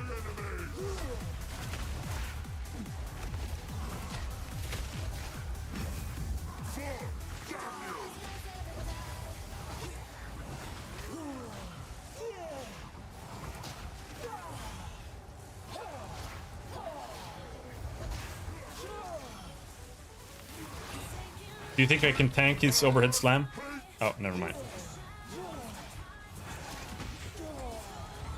Yep, okay. So, and that's what I mean when I say that. Like, honestly, the campaign is almost undertuned. I don't really have any. Like, if we go here, regen, have some regen. These 3 nodes, no, these 4 nodes here give me a little bit of armor. Otherwise, I have 0 defensive nodes.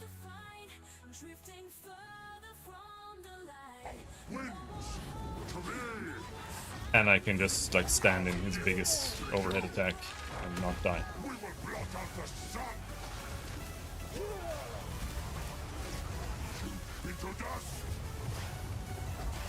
I think it's okay, but I think that they're also kind of, they're not really managing what they set out to do. I think, like, I'm not a huge fan of one-shots. That's not really what I want. But I don't really feel like you're pushed that much by the boss. Like, the entire idea of the potions were that you were supposed to be a little bit starved on potions, maybe. But you don't really need to use potions much. So it's kind of like, even if I do get hit by his one-shot, it's like, and I survive, I don't feel like it's really taxing my potions.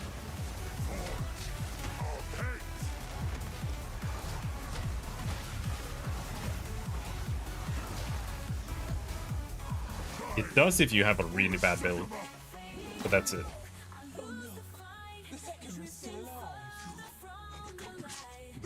Yeah, well, this is a live service game. It's never not gonna be just a campaign. So,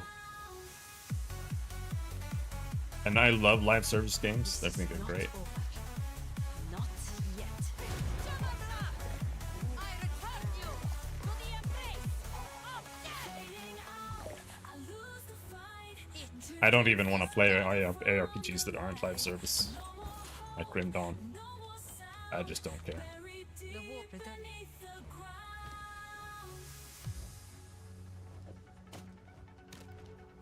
Alright. Next act.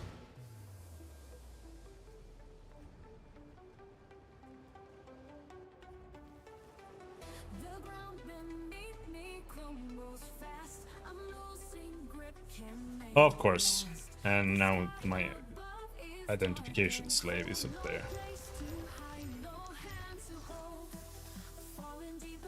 Plus 2 level up all fire spell skills, increased spell damage.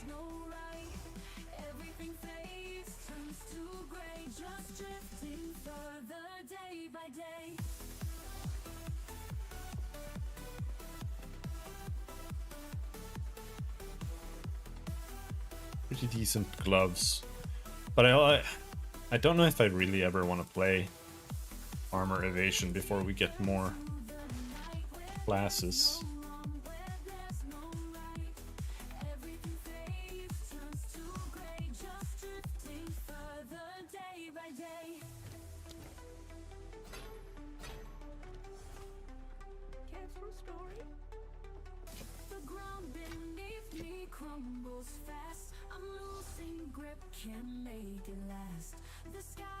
Actually a pretty good shield, but it's like, is there any point in playing shield if you're not playing block? Like a non-block shield build. Does that make any sense at all? Maybe it does. Kind of don't think so, but maybe it does. Because the shield skills aren't really that interesting right now. Maybe if you're playing like Magma, whatever, Magma Barrier, something. But otherwise, like shield charge is kind of pathetic. Yeah, you are right. Like you could do maybe just an active block build. I don't know how good active block is, because the main benefit really of the shield is the passive block, because the passive block is insane, is really strong.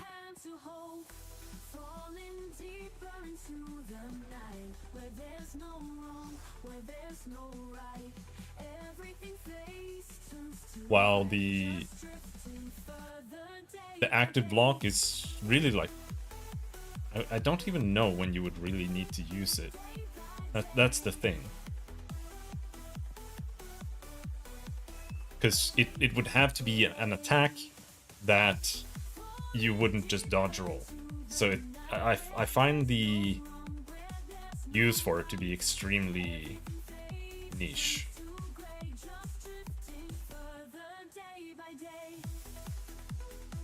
It's like when you're just fighting normal monsters, there's no reason to use Raise Shield. Unless Raise Shield kills the monsters. You know?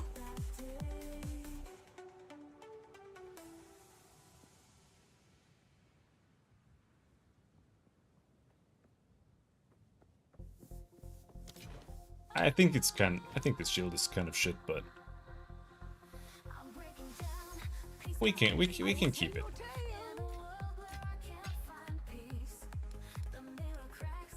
I'm almost out of storage space though.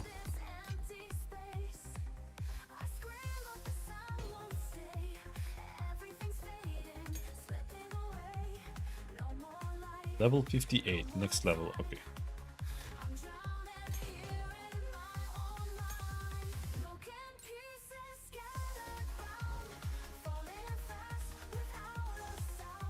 Yeah, I mean, that's what I like too, but I do think that the reason it is fun to try new characters is because there is an endgame. For me, at least. If it was just the campaign, like, what would I be doing? I'm not even gonna get like my third ascendancy when I finish the campaign. And if you were to balance it so that you just get the whole thing during the campaign, you'd have to make a much longer one. But if you were to try an active block build, that's your main defense. Well, like I said, the thing about active block is that you just don't really use it. Like, the only situation where you would use active block is if there is an incoming attack that you can't dodge roll. And that might be like some boss slams might be hard to dodge roll, but that's about it. Because otherwise you're kind of just wasting time holding the shield up. Like, because the enemies are just going to keep attacking you. If there are like 5 enemies in front of you, there's no point in active blocking.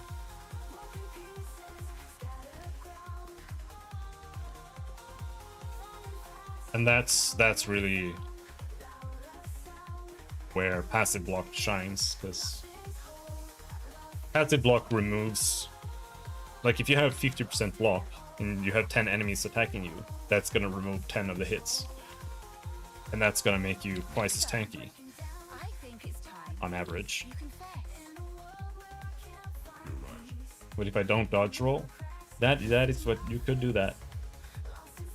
You could do that, and you could do that with this. Your stun threshold is double, cannot dodge roll. And then you would have to block bosses.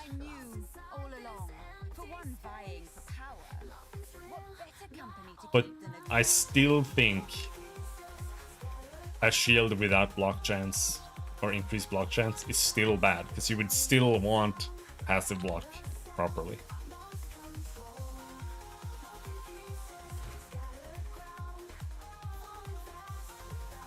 But yeah, it could maybe be interesting to try an active block build, but I just don't particularly like maces. I want swords.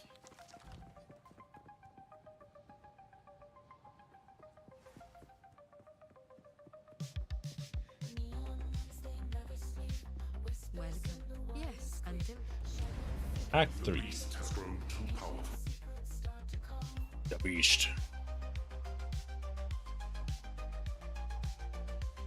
I was talking to someone the other day who was complaining that the game was too easy and it should be changed, but to me it would be better to leave the game easier for everyone. Individuals can always make the game harder for themselves if they want a challenge.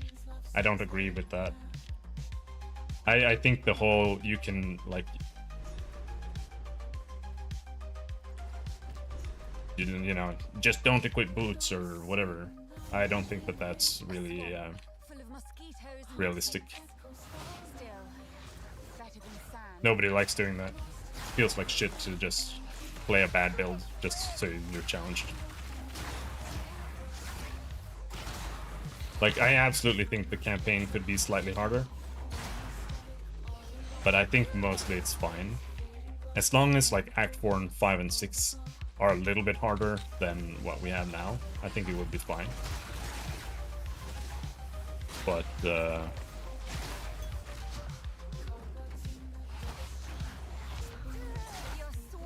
because we do have endgame, right? But I still think the game should be decently challenging,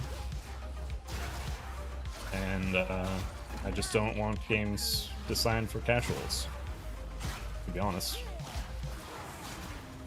I don't care about casuals being able to play the game. I'll be completely honest.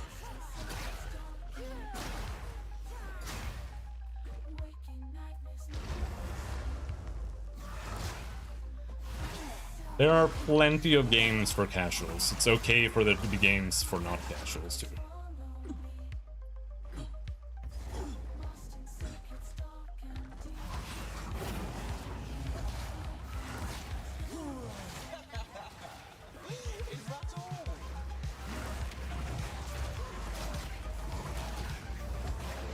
But even so, right now the game is really easy, I would say. I think the only way for the game to be difficult is it's literally knowledge, a knowledge issue. It's not really a skill issue for the most part. It's just like you haven't played ARPGs for 2 decades, you know, so you don't really know what to do, which is fair. Like, I don't think that they're really, you know, having to stack resistances and the way everything works and what you're expected to kind of know. I don't think it's all like super intuitive, really. But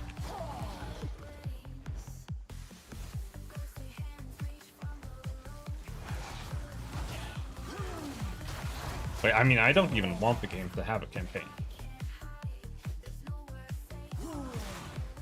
I don't like that the game has a campaign. To me, the only reason the game has a campaign is for casuals. Like, it's kind of like appeasing that market. That's what the campaign is for. I don't want it. I don't give a shit. I don't think it's fun to run through the campaign. I would rather have more of like a, you know, more like maps, where it's more procedural and it's more about just playing the game, and have that be more developed so it has more interesting stuff in it. Maybe even have like story type things in it, where it kind of creates stories, things, little events and shit like that. But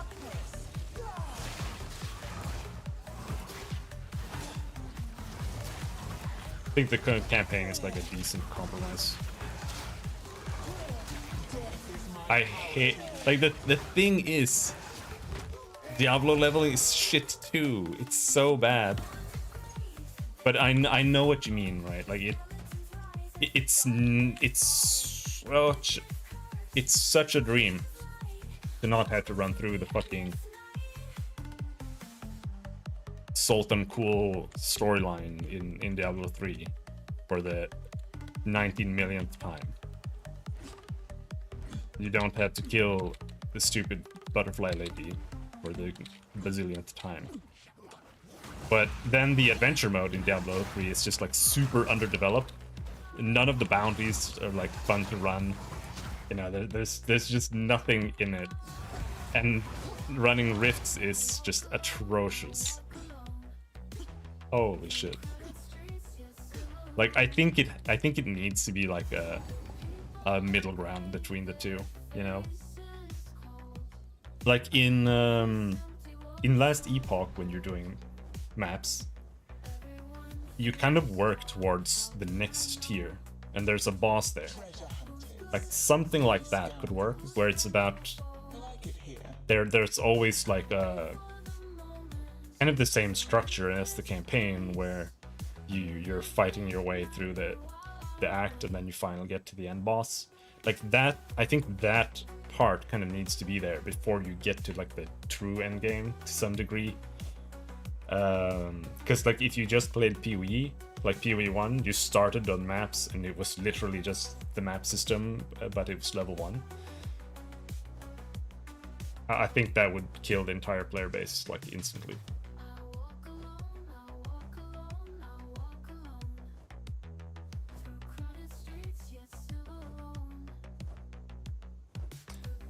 I honestly, I don't know how many guides there are to get through the campaign, because I haven't really had to look it up, but I imagine there has to be something. But it's also really difficult, because it's like, it depends on what class you're playing, your skill you're playing, and stuff like that. Her positive attitude sickens me. So it really kind of boils down to finding some guide on like how, like generic guides on how to make a character, you know. Whatever it takes.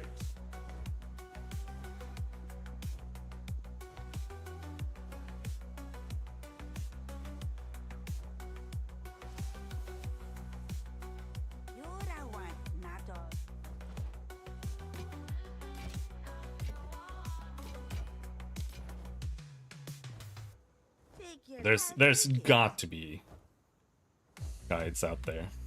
Like there's got to be some stuff on max roll.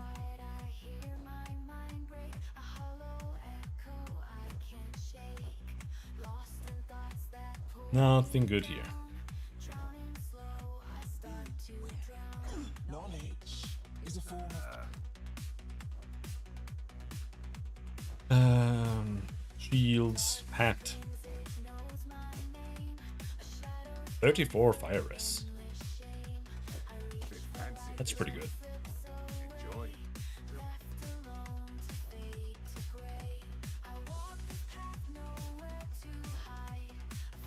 But the rest here is kind of ass.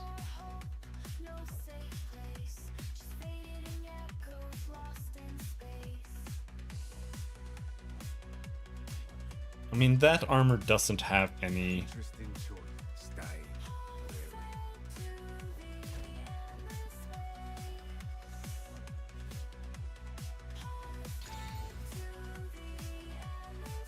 life, and neither does that one.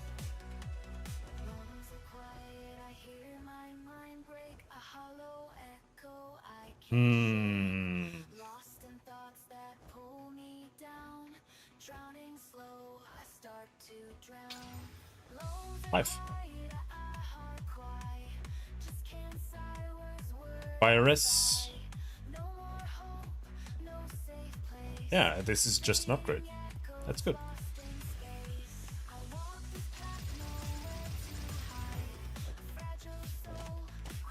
So, how much does it say that that's 5%? That's the thing though, newer players have no idea what the hell's going on or how things work, and making a strong build is hard, so they follow guides someone else made. because the build determines how far you can get, that seems kind of pointless to me. It's not you who's succeeding, it's the person who made the guide you're following. Well, the reality is that there's like almost only one place you can fail, and that's the passive tree. Like, I see a lot of people going like defenses and stuff, and that's pretty much where you can fail. But honestly, there's just so much you can do, you know? People have to just fail. And then just learn what works. I mean, Dark Souls works the same. 90% of the difficulty in Dark Souls is your build.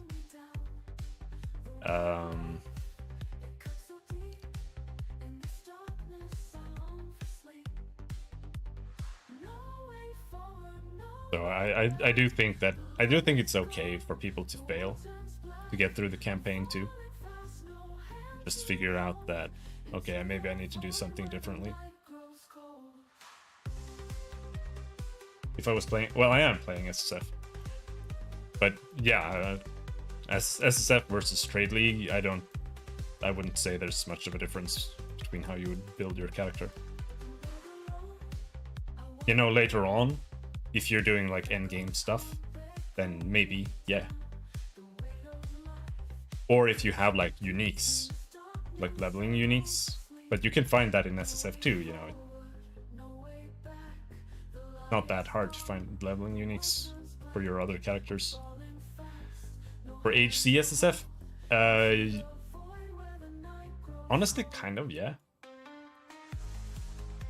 Because the main difference between this game and PoE1 is that in PoE1, you don't get life by leveling, right? So,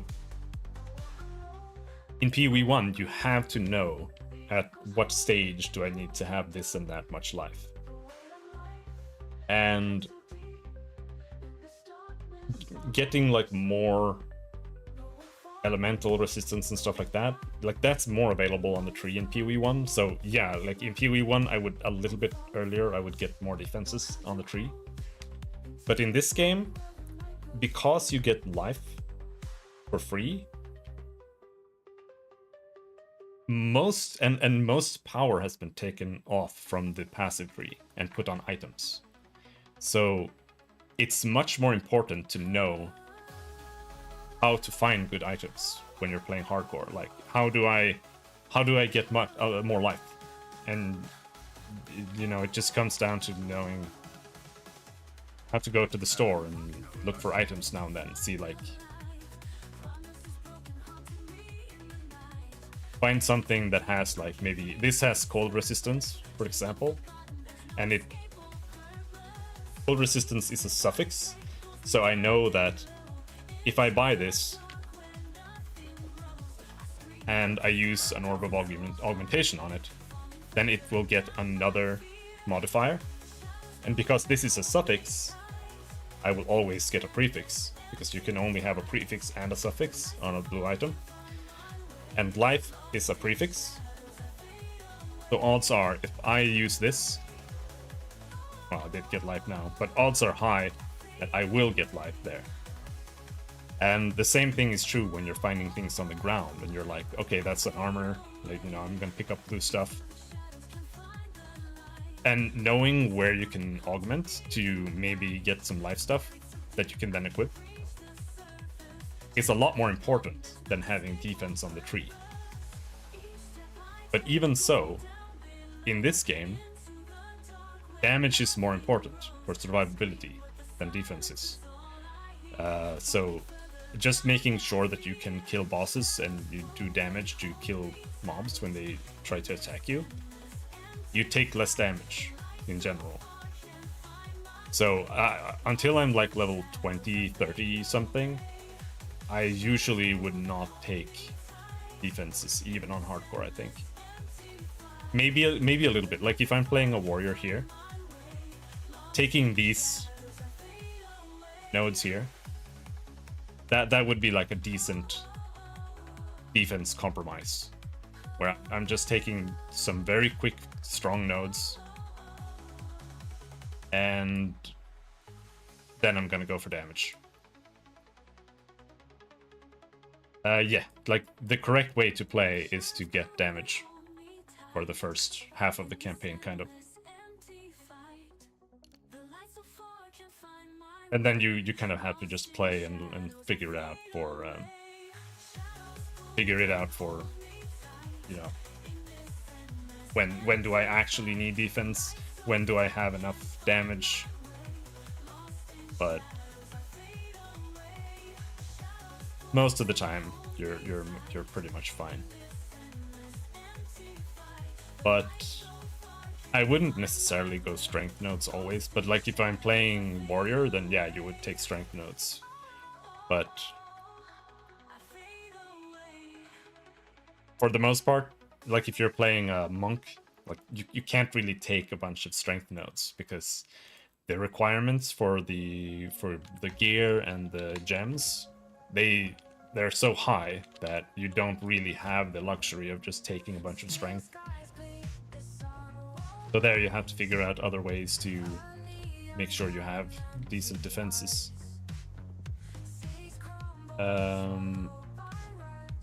This said lightning res.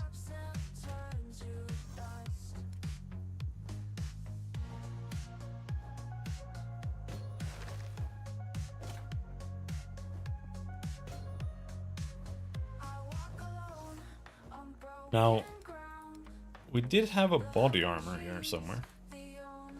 What was that? No, it was shoes that I can now maybe equip. We're gonna lose some lightning res.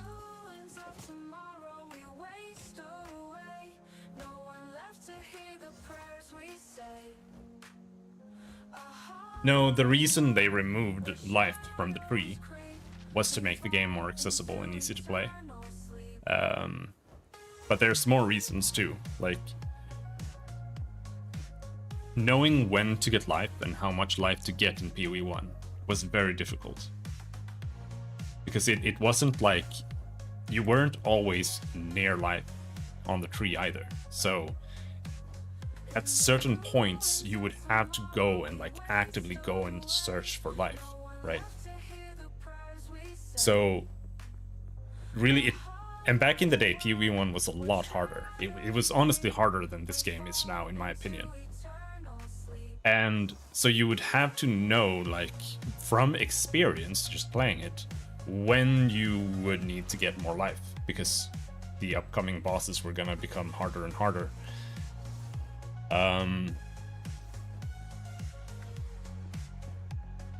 And it just made the game really convoluted and weird to play for beginners. Like, you basically had to follow a guide. Like, it was way, way worse than it is in this game. So that's like the main reason why they removed life. But there's a second reason as well, and it has to do with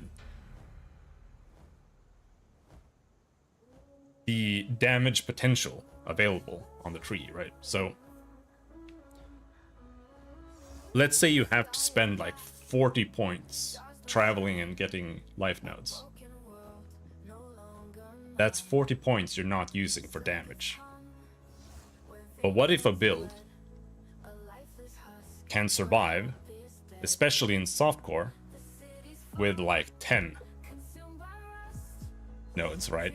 Just for that. Now they have like 30 more points of damage, and it creates like this really, really wide balance. I don't know what to call it, but like area kind of, right? And bosses and monsters, they have to be placed somewhere in here. Like, how hard should the monsters be? Like, how much damage should you need to kill a monster? And that might be like here, when the entire like possible amount of damage that you can have is like this scale, and monsters are around here. Then the builds that are up here might just end up trivializing and like one-shotting bosses, because they can just skip life and use some other mechanic to like maybe survive like one hit, and that's all they need, you know? Or just do so much damage that mobs will die off screen, and then they just go pick up loot or whatever. even in like multiplayer, it becomes weird because you can have like one guy who is just like the DPS guy, it's just a ranger shooting things or whatever, and it makes the game kind of impossible to play. And yes, I actually don't like the passive tree. I think the passive tree is bad. I think the passive tree makes the game convoluted. I don't think it makes the game deeper. I don't think I think it makes the game almost impossible to balance properly. I think it makes the game more shallow in a lot of ways. But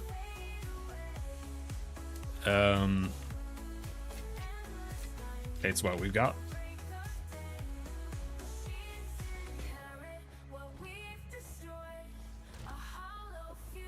It is what it is. But like, it's not like it's not flawless or anything like that. And what do I mean with it makes the game more shallow? But like, for example, playing a spell with a weapon, like, you can't do that really. Like, it's only now when they started introducing weapon swapping that even makes any sense. Because before it was like, okay, you're gonna play like a mace, or well, you're gonna go spec into mace and melee damage and whatnot. And going and getting like a little bit of fire damage or spell damage on top of that, or next to that, or together with that, like whatever. There was no point in that. And I never liked that about PoE, because like, the passive tree kind of leads to hyper specialization, and that strangles build diversity. But it also kind of, there are good things to it too, like, because it means that the classes become more focused. So like, playing a witch is a lot more different than playing a marauder, for example.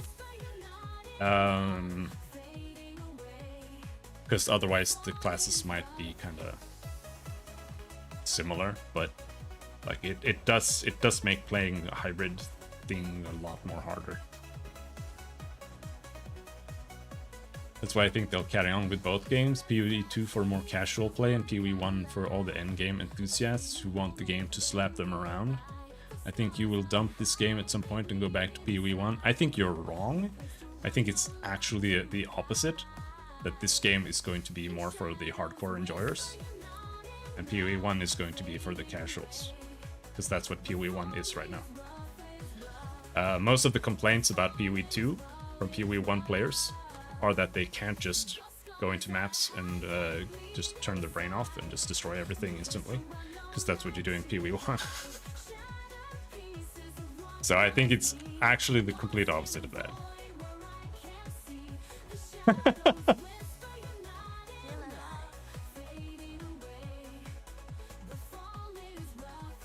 Because like, in PoE 2 or in PoE 1, they did make a game mode called Ruthless, right? Everybody hates Ruthless, and well, some don't. Some people like it because they're freaks, they're crazy, they're weirdos. But people keep comparing PoE 2 to Ruthless. And the truth is that PoE 2 is kind of like a middle ground between Ruthless and PoE 1. In Ruthless, they have basically removed like everything that makes PoE 1, and they've kind of like turned it into Diablo 2. So like, you don't have leap slam, you don't have teleports, you can't leap slam across the entire map in 2 seconds. All you get is like a little dash, kind of like the dodge roll here. It doesn't evade any damage, it can't pass through enemies.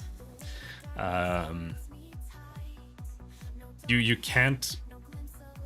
don't get skills from vendors, like you can't buy skills, you have to find skills, except for like a select amount of skills that you get as rewards from quests, which is a very, very small amount. You can't get support gems other from drops from enemies. drops are like super rare. Like finding a blue item in Ruthless in like Act 2 is like amazing. Like holy shit. And but Ruthless is like so restrictive that it's just not fun to play unless you like really enjoy that for whatever reason. So to me, this is like a healthy middle ground between the two, where a lot of the things that are like really power crept in PoE 1 have been scaled back a lot, and that's really what I always wanted. Like and they're trying to make the game more about having multiple abilities and stuff, which I think they're kind of failing at, but they're trying, and we'll see if they manage to push it more in that direction.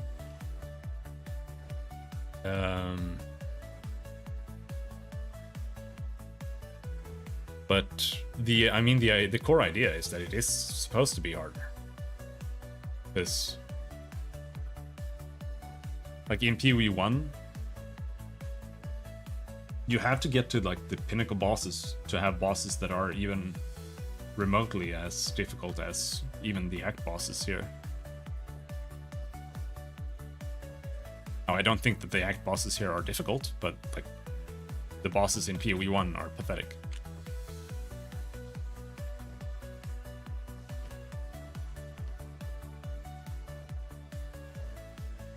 You literally just go up to them and you attack them.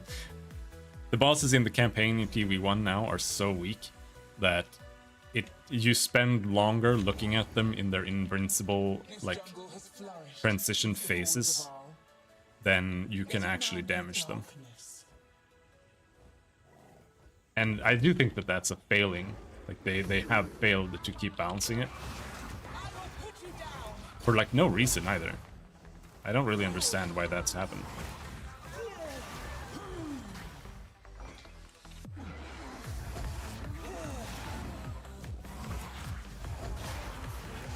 Kind of weird. Maybe they've just been working on PoE 2. Oh, hello, big monkey. Don't kill me. Why are there so many monsters here?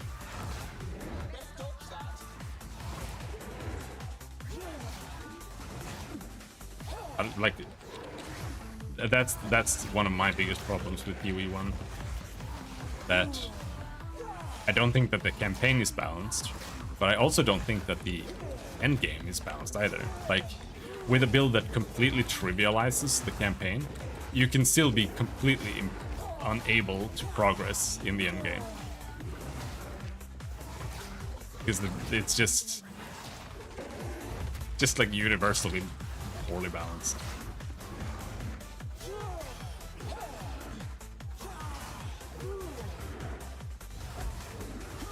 Ow!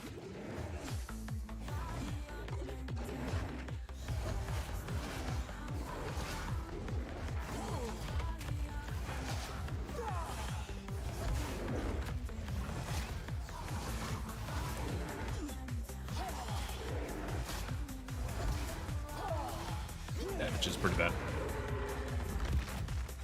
What an impressive beast! This jungle produces fine servants. Yeah, but I want them to listen to me. Like, that's the thing. So, I don't care.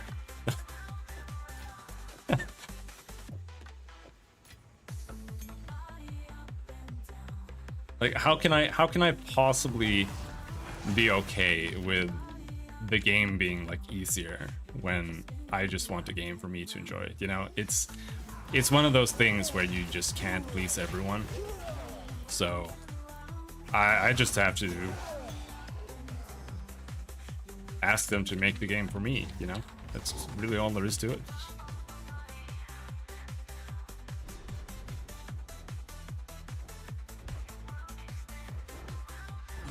Poison tongues slither through ancient graves. I love my wife. That's selfish. You're just saying the exact same thing.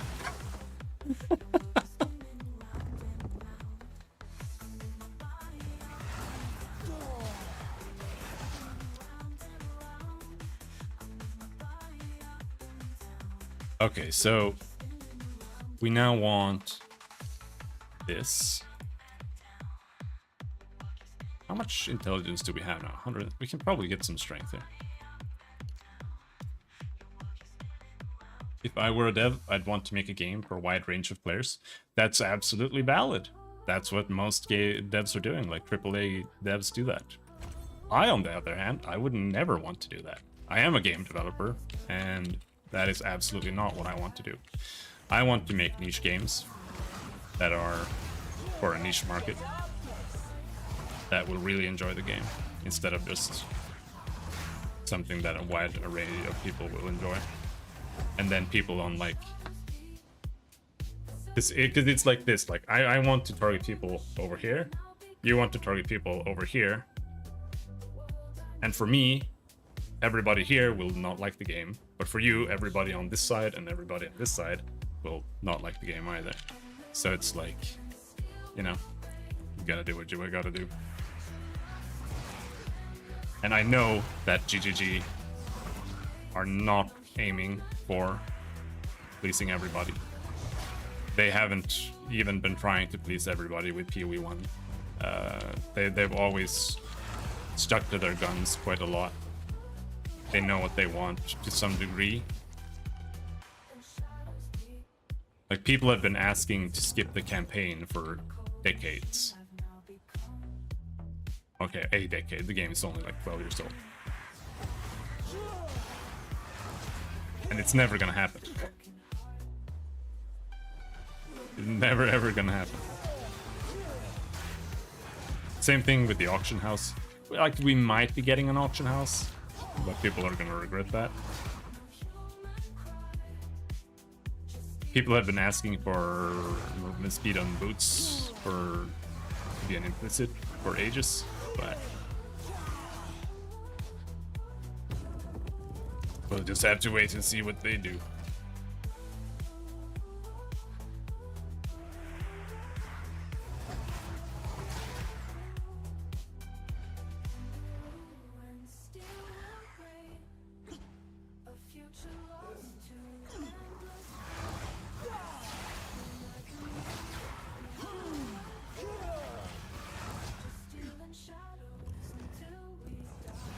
But personally, I think that most of the things that they are doing with the game right now is good. I just want to see what the direction they're planning on going with after this.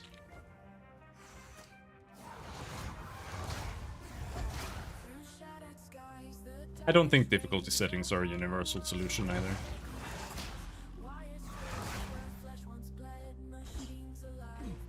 Definitely can be a solution for some games. Not for a game like this, though.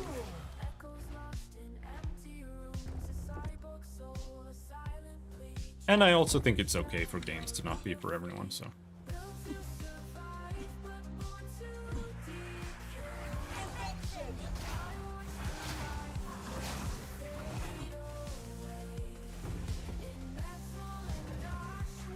Because PoE, it wouldn't work very well with a difficulty setting. First of all, I don't think it needs one, because I think it's fine for people to just learn how to play the game. You know, it's not like I could... Like, I was struggling with Diablo 2 when I was a kid, you know? And that was fine. You just have to... At some point, I just think that people need to learn how to play. Learn what the rules are. But... the core aspect of Path of Exile is that it's a communal experience. That's what seasons are about, right? Like, it's about everybody coming back, starting fresh, talking with each other about, oh, what are we gonna play this time, and getting together. Like, most people play solo, but some people play multiplayer. Then you come back to fresh characters, which is, it's honestly, like, League Start is the most fun time. Like, when you don't have a bunch of gear in your stash and you have to find everything fresh.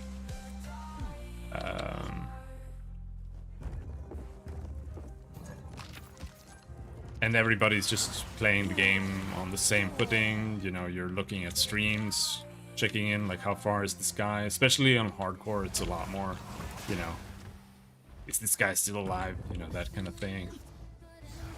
And it makes, even if the game is single player, it makes the game feel even more multiplayer to some degree than playing like World of Warcraft.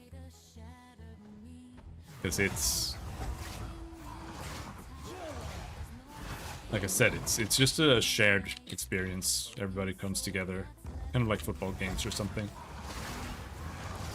And like having difficulties with that would split the entire community and it would make everything really weird. I don't think it would really be a very good fit. It's not like you have a bunch of easy mode, hardcore streamers. And then what, you have like a hard mode? Which mode is the real mode? I mean, to some degree, get good is the philosophy, yes. I mean,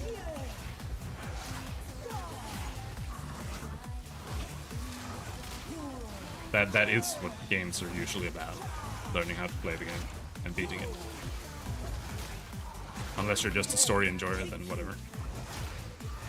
I don't really like multiplayer games either, but it's not a multiplayer game.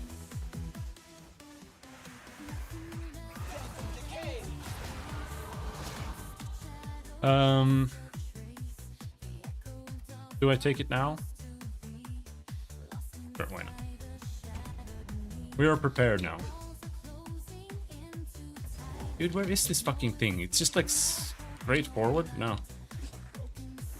Hate Act 3. The maps are so ass.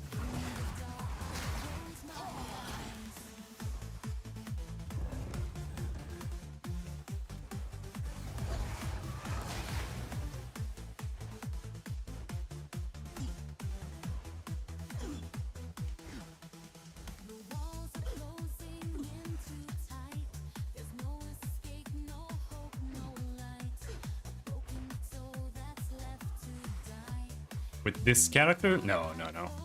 I haven't really tried minions much. I started a minion character, but I was like, I'll play with something else. I might try playing minions later, but I kind of want to wait until they patch the game and especially add Race Spectre in. Race Spectre was supposed to be in the game, but they patched. It was like the last thing they did before launch. They were like, oh, by the way, we also took out Race Spectre because it was bugged. I was like, okay. And that was like the main thing that I wanted to try.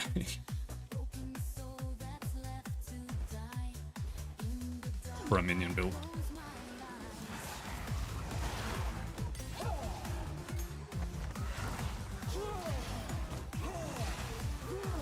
But just playing minions and just slapping in minions, I don't think that really works.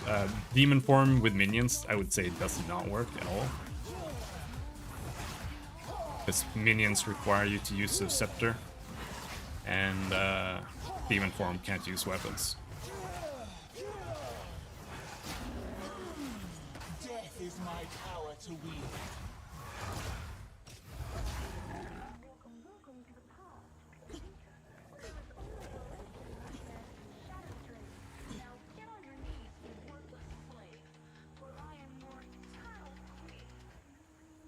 Well, yeah, it's actually quite rare that somebody doesn't just immediately freak out.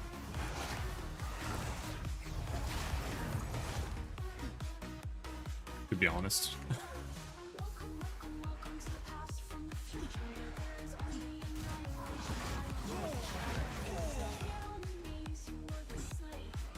No, it has to be my way. I mean, I'm kind of like that. Like, no, it does have to be my way, but you know, I do understand that people want it to be their way as well.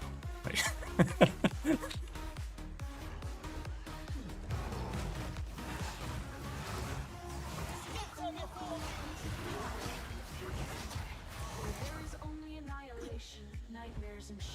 because it's like, you know, How else could it be? Like, I want it to be one way. If it's not that way, I'm gonna be pissed. So.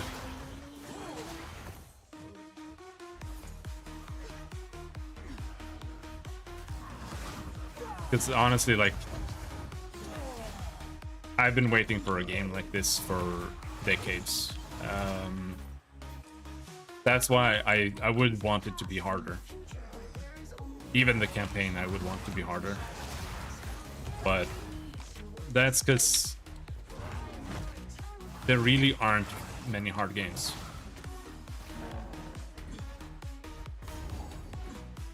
Like, yeah, it's right there. Yeah. So I bought this webcam like a week ago, and it's got a smudge on the lens that I can't get off. But it was like 20 bucks, so I guess that's what I get.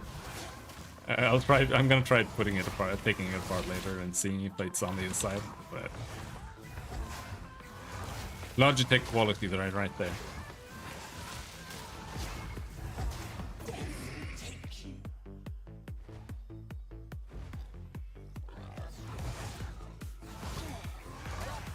I do have another webcam too, but it's pretty bad.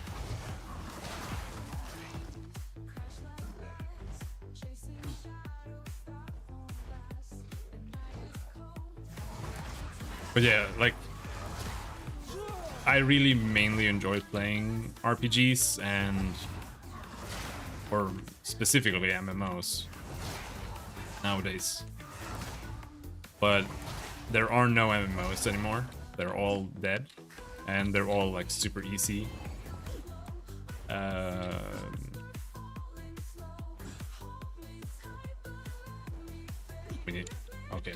need to take the waypoint here. And I always wanted ARPGs to be more like MMOs in terms of gameplay, because MMOs generally have a lot more complexity to them.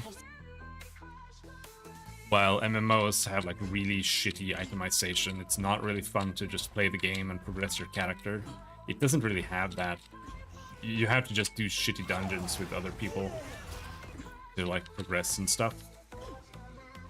While ARPGs are just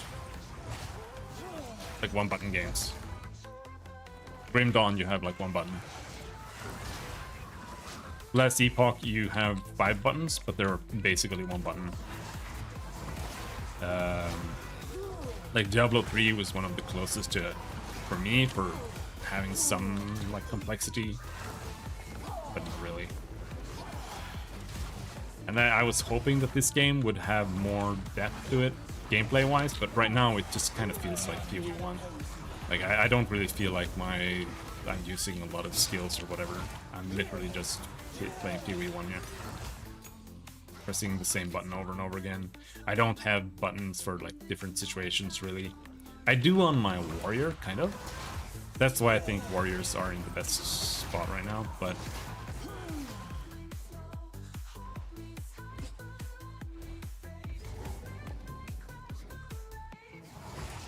I like I said, I am okay with the campaign being easier. As long as it's not pathetic.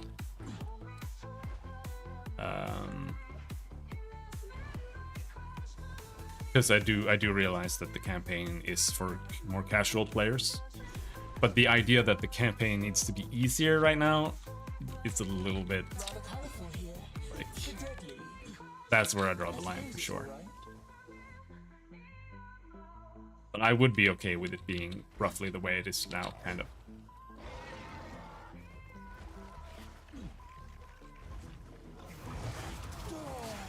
It's a little bit hard to say, because there's quite a lot of variance between how good builds are now. Like, if you're playing a Lightning Ranger, you're just perma-stunning like every single boss and you're just decimating them. But if you play a Poison Ranger, you're doing like no damage at all, because Poison needs a lot of investment and stuff to do any real good damage on its own.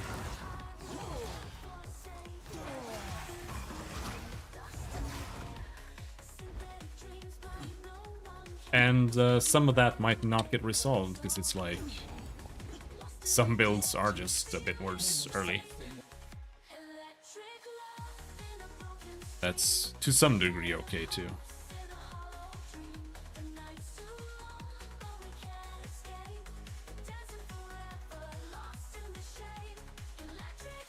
And like I'm not a particularly big fan of Dark Souls either. But that's not really what I want. 'Cause I feel like Dark Souls are like super basic games. You just dodge roll stuff. You don't have any abilities really.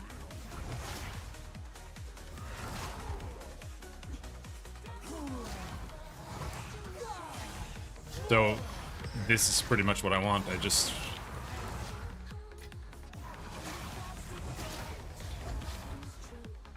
wish there was a little. This is gonna be a really offensive thing to say to PoE players, but I wish there was more Diablo 3 in this game.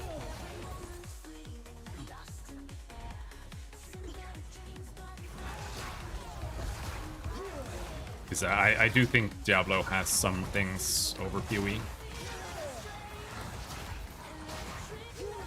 But at the end of the day, Diablo is also like a million times worse.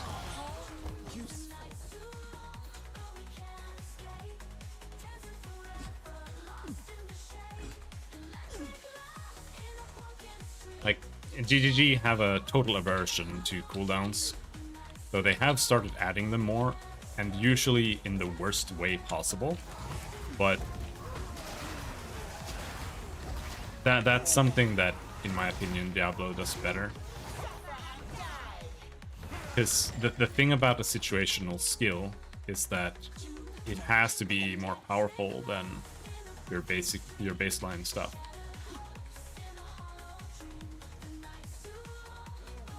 I also like Diablo, but I also hate Diablo because I think it is. I mean, it's old as fuck, right? And I think it has. I think even to date, it has some of the best like aesthetics out of any video game. But I also think that you press one button in the game, and it makes me bored. Like, the Paladin is one of the worst designed classes in gaming. But anyway, in Diablo 3, most classes are pretty badly designed in Diablo 3. Like, the Wizard is not great. The Crusader is even worse. Crusader is probably one of the worst designed classes. But the Barbarian has a pretty solid, like, gameplay loop. Where you have situational skills like ground stomp or charge. And you use them for different reasons. Like ground stomp, you can spec it to do damage, or you can spec it to like pull enemies in. You can spec it to give you more fury. And so you can use it both defensively, offensively, and it also gives you fury, so that's what you use to use your main ability. So you can also just press it to generate resources, right? And because Ground Stomp has a cooldown, it can be more powerful than other abilities. So it stuns, it gives you fury, and it does like more damage than your main ability does. Like almost 2 times more damage.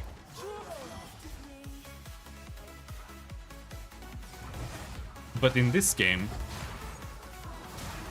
if I want to like have an ability that lets me freeze enemies in a tough situation or something, I can't do that. Like, even with all of the added skill or support gems that try to achieve that, you cannot do that.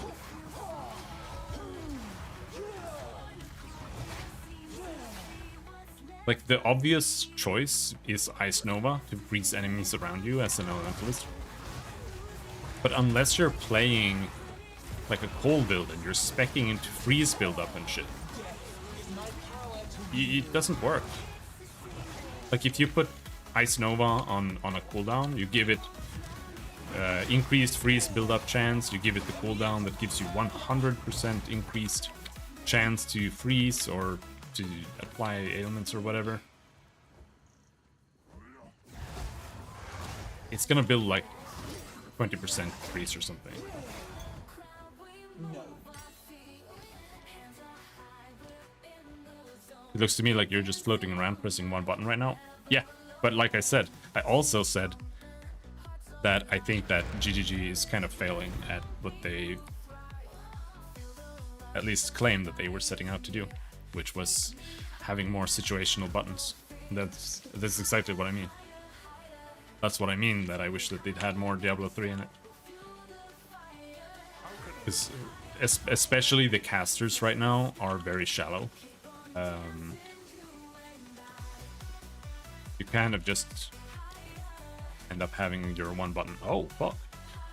That's really amazing, actually. Wow.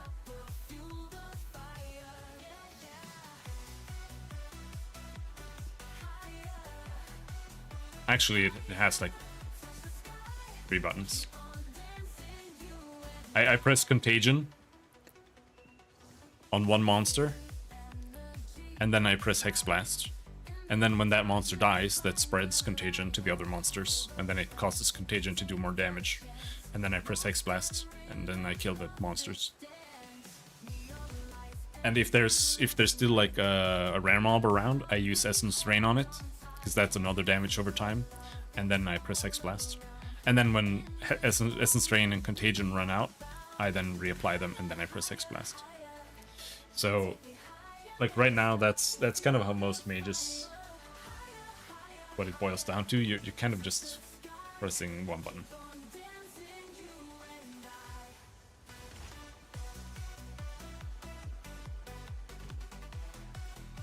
And usually, you just play.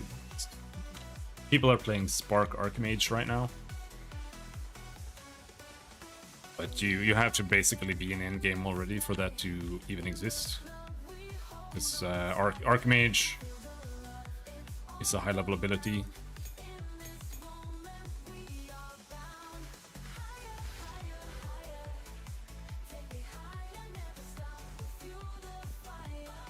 Okay, I guess. What about this thing?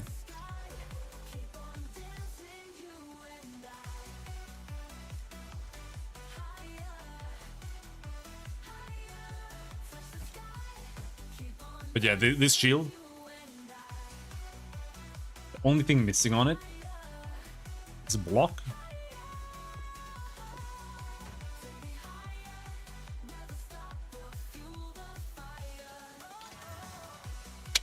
It got thorns. Unfortunate.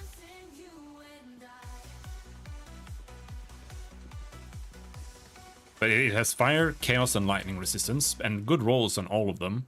It's got 100 to life, and it's got a decent armor and evasion roll here. So that would be a pretty decent shield. The only problem, like I said, is it doesn't have block chance.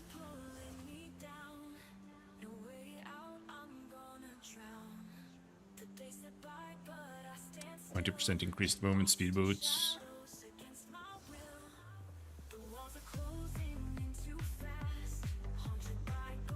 With the double resistance.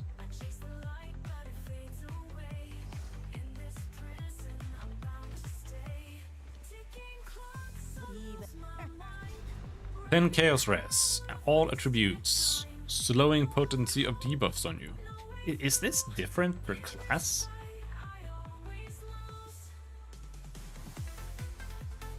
I don't remember there being a Chaos Res thing here on my other character.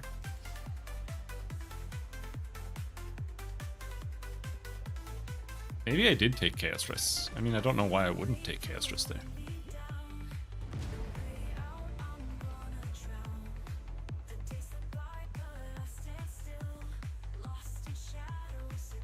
I'm always looking for builds that don't have a lot of abilities to juggle, because my main hand is kind of fucked because of Carpal Tunnel, mostly from playing PoE 1 for years.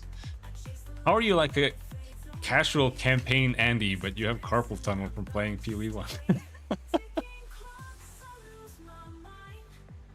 But yeah, no, I do think this game is perfectly fine to play kind of like PoE1. Like even with just mouse movement too. What do you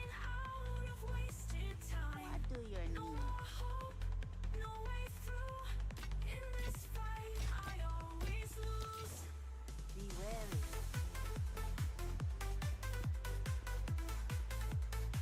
Oh, you're you're a casual advocate. Okay. Fair enough.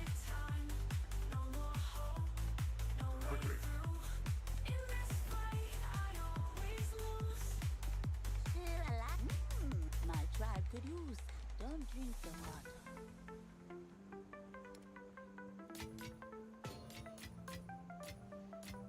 I don't want to do ultimatums. Oh. Ah. In the fall, the spirits weep. Lost souls that death can't keep.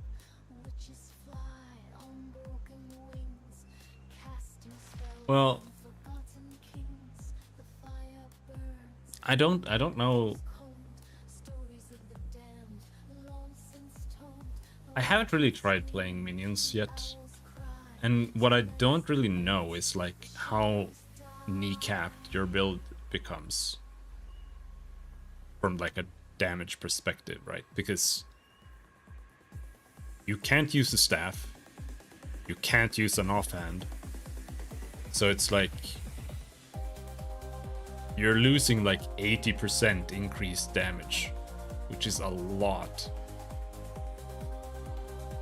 And that's like at least that much. So I'm kind of like, how viable is it actually to bother with damage when you're playing minions?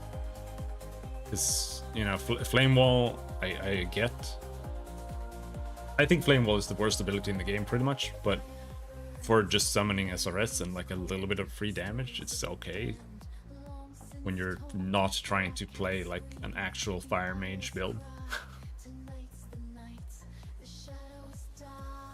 Yeah, I don't mean like minions being good or bad. I mean like playing hybrid minions and like damaging spells, right? Like playing like a Stormweaver with minions.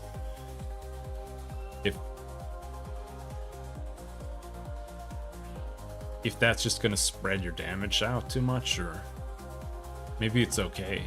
Maybe you don't. Like, I don't know how many minion nodes you need to get. Because like, let's say you're playing. Yeah, I mean that seems to be the main minion build, like Flame Wall SRS, or just abusing like one minion type.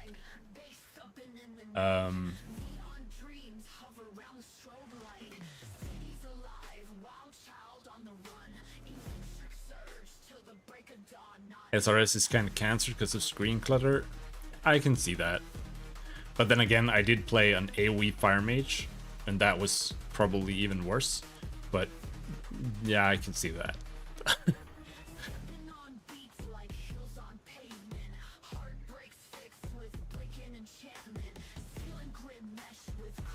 What the fuck am I listening to?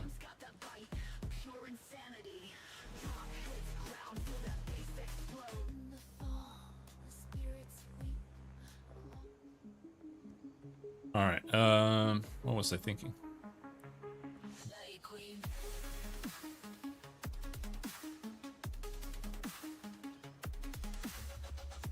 I don't know what I was thinking, so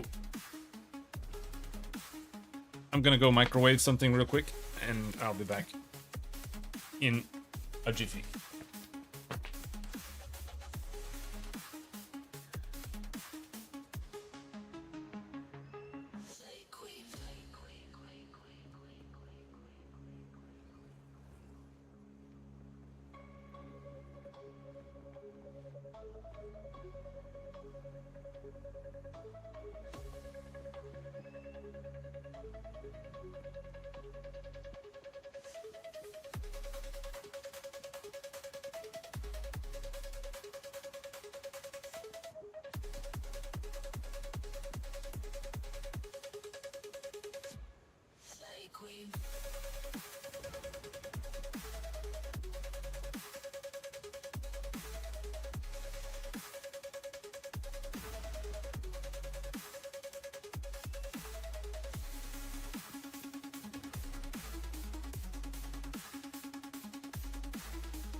ends inside. Ooh. In this darkness, I lose the fight. There we go. I lose the fight. I lose the fight.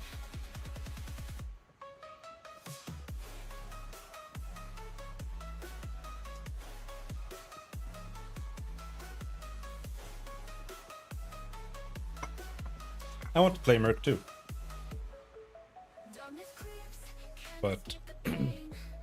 Lost in not really before the rain. we get swords. In my mind, no peace, no light, nothing to find. The main thing I want to do with Merc is try weapon swapping stuff. Fall is cold, life's the reaper. And I have trouble coming up with like a compelling Waking up from a broken dream. theme, I guess, for Mercs right now.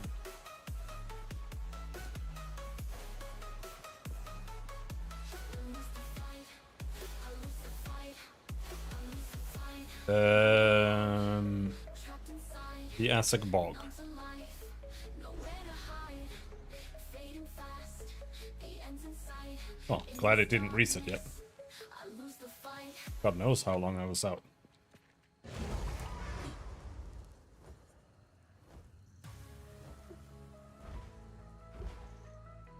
So once we kill this boss, we will have 2 curses, and that should improve our survivability and our damage.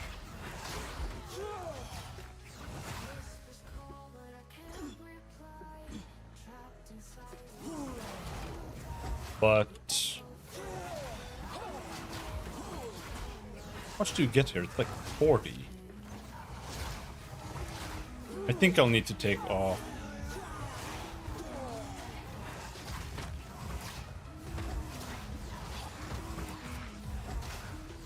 clarity, but that's fine. I just chanced a Ventor's? That's a Ventor's. Where the broken hide, I reach for hope, but it's too late. Fate has sealed this end. Ventor's Gamble. Oh, okay. Did you get good rolls? How much negative resistance do you have now?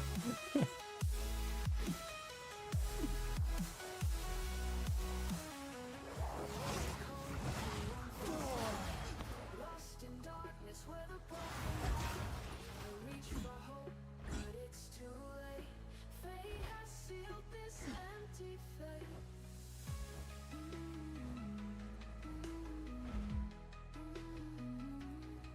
Empty fate. But there's a... Is that a quest marker? I don't understand what this is. I think this is like an unfinished thing.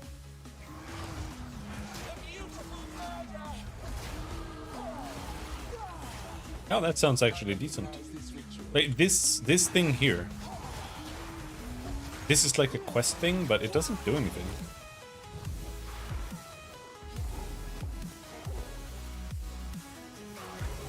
What about the rarity? The rarity is what's important. Items like Ventors is why I think we will never ever ever get rid of rarity, unfortunately.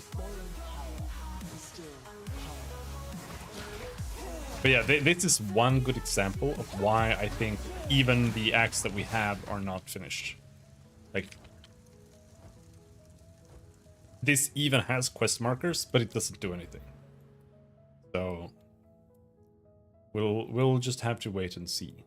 Minus 6% rarity, that's unplayable. Jesus Christ.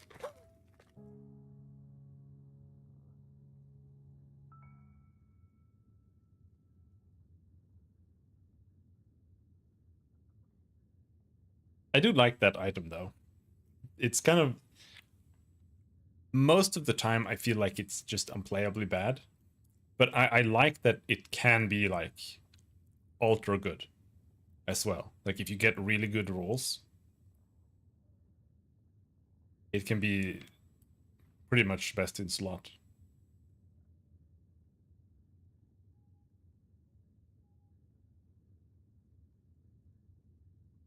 Oh, I've gone through the whole thing and I don't have repeat on.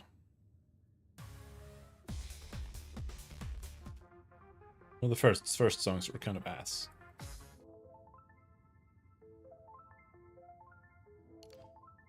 What are you using 10 Spirit for? No, it's more like, what am I not using 10 Spirit for? I'm using 80 spirit. I have 10 left because I don't really have anything to put. Actually, does this even work? Is this the same issue that you mentioned the other day, Q Slime Girl? Or was that demon form? Because right now... Okay, so... Where's my mana? Mana recovery.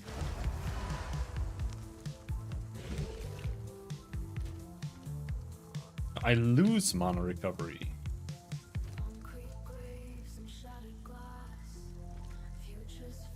It was the monk one? Yeah. So I had clarity here on my demon form, but apparently that doesn't work with shape-shifting. It doesn't reserve anything, but I was hoping it would do that there. But that means I can actually fit it here now. But yeah, right now I use Blasphemy with Despair and Vitality and Clarity, but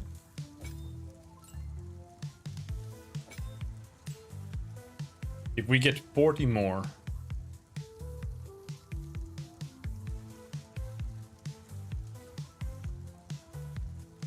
then I'm gonna need 10 more Spirit. So we're gonna need to find more Spirit somewhere, because I really want to have Vitality, but I also really want to have 2 curses on Blasphemy, which costs 120.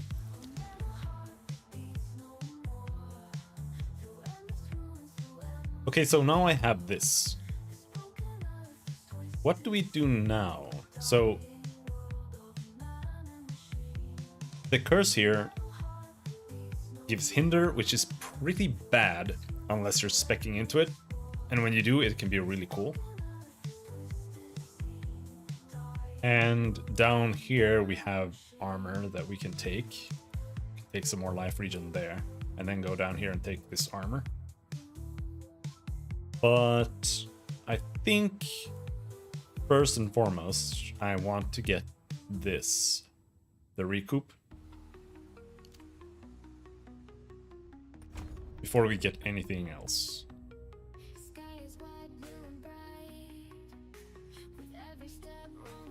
Like we're not really very close to getting our 3rd ascendancy, but I want to be ready for taking it.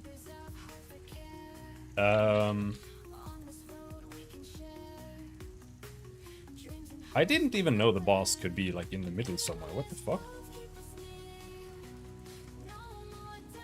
Maybe, oh, there, maybe. Maybe it's here. Somehow we have missed the boss. Oh, this is what it does. You have increased fire resistance and item rarity. So if you finish that quest, you get this buff, which I assume only lasts for the map, so it's kind of useless. But it'll make the boss drop more stuff, I guess.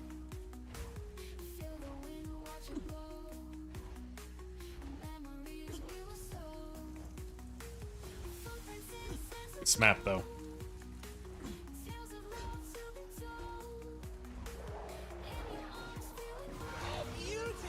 But yeah, next we're gonna play my sorceress, the Stormweaver, and use the orb spells with the elemental storm thing. See if we can make orbs work, which I strongly doubt, because it might actually work. But the orbs are like all meant to be combo abilities, so they're really bad on their own, right? But Frostbomb actually works on its own. So just putting up like Storm Orb and or Orb of Storms and Solar Orb and then using Frost Bomb could be legit. Especially since it like applies exposure on its own. I don't know if the exposure will stack with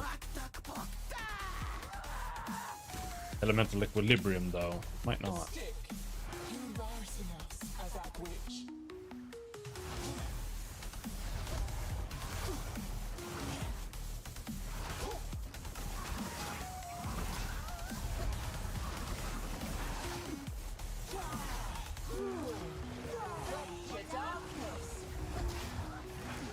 That's what I want to try.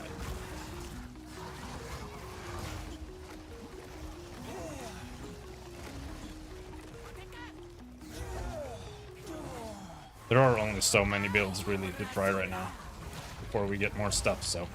But like I said, I expect the Druid or some major-ish content patch to arrive in January for sure.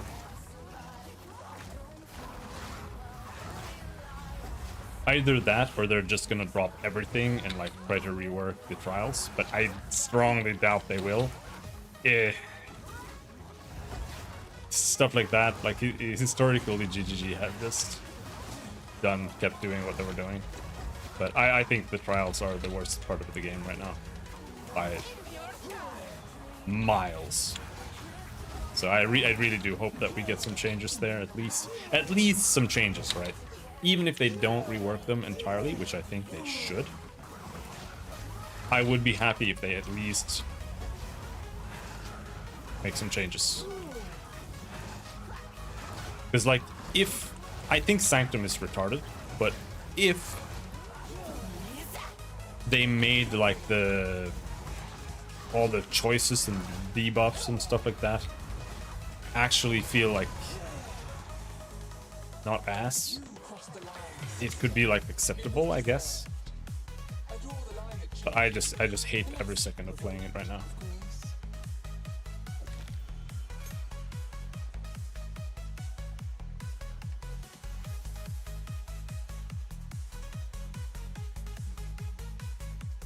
All right. So now we have 2 curses. We just need to go and get the curse.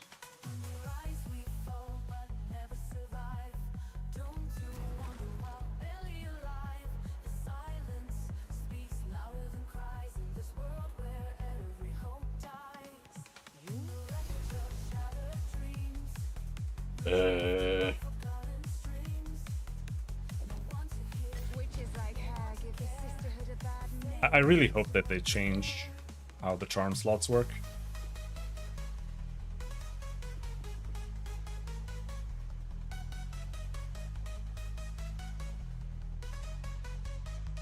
An eye level like 45 belts should have 2 charm slots. An eye level 60 something plus should have 3 charm slots. It should be that simple. Either that or it's an implicit that rolls, but I don't really like that. I think it should just be flat. It could even be lower than that, like 45 plus should have 3 charm slots. Something like that. That's just how it should be. I like that they introduced charms, but I hate the implementation of it. It's so stupid.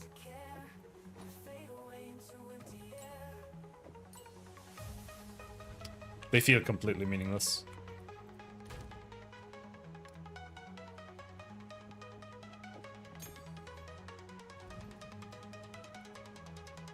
Despair. What is enfeeble?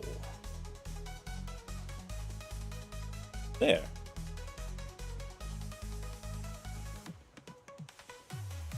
Is this going to be bad? Is that bad? That's not a lot of less damage.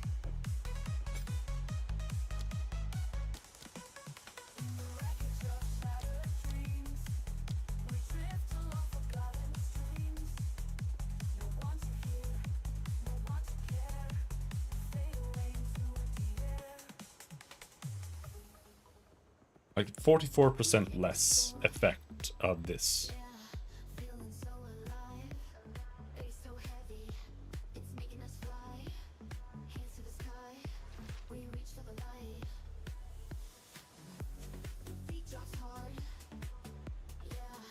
13% less damage done.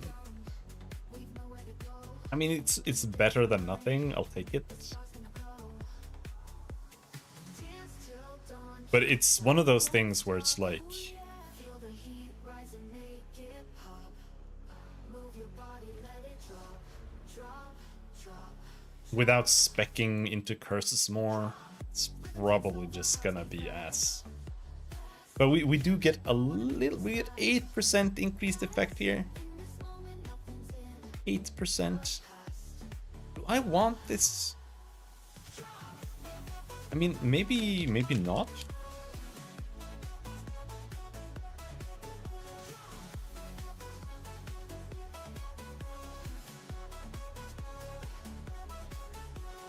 Oh, the night is young. Feel the beat so strong, strong. We belong, we belong. You need the red yeah, I do. We have Whispers of Doom. Dance till dawn, can't stop, won't stop. Oh yeah. Feel the heat rise and make it pop. Move your body, let it drop, drop, drop, drop. But yeah, you're right. Like, that's one of my problems with playing an actual elemental build.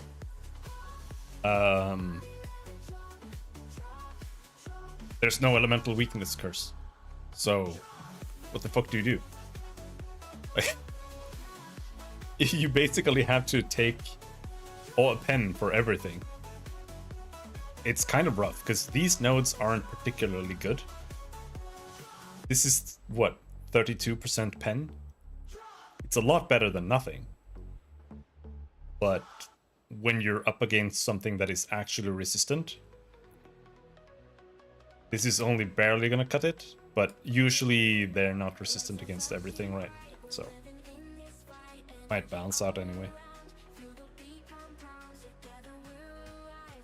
In this crazy drive, colors full so near. No more doubt or fear. Dancing through the night, hearts are burning bright. Feel the rhythm rise. Quickly. Under starry skies.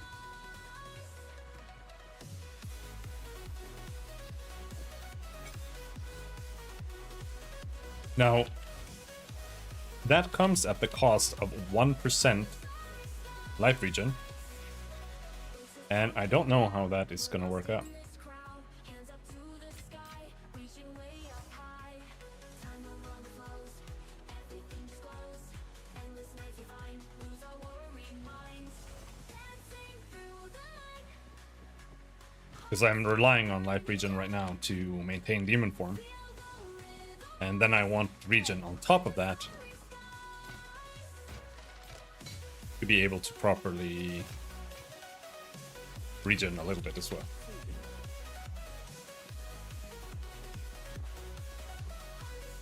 So I guess we'll see.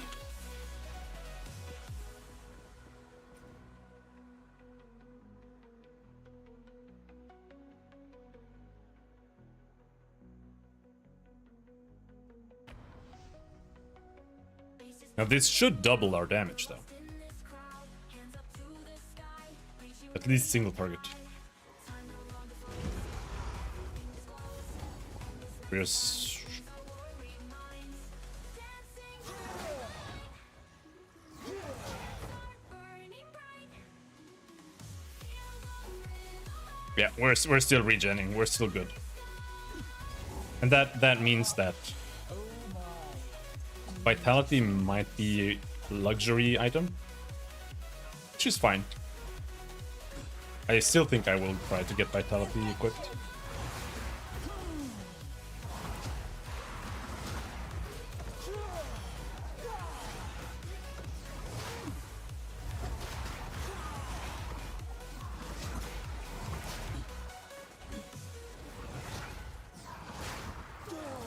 What I want is, and I hope that they're still in the game, is Doedri's gloves. That was one of my favorite uniques in PoE1, but they were dog shit in PoE1. But in this game, I would love to have them. Like, I would always play Doedri's gloves. Let the rhythm come alive. which is reduced cast speed and like 100% increased spell damage.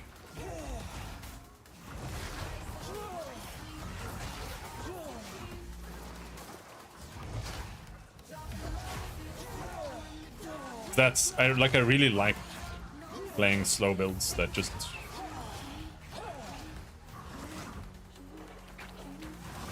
place like big spells that do damage over a longer time and stuff like that. The Temple of Chaos. It's actually a different one when you're in Cruel.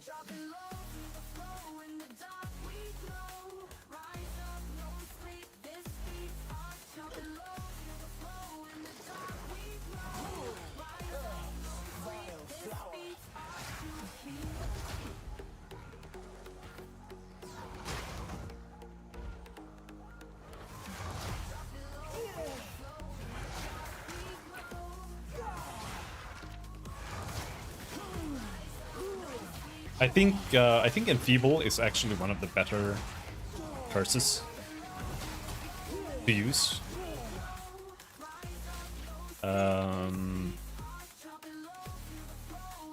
Like if I were to make a Templar, like a melee Templar, I would probably go Enfeeble unless they add like a really good Spirit Gem for Templar. Get the Energy Shield on block node. Try to get a little bit of life regen, maybe Zealot's Oath, and Enfeeble. Because it's just less damage. It's very noticeable though that we don't have Vitality right now. Someone ought to cut all this. Damage is a lot worse. Or my regen is a lot worse.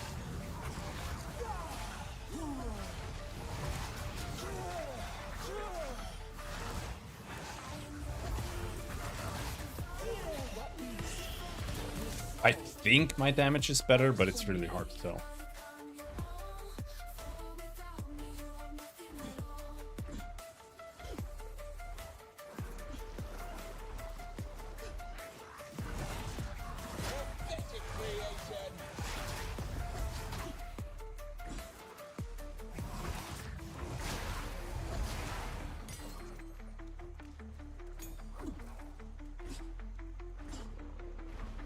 Boss.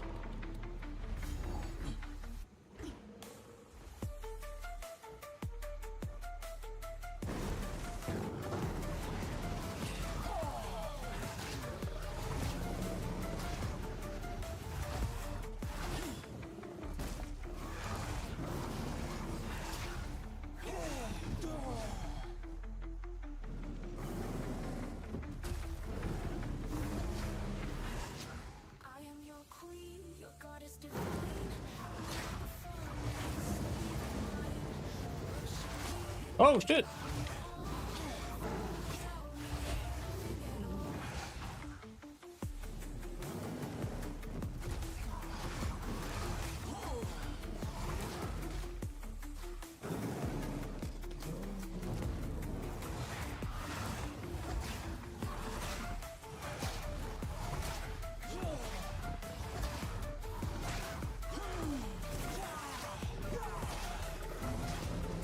Alright.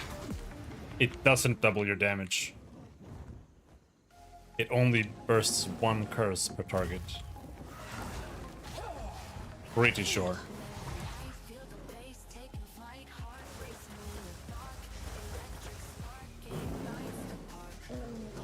Because you can tell when you're using Hexblast, only one curse disappears from above their head, which is a little bit fortunate.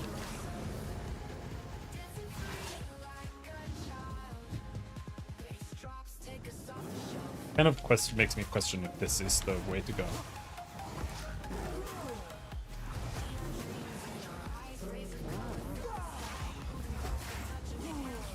Because it is coming at the cost of regen right now, which I think is quite big.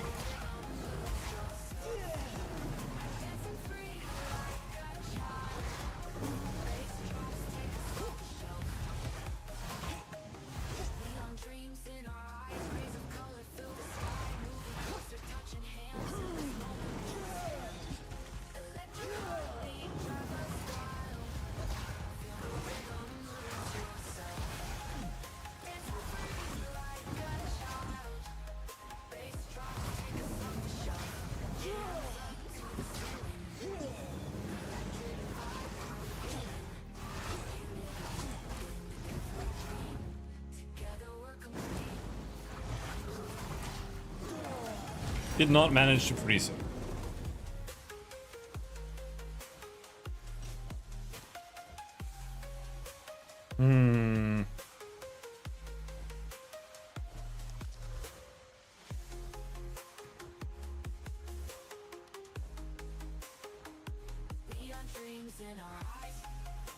It does say it detonates a curse on enemies, doesn't say multiple curses.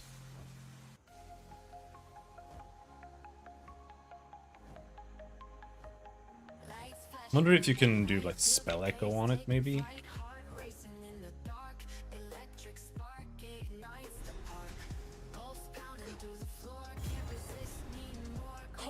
That's sad. Powered by dead souls. Wondrous.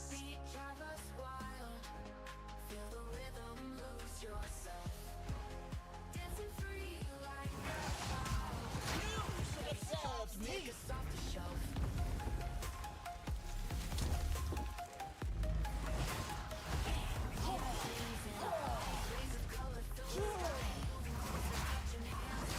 Another corpse to serve me.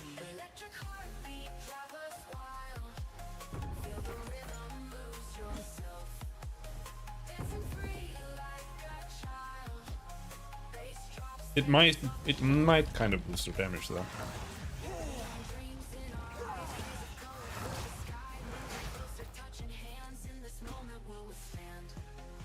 Because normally, when I use Hex Blast, it does remove the curse.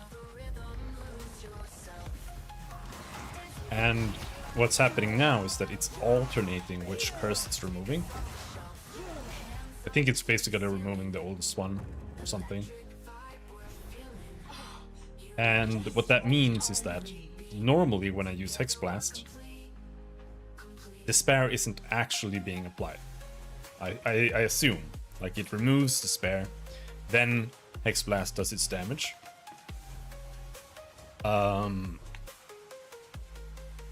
So right now what I assume is happening is that because we're alternating between removing Despair and Enfeeble,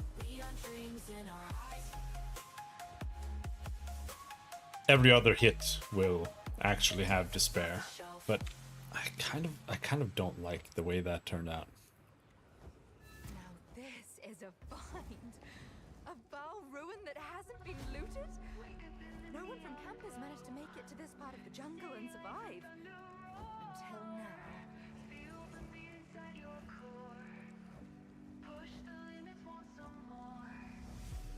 Shadows dancing, hidden lanes, cyborg hearts and metal chains, sound waves cut through acid rain, sonic blast ignites the brain, electric star, electric light, Oh, they're killing me!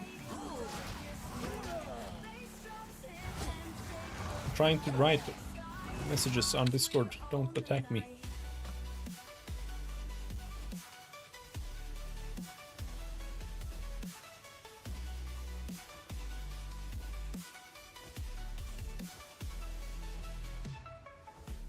wires hum and circuits scream, living inside a digital dream, pulse of life in every beat, chase the It awakes. Oh no.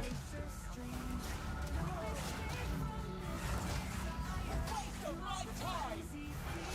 fire, hear the echoes getting higher, worlds collide in twisted wire, electric star, electric light, Indeed, regular. Indeed.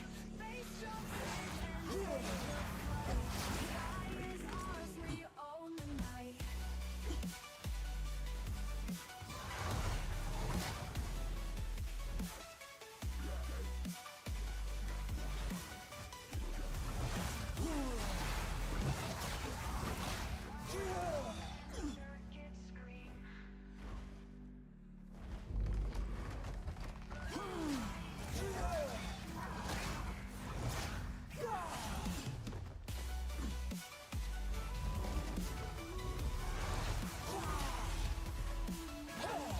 This is more fire res, right? I'm overcapped. Or I'm gonna be. Which is good because I need to be.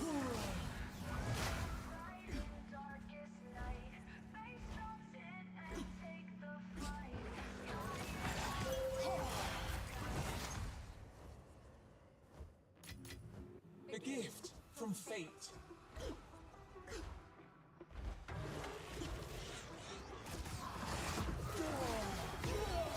Oh, gem cutters.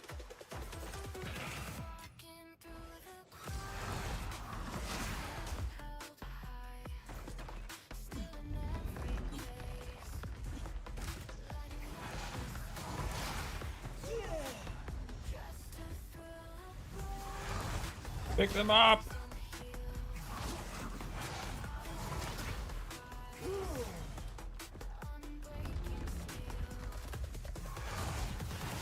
I feel like Hex Blasts could probably be improved a little bit. Because it's...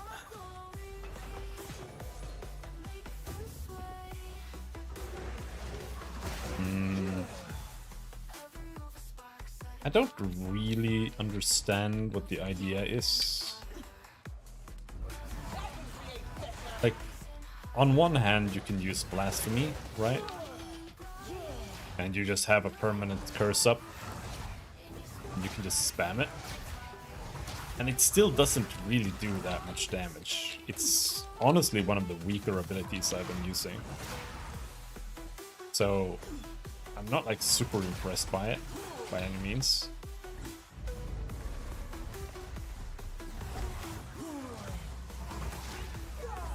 But,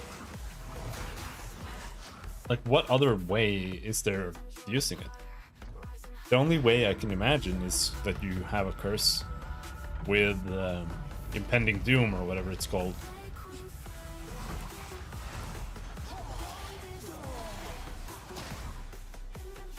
So that when you remove the curse, you get double effect, right?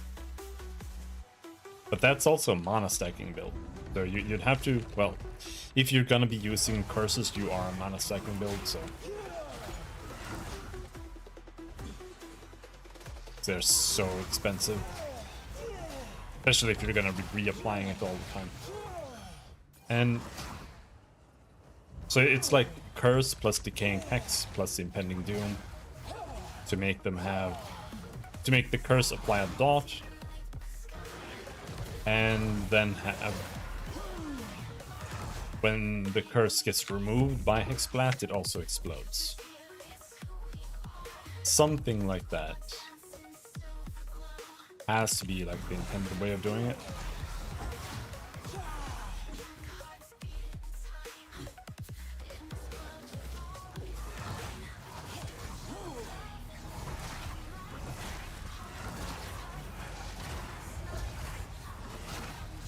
This is okay, but it's kind of mid.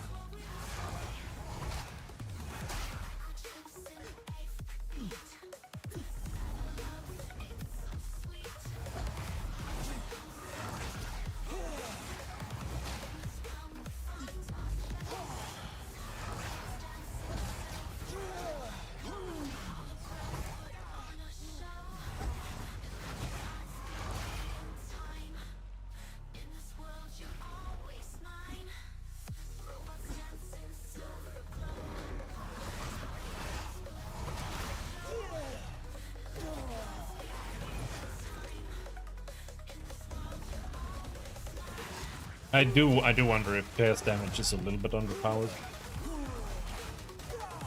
at the moment.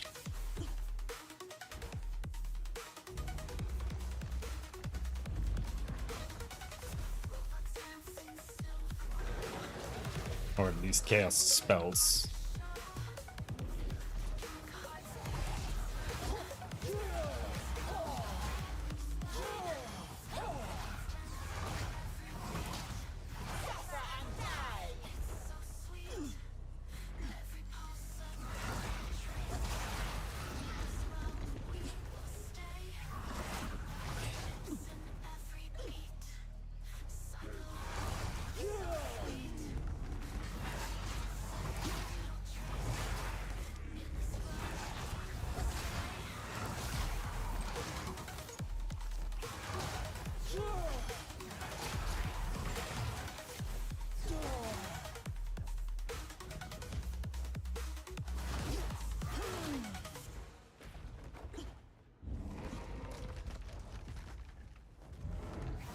Why am I running around? I did find Blackjaw. I felt like I was like, here's Blackjaw. What if I run around a little bit more? Maybe there's like a hidden vault or something. And I think there might be, because I just heard a soul core drop.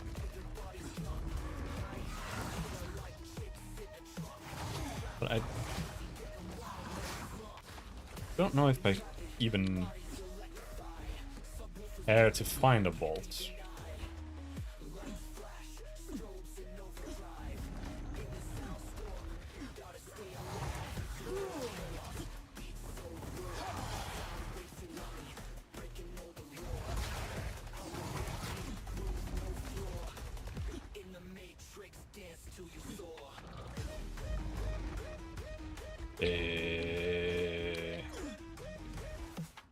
No, okay, never mind.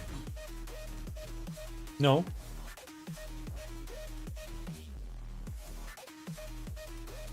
I have 2 soul cores now. Well, whatever.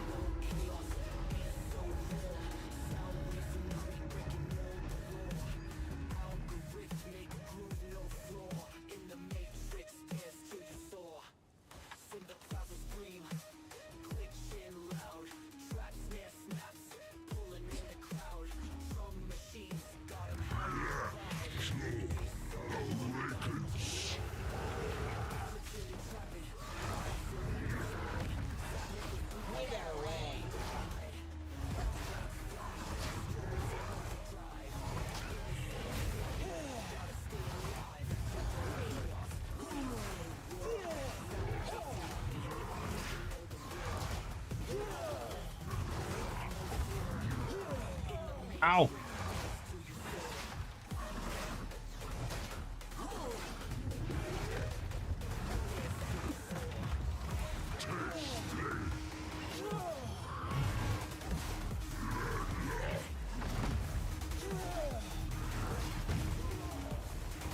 I want to play a 2-handed axe, man. GGG! Get back to work!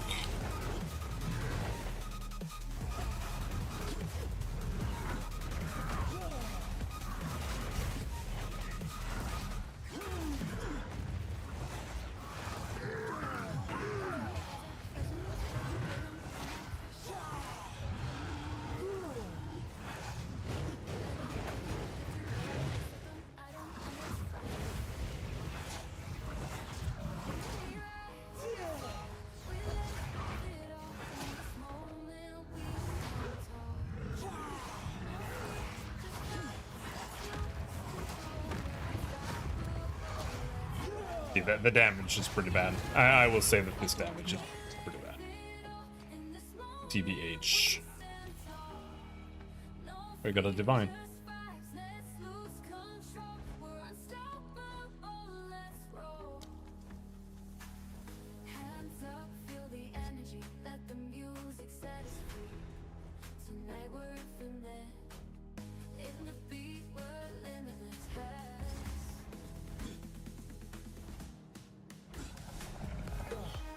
I best talk to the optimist again. You should have served me!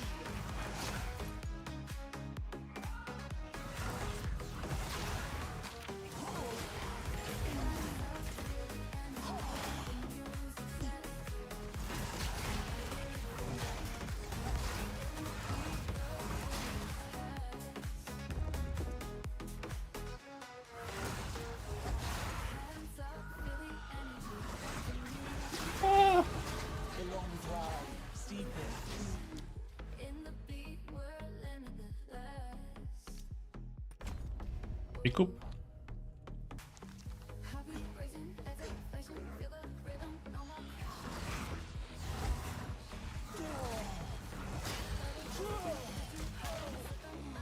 I'm frozen, hold shit.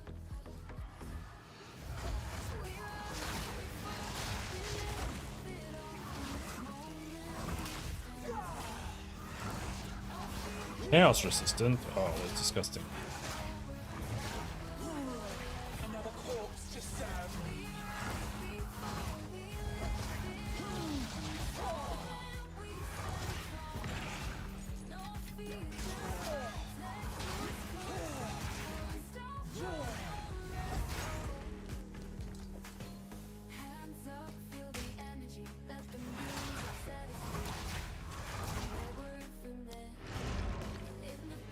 I was really hoping that Essence Drain would be able to carry this a little bit more single target, but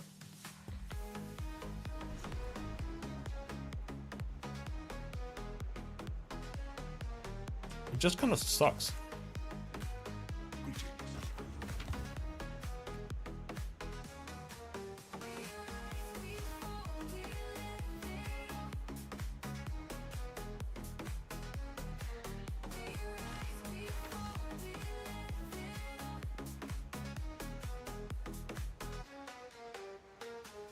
Hands up, feel the energy. Let the music set us free. Tonight we're infinite. In the beat, we're limitless. Ooh.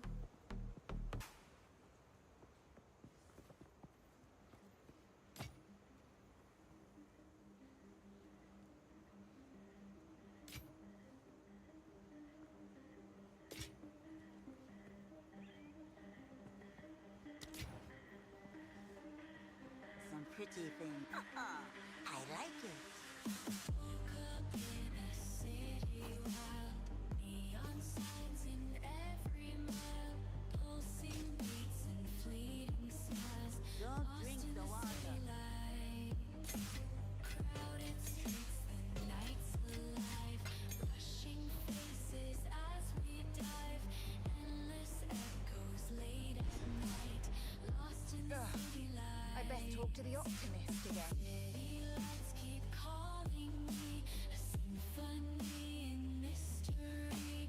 Dancing shadows through the night. Lost in city lights.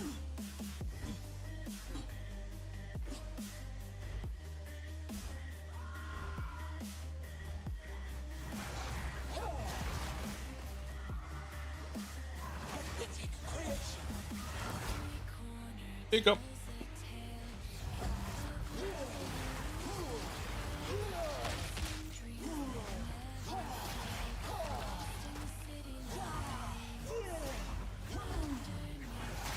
Moonlit skies, concrete canyons in disguise.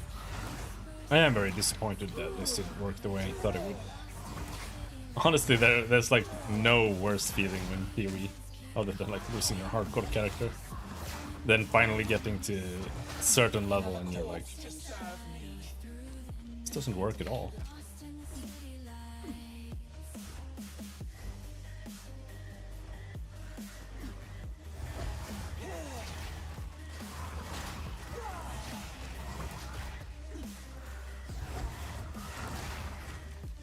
I'm almost like, do I just reroll now or what?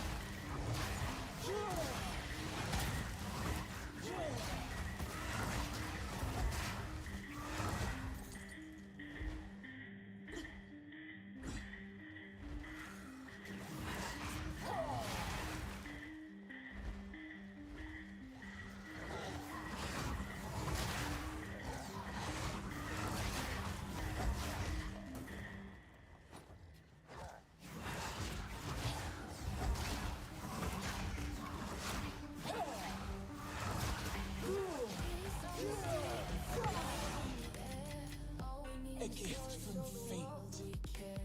Hands up to the sky, hearts beating still. Peace of the facts, feeling so free.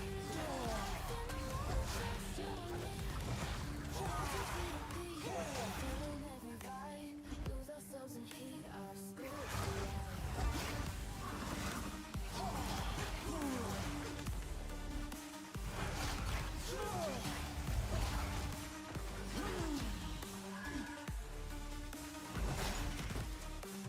Peace on the beat, feeling every vibe, lose ourselves in heat, our spirits alive. Peace of the facts, feeling so But I would like to do some maps too. Jesus, where is this thing? no more stress in this embrace. Where's the soul core, man? Oh. Sometimes both soul cores are like on the same side as well, so it's just completely random where you had to go here.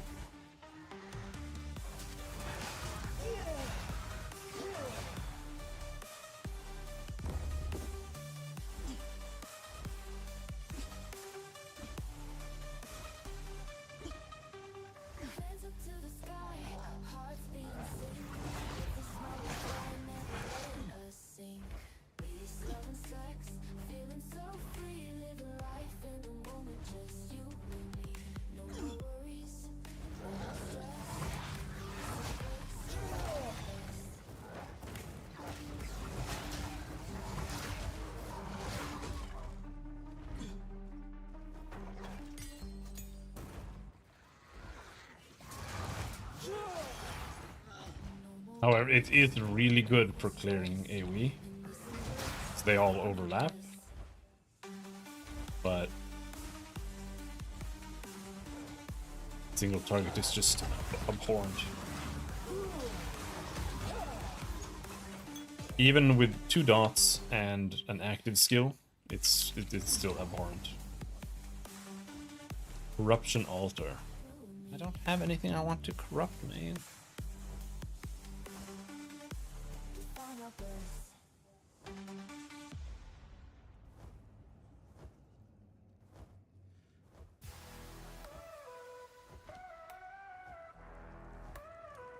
The belt's like the closest thing, but I don't know.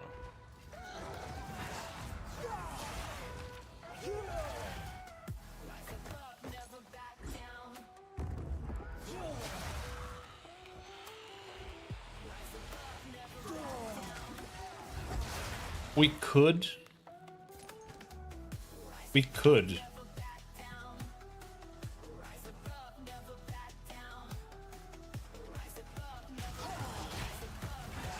This. Right now we're trying to apply Wither, which I think is probably the right plan. But we could replace it with something else.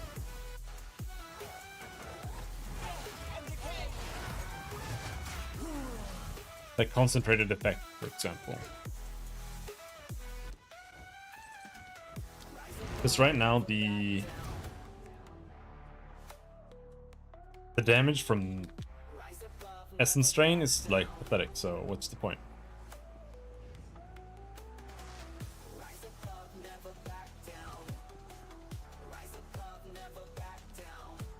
Oh, we can do this. Let's see.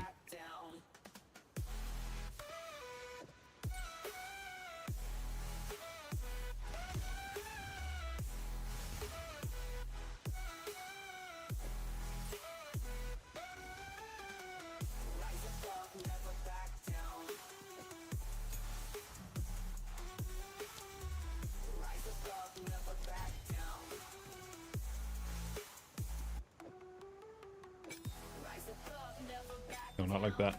So we can have Spell Echo on Hex Blast, but it didn't work. Maybe it works now.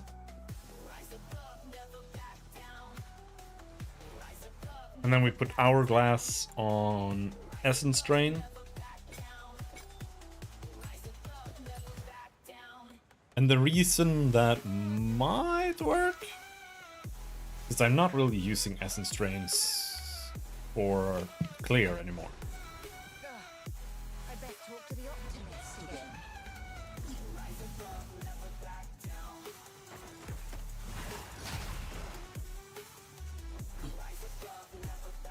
I need to find like a big golem or something that doesn't die in one hit.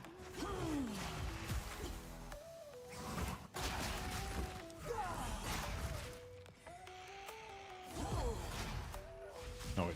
You just get one explosion. Creation.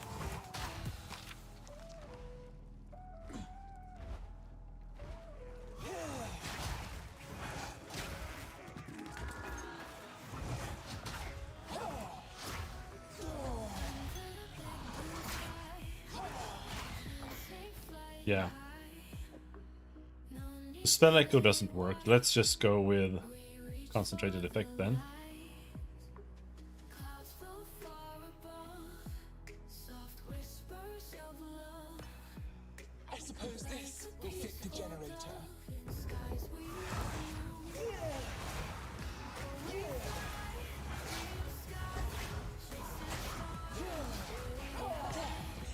Yeah, what did I say? Both soul cores on one side. Just not right.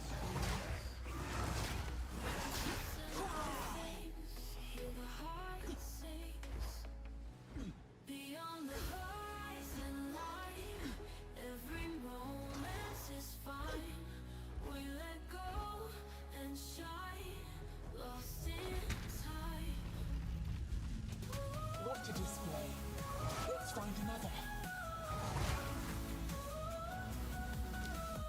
Thank God for the checkpoint system, dude.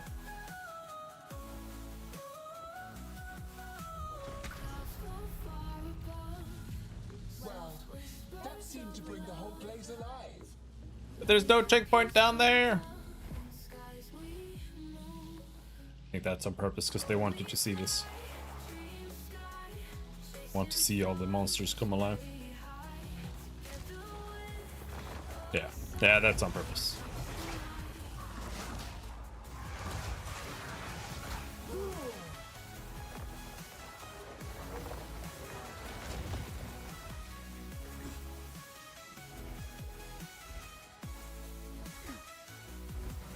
Beneath our wings, joy it brings. Life's the simple things. Hear the heart sings. Beyond the horizon, everyone is fine. Feel it going strong. Inside.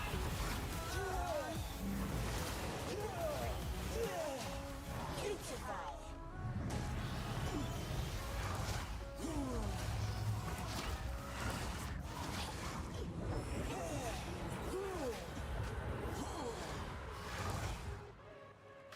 Oh, I froze him. Oh my god. Oh my god.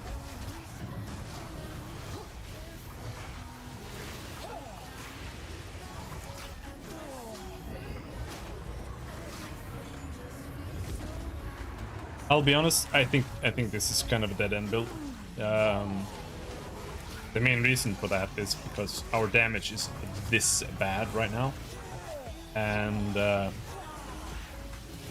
have no more damage nodes to take on the tree, and I can't get a better weapon. So it's literally just leveling up and getting like slightly more spell damage from demon form. Ingenious construction, but too weak. But we'll push through the act at least, and then we'll see. Underneath the sky we glow. Raindrops falling from the blue. I'm right here just holding you. We are dancing in the rain. Feeling joy erase the pain. Every step a heart's refrain.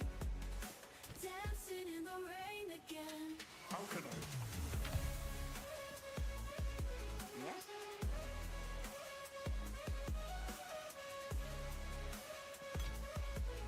Again. Through the storm and through the light, we'll keep dancing every night. Hand in hand we'll chase It feels bad, but love's a never 87% increased spell damage, 88% increased fire damage, 34% increased cast speed. This is a bad staff. feeling joy erase the pain. Every step a heart's refrain. Because it doesn't have a suffix open. No, it does. Dancing in the Might be a good staff then. feeling joy erase the pain. Every step a heart's refrain. Dancing in the rain again. Let's see if it's good. Clouds may come and they may go.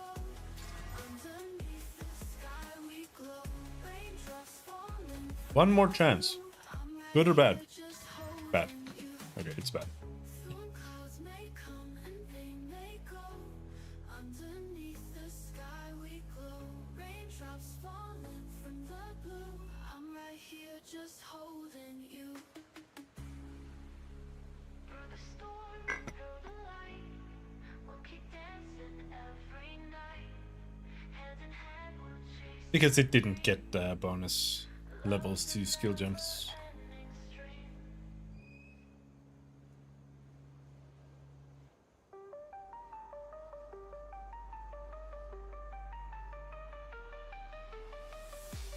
Cities alive, we're chasing dreams underneath the neon beams. Running wild, we're feeling free. Tonight is all we've got to see. Traffic hums and half the light. In this moment,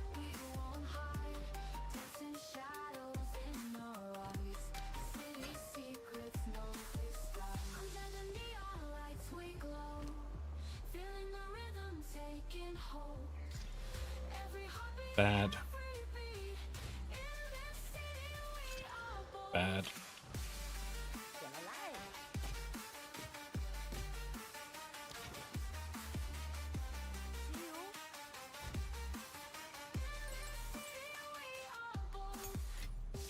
Lost in the night, no fear inside.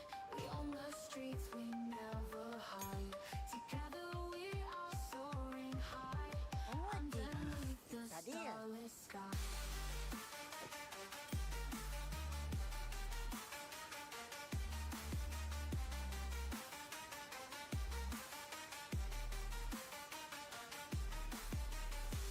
Whispers of the midnight air, echoes of the city. Step by step, we're That's a pretty good ring moments here of no for me. under the neon lights. I mean, kind of. Feeling the rhythm taking hold. Every heartbeat, every beat. In the city we It's kind of similar. This would have to be regal. Beast chaos damage. Hell yeah.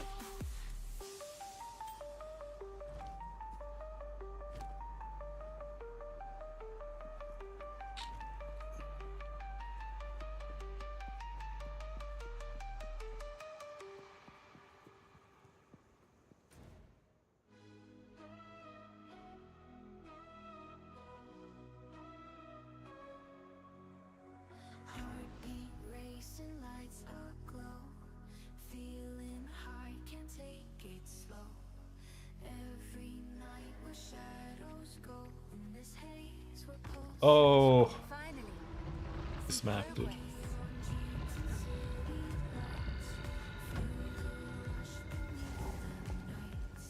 Dancing through electric sights in the dark with love's delights. Lost in the beat, lost in the sound. Music, nothing won't come down. Rough map. The Azak tribe in the flesh. The beautiful murder.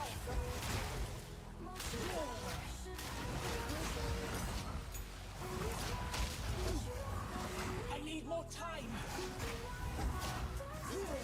Death, take you. Hands up high, we on the floor. This better still work.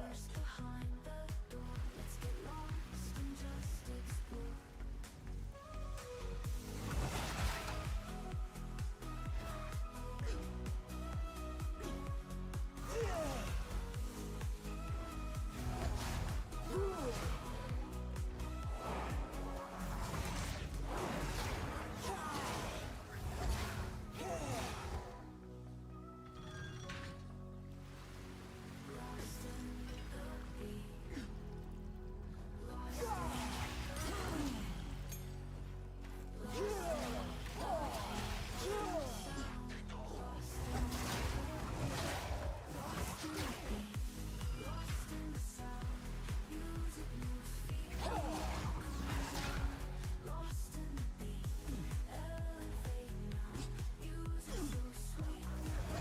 Your darkness.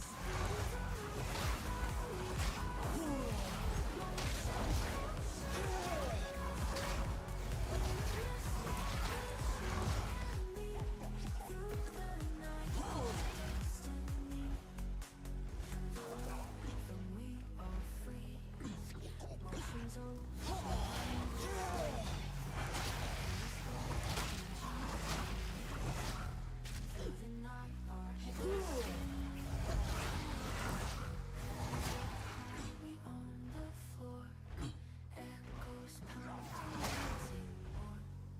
Universe behind the door. Let's get lost and just God, imagine if it was this short. Like you're just here and this is just done. Instead of this being like the 1/3 waypoint.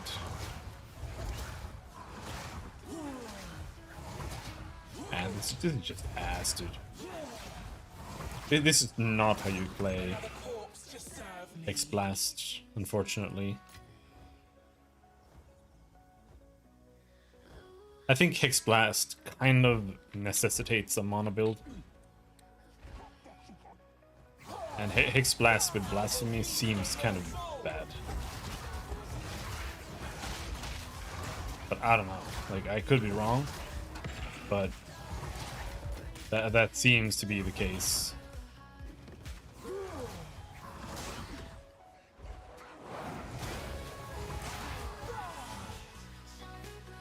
Because right now, none of the gems that I think you need for Hex Blast actually work with Blasphemy. Like, you can't have the decay, and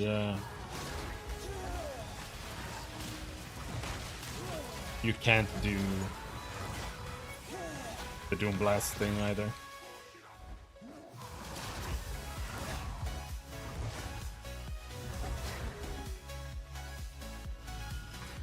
So I think it would just do a lot more damage if you just did like Inspire on a curse and just had shitloads of mana. Made the Despair.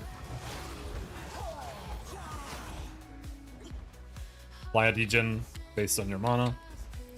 You cast it and also explode when you remove it. I think that the degen won't disappear if you remove the curse, because I think it's a separate thing. That's why it doesn't work to do it with Blasphemy, because it's not the curse doing the degen, it just adds a degen.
I'm gonna die! Nope, not fine.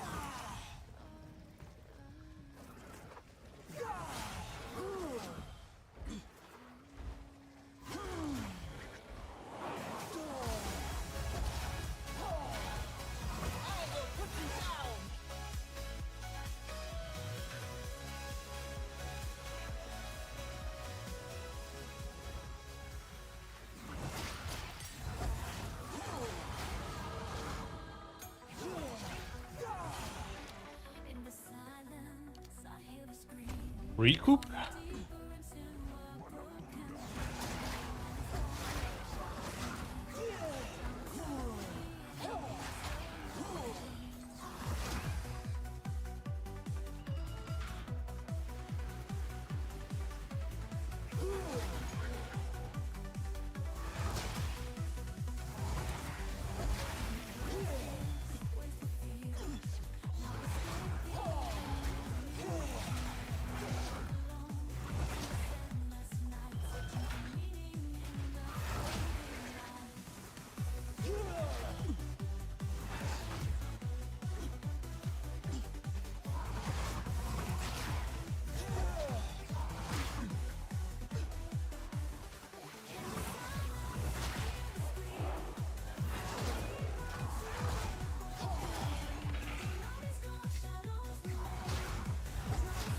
It is actually genuinely really strong when there are multiple mobs, but single target absolutely atrocious. That's why I was hoping that 2 curses would make it explode twice. But no.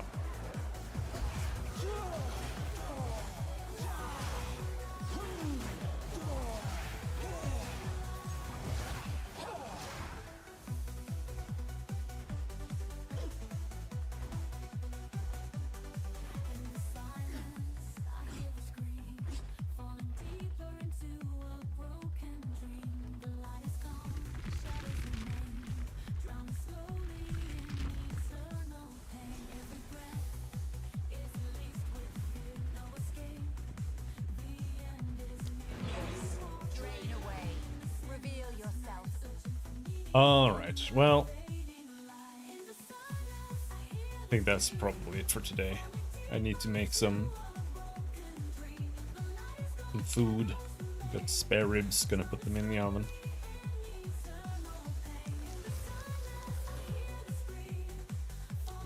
That's gonna take a while.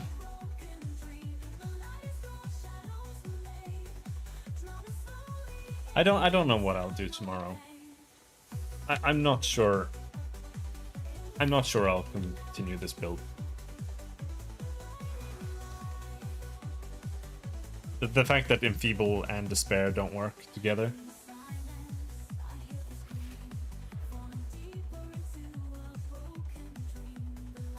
For Hex Blast, it's a little bit kind of like it's over, dude.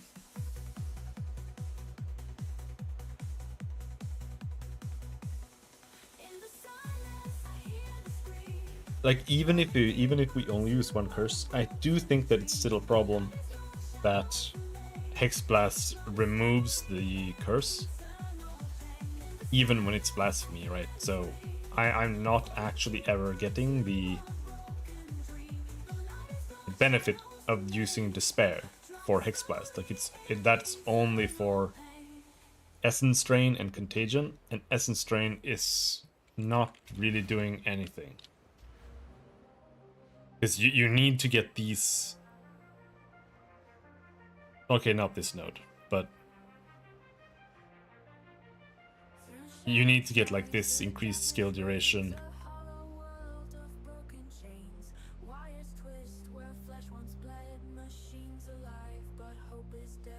And this too.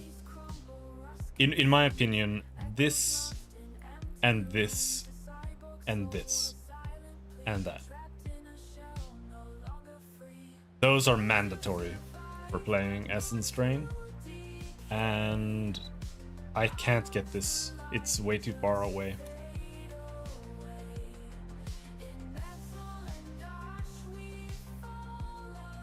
So I think it's kind of fucked because of that. Because Essence Drain needs to last at least 10 seconds. And right now, even with the persistence, it lasts 8.12 seconds.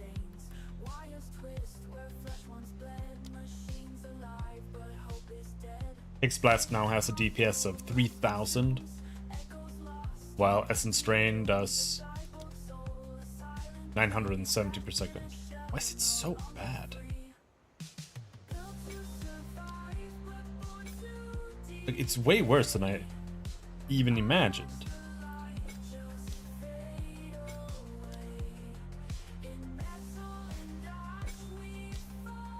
Oh, Control Destruction doesn't work?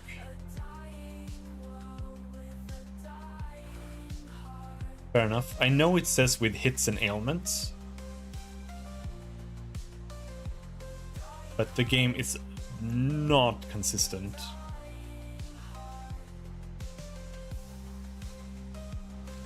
For example, supported skill deals 40% more damage with spell hits. What if we slot that in instead? That works. Like, there's no reason for these two to be like that.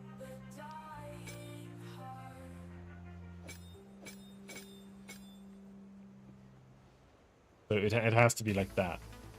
But even so, the damage is still pretty damn low.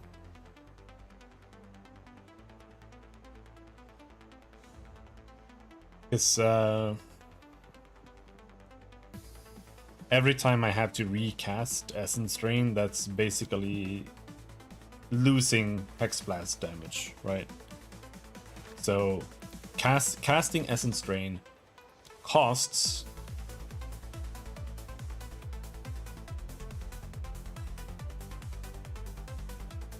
$2,459 damage, and it does deal 1,000. What does it say? 1,339. We only lose like half, but it's still like kind of ass. So this should last like 20 seconds almost for it to be good, because then it can just be up all the time, but even then it's not actually good.